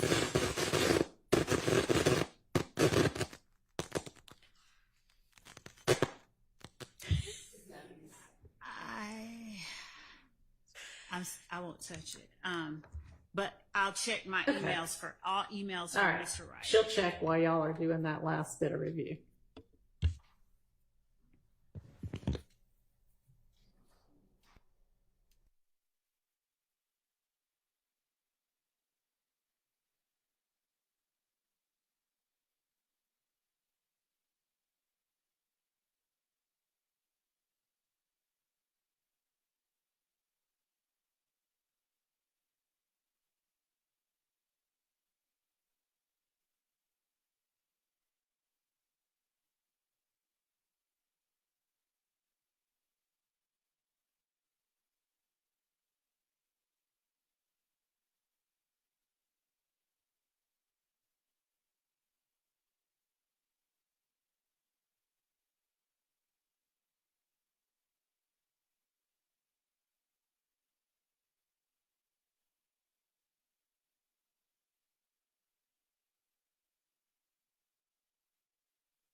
forward all the emails that I got from Mr. Wright.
What else, Mr. Short? I'm prepared to talk for 30 seconds, Mr. Adams.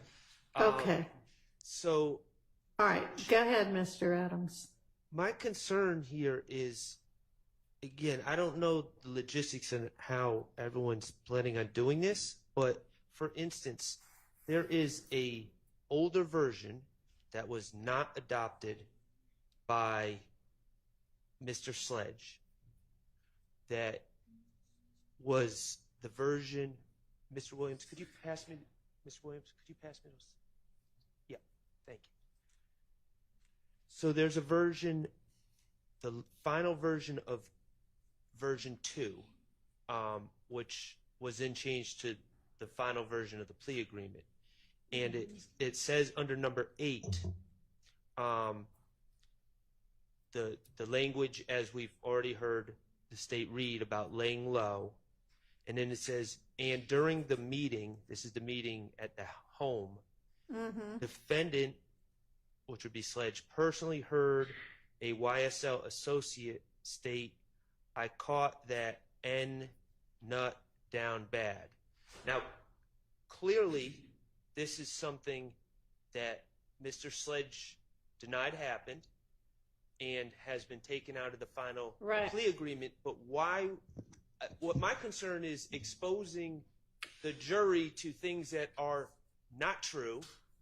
So, yeah, I understand that. So I'm not sure exactly what Ms. Love's intention is with all of the different versions and whether she's going to ask that it be, you know, that kind of detail come in, or whether it's just going to be, you know, was there some additional quotation or something on there that then got removed? So, Ms. Love, can you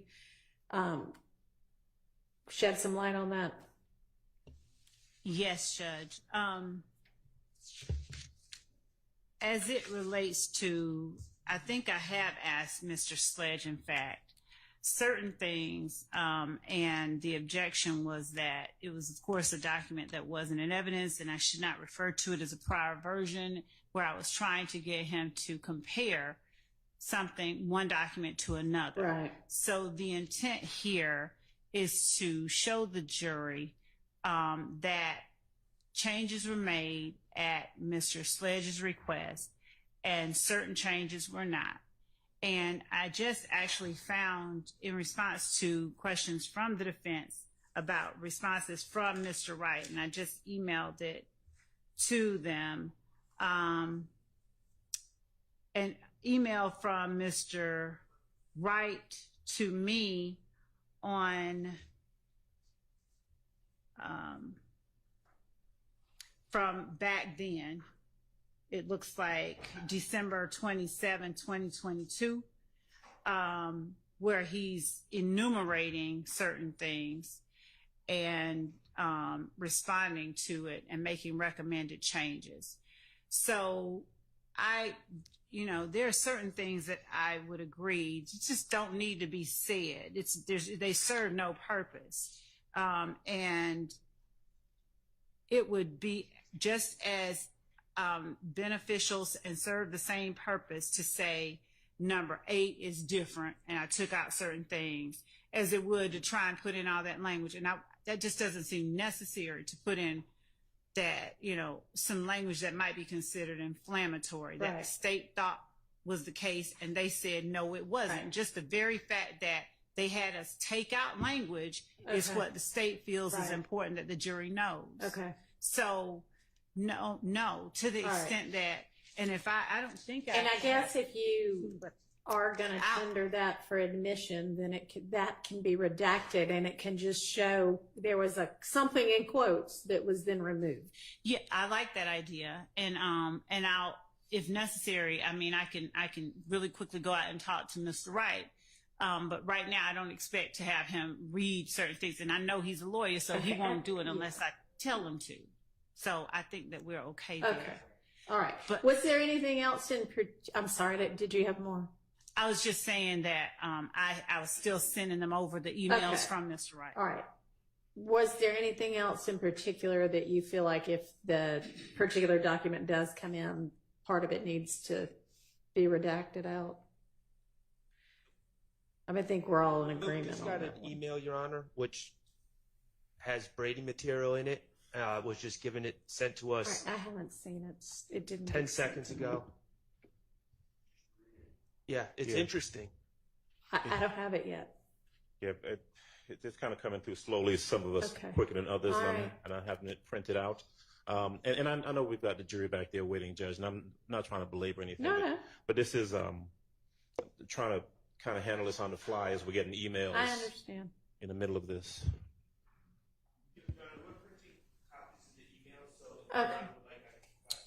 Sure, And thanks. And we're also having 8 copies sent over for the court and the defense and.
Is this response the one that is going to change to the final? So I should be looking at the one just prior to the final when I'm looking at what he's saying? I'm sorry, wait, what? Which version is this in response to? Okay, so I don't know what was just given to you, but I get the same. This is what Miss Love just sent to y'all, or what? Yes. Okay, so whatever you sent over at 4:12.36 p.m. today, that was Mr. Wright's December 27th, 8:43 p.m. response. What? okay. So the December 27th, let me pull it up. Hold on.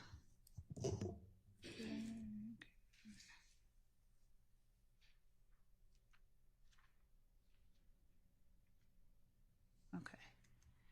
So December 27th, 8:43 p.m. No, well, that was one version.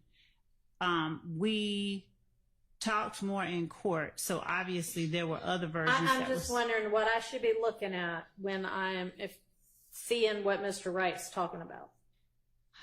So,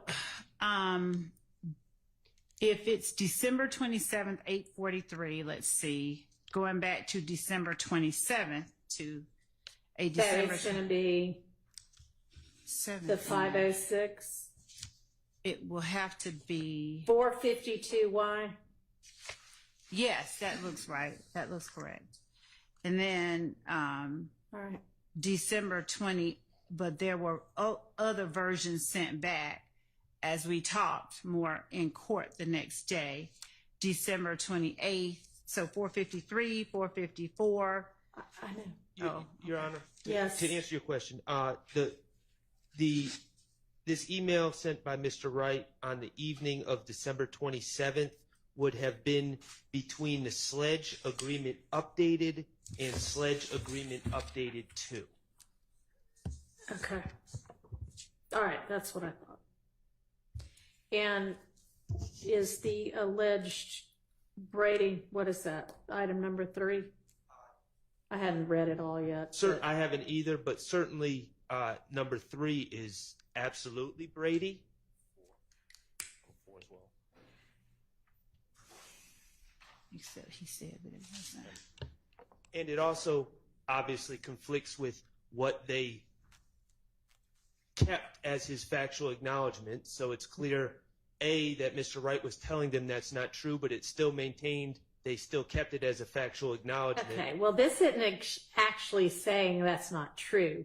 Well, it's saying the real issue was, well, the factual which he acknowledgement- actually denied on the stand. But the factual acknowledgement says, while associated with YSL and to support and express loyalty to YSL, and then it says, and wherein on behalf of YSL, defendant threatened, and it all goes to intent and state of mind, and that's the important part of this case.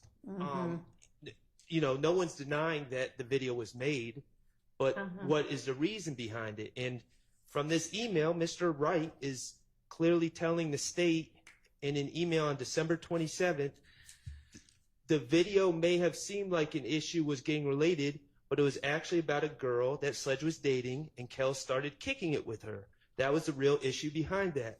Not denying the video, but the real issue was the girl. That is Brady. That was never shared with us. okay, I'm not sure that that's Brady. I understand you to be saying that you think this is a denial of it being something done to support, and I don't know what the language was, support and whatever, the gang.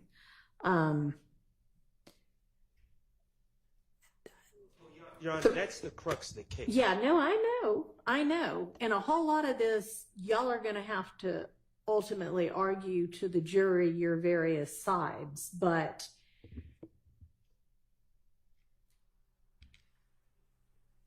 for this to say, it seems the video may have seemed like the issue was gang related. The real issue was the girl that a member of a rival gang was then sleeping with, that was one of the alleged gang members' girlfriends. Might make that the real issue, but it doesn't necessarily make it in no way in support of the gang. And I mean, y'all can certainly argue that, but I don't think this is the kind of thing that is like, oh, this is, plus this wasn't the ultimate version. So I don't know what went back and forth after that. He ultimately signed with his attorneys, I don't know what the advice was, but knowledge, something that said whatever the ultimate number 3 was. And you know, y'all made and y'all have secured evidence from the witness that he feels like he was pressured and coerced into that, and reasons behind it. So y'all have an argument there too, but I think we've done a good job doing that, but we did all that without the knowledge of this email, which should have been provided to us by the state. That's my only point. And for what it's worth, the you know, a significant portion of the state's questioning and then a redirect of Mr. Sledge focused around whether or not he had there were specific things that he had asked that they change. And so what we end up having here, what we know now from the email that we didn't have before, is that, again, going back to number 3, number 3, as in its final form, talks about being associated with YSL, and, you know, talk about the video and where he's brandishing a weapon using a drive-by shooting to harm a person named Kel, a rival gang member. But the state knew, certainly when they were redirecting Mr. Sledge a little while ago, that Mr. Sledge, through his attorney, had given them the information, had specifically denied that number 3 was accurate. all right. Y'all are saying had specifically denied, and I don't read it that clearly. I don't think that's a specific denial. That's more of like I'm clarifying that this is really more about the girl than anything else, which it frankly is. So, okay. I mean, I hear what you're saying, but I don't read it that way. If you look at number 4 also, Your Honor. Okay. Number 4 of the defendant's factual acknowledgments, and you got to excuse me because I'm kind of flying back and forth between the different versions. Yeah, we all are. But, you know, number 4 talks about on April 28th, as reflected in the indictment, that the defendant and fellow YSL associate, Demiki and Garlington, I'm just reading it into the record so I can perfect it, committed a drive-by shooting using the firearm defendant wielded in the video reference in Part 3 of this section. So I'm looking at the email that we just received. Right.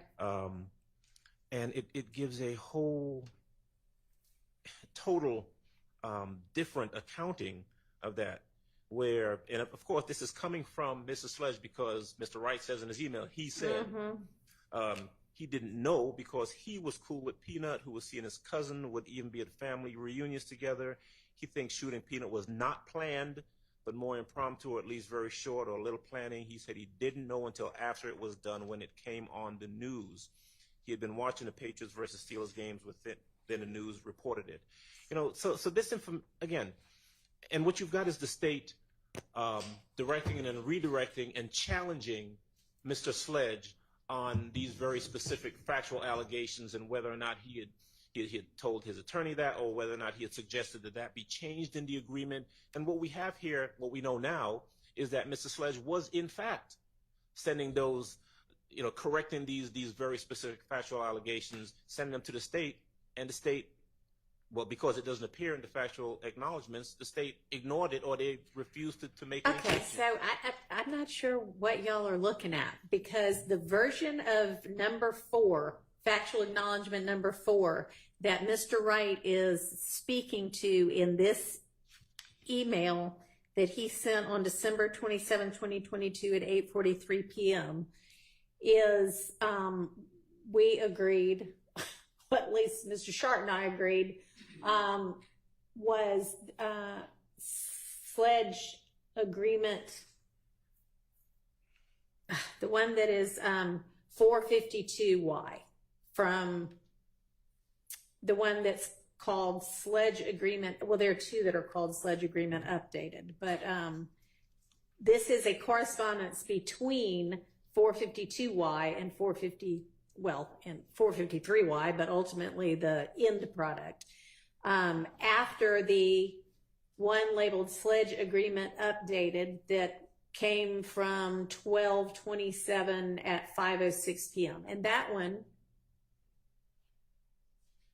reads, on January 10th, 2015, before the murder of Donovan Thomas Jr., defendant had personal knowledge that YSL associates were planning to murder Donovan Thomas Jr. Mr. Wright's response to that is essentially, Mr. Sledge does not think the shooting of Peanut was planned, but more impromptu, or at least very short or little planning. So that clearly got changed, because our final version doesn't say they were planning to. Yes. May I incorporate? So I cross-examined Mr. Sledge, and the state's theory is that there was a, quote, gang war starting in approximately the fall of 2014. Right. That escalated with the fight on January 6, 2015 of Mr. Copeland at the Club Crucial. And then it culminated and then went on steroids thereafter, after January 10th. I would have used number 4 that you just read, Your Honor, to show that there was no animosity between Mr. Sledge, who's a supposed YSL member, and Mr. Donovan Thomas, who's a supposed leader of a, quote, rival gang. The reason I say this is because I knew about it. So listen, I want to make it clear. I knew about it because I spoke with Mr. Sledge through his lawyer. So I actually asked these questions. Right. I didn't know about this email. But So the email. Go ahead. I'm sorry. But no, don't apologize. But the email is Brady, because what the state was saying is these two divisions. They put, I didn't put Mr. Sledge on YSL, and that there is a total collapse between human beings.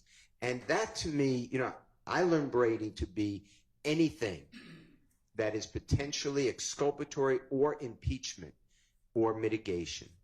And the court has heard now, you know, Mr. Copeland said I lied about everything. That, to me, is Brady. The statement on this number 4 is, to me, Brady, because it shows that there is not animosity. All right. So your belief about the Brady is not the part that I was talking about, but more the part that says he and he here is Mr. Sledge, at least at the beginning. He said he did not know because he was cool with Peanut, who was seeing his cousin and would even be at family reunions together. Does the he change there, and as the he become somebody else was cool? Who is the he that was cool with Peanut? Do we even know? We don't. I believe that is Mr. Sledge. Okay. And so you think it's Brady material that Mr. Sledge was cool with Peanut? Right, because Mr. Sledge he's been identified before you came on the case, the bench on this case, as from multiple, two, definitely, maybe three, supposed gang experts saying Mr. Sledge is part of this gang. Yeah.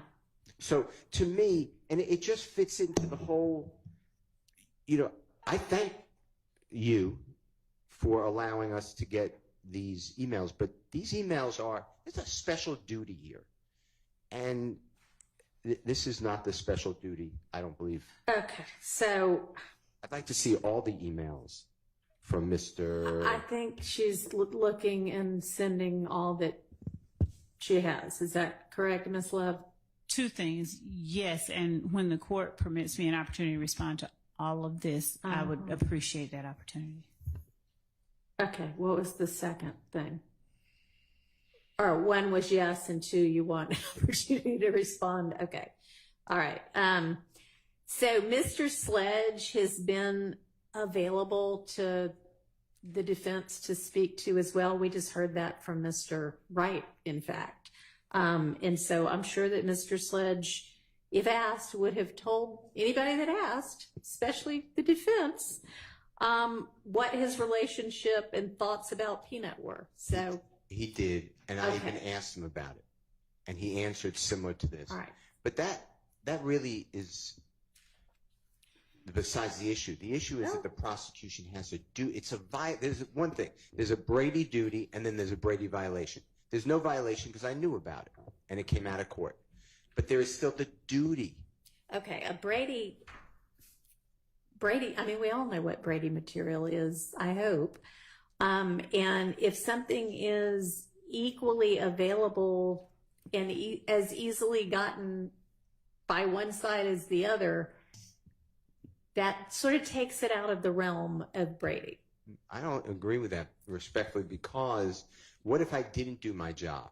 It's an ineffective claim. Well, and the state had the duty. All right. Well, I don't. You can't shun your duty and say, well, he has the Honorable Keith Adams, so he'll figure it out on his own. That's not. In fact, courts ask, this court, I believe, but other courts in this courthouse say, is there any Brady evidence known? Is there any evidence suppressible known by the state?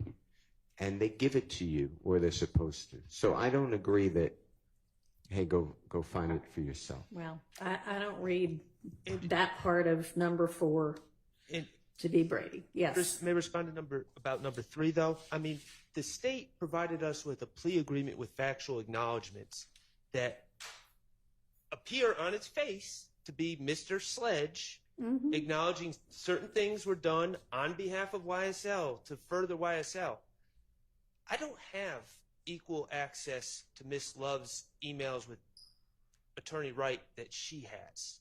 So clearly that email correspondence between Mr. Wright and Miss Love, which was never handed over until a few minutes ago, it contradicts and it impeaches those factual acknowledgments that Antonio Sledge signed. Now, I'd like to think that I do everything I can as a defense attorney, but I don't think it's unreasonable that a defense attorney would read the factual acknowledgments signed by a cooperating witness and accept that that is going to be their stance when they come and testify. And well, lucky for y'all, it wasn't his stance. Well, but I don't think that makes us getting it this last minute any less problematic. Well, I'll just say that if the state has an open file, then none of these arguments ever even come up. Now, I know that that is your, something that y'all in your office can make a decision about, but open file would,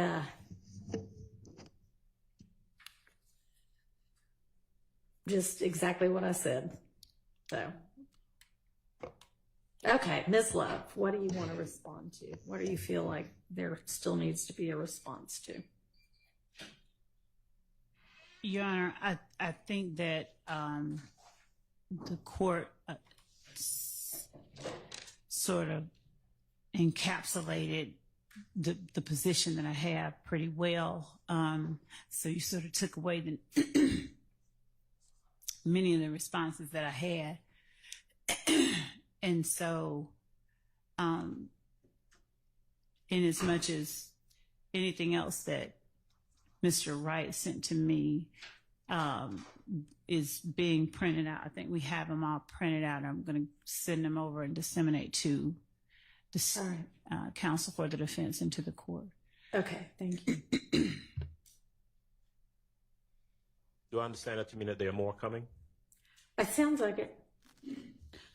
Should I just send the jury home for the day? Okay. Can you release them for the day? Tell them they're under the same instructions they always are.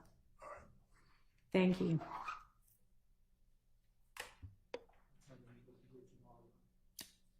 They're always here at 9.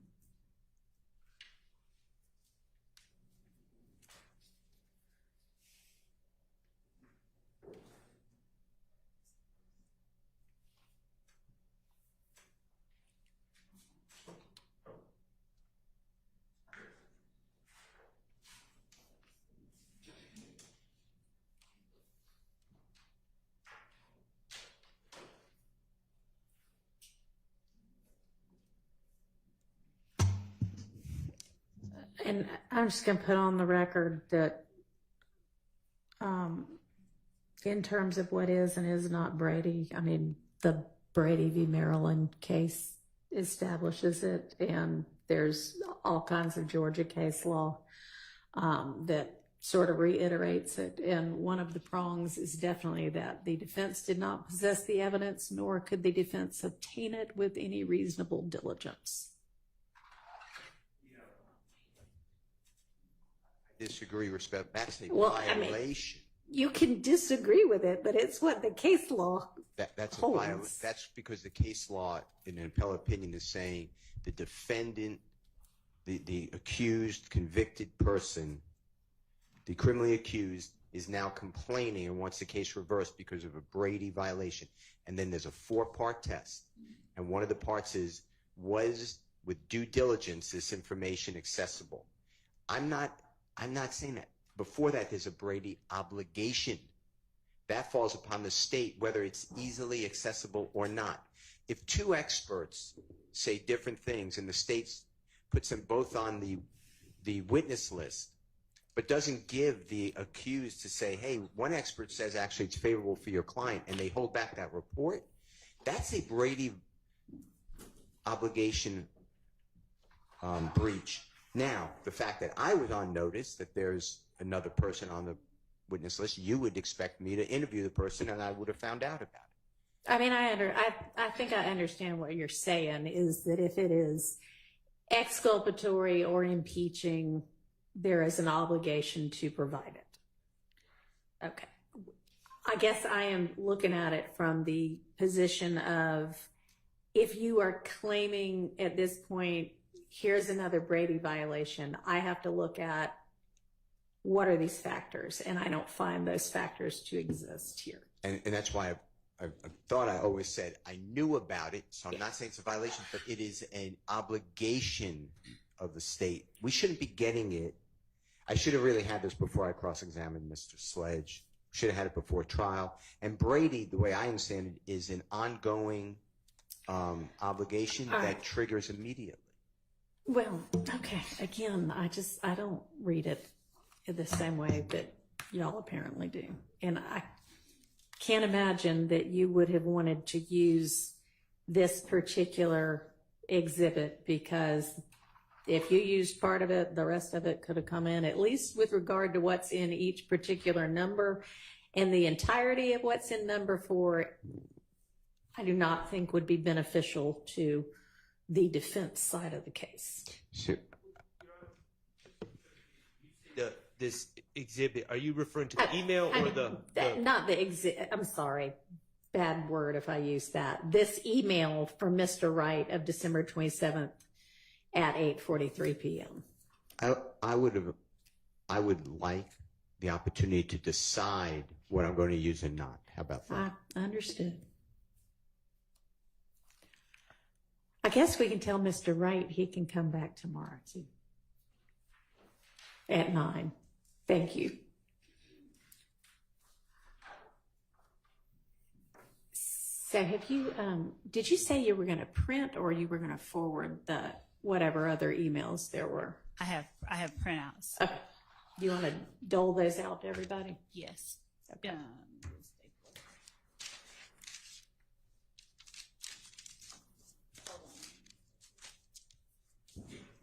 Since I gave the court a statement back to the court, trust me, over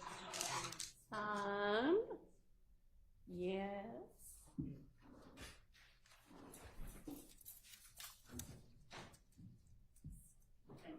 And maybe we need to get an extra stapler down here. somewhere around.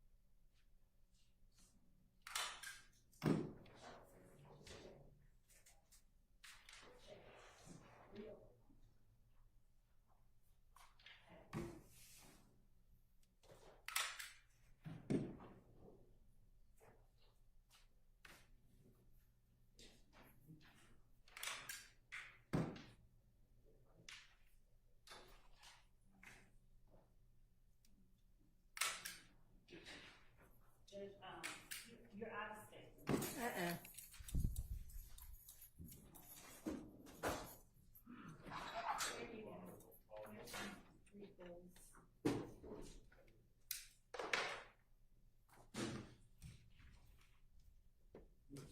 Thank you, John.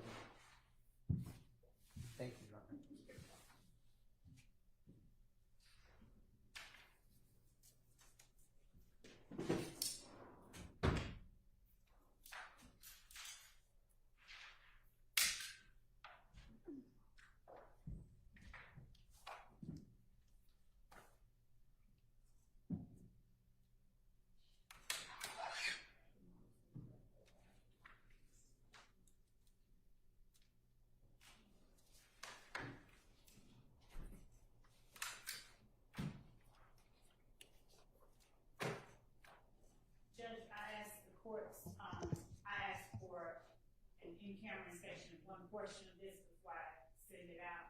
Okay.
going to give the whole.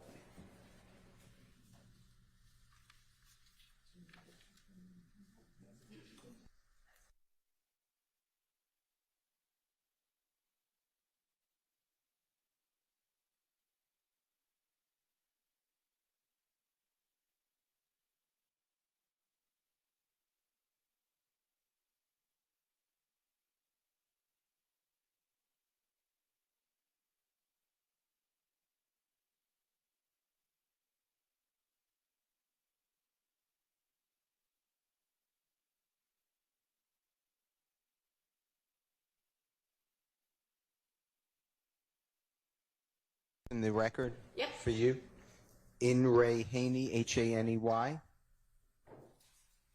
that's 355 Georgia Appeal, 658. It's footnote 1. It's 2020, and it reads: the state has a duty under Brady versus Maryland and Giglio versus United States.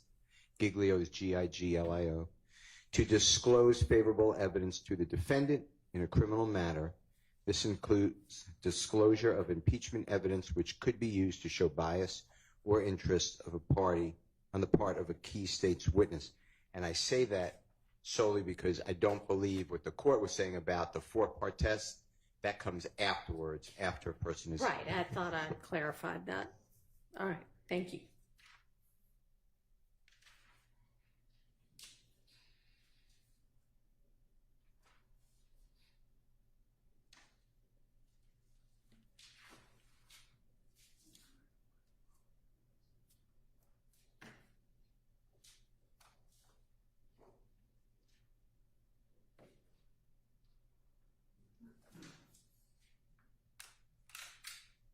How many, is this just one more email or is this a few? This is a series of emails, the emails that I got from Mr. Wright. I think I had him print out all of the ones that he sent me. Okay, and so this will be, will this stack include the 2 that you sent electronically or no? It's fine either way, I'm just wondering. I think so. I think I asked her to send out all of them. Okay, all right. And you've got a copy for each of the 6 defendants and a copy for the judge? Yes, and also I, to the extent that I enter any of these, the copies that I'm giving to everybody, it includes everyone that I email them to. I'm going to take off that portion, and it will only include the email correspondence between me and Mr. Wright. Thank you. So.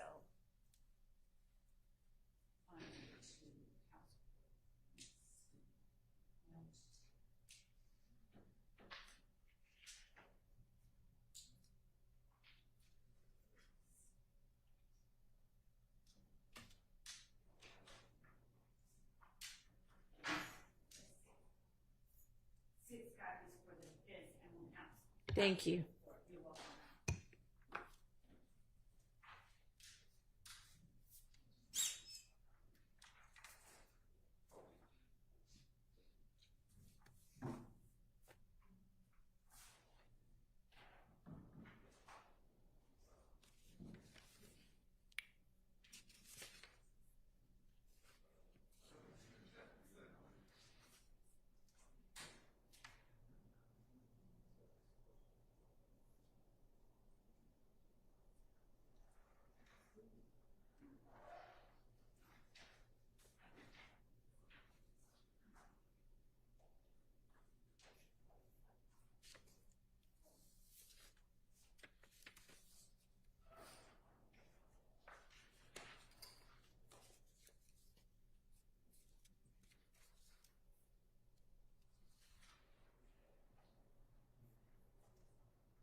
Your Honor. Yes.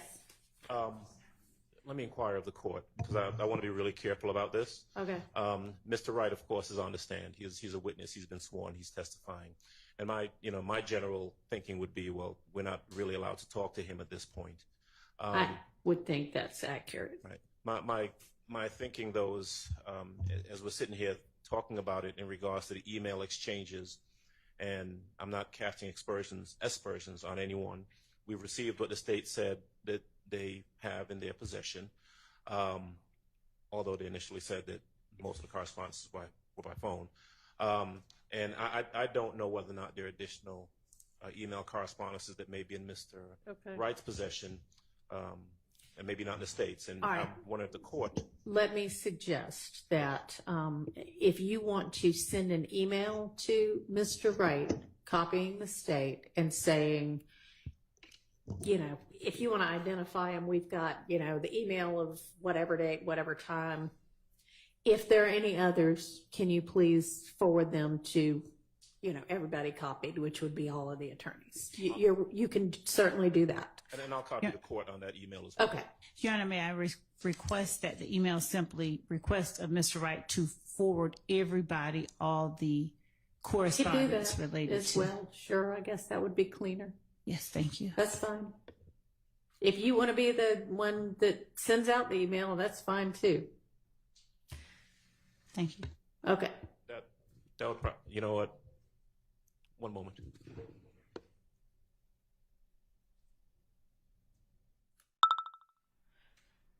And you know what?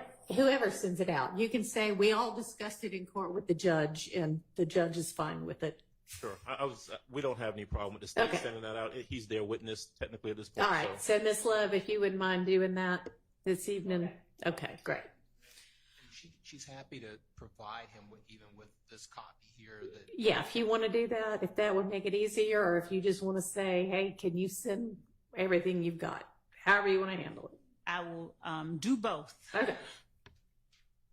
All right. So, the additional ones that we all just got handed, it doesn't look like there's much substantively that's new from what Ms.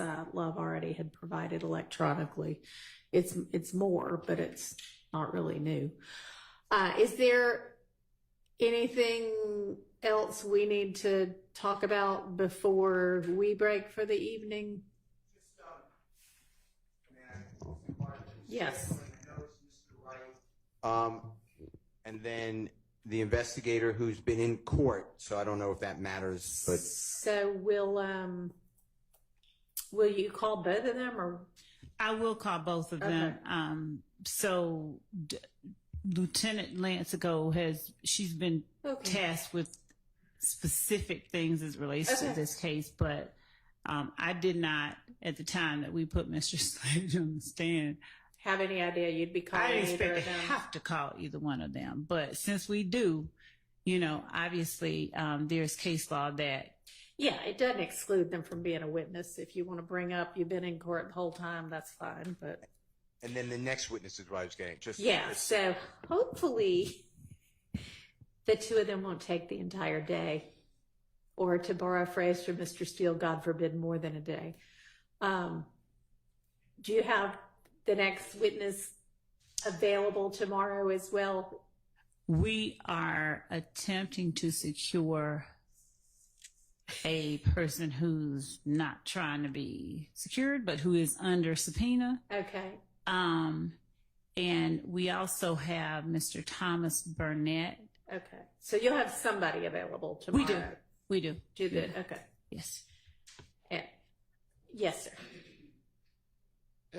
I'm waiting for you to finish that I'm topic. done. I'm done.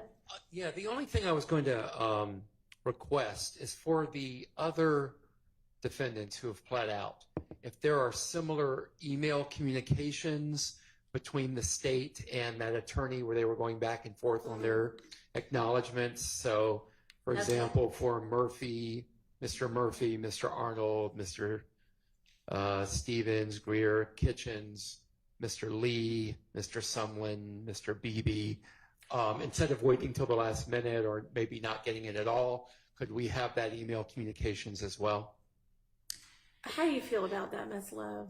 Judge, Why don't you take a really careful look at any of those that might exist? Okay. And if there needs to be an in-camera inspection, there can be an in-camera inspection. If you want to just share it, you can just share it. But go ahead and find whatever might exist and take a careful look at those and then give us an update. Thank you. And thank you, Judge, for saying what I think you said. Take a look at whatever exists, because I was going to add to Mr. Weinstein and say not just email correspondences, just so we don't end up again with me saying, oh, you know what, I forgot to ask about these other correspondences. So any correspondence whatsoever in regards to those. If y'all did snail mail, if you did text. There you go. Anything like that. Okay. Thank you, Mr. Adams, for that broad document request. I appreciate that. Appreciate it. That's all. Okay. Anything else? All right. I'll see y'all at. I mean, honestly, y'all, even when we're starting at 8:30, it's 9:30 before we pull the jury in. So I'm thinking since we've got some stuff we might need to be discussing tomorrow, 8:30. 8 o'clock? In the morning for all of us. It could be 8. Okay. Mm-hmm. We could do 8. 8? No, I don't want to do 8. Okay. I don't want to do 8:30, but no, we're not doing 8. I need my sleep. All right. See y'all tomorrow.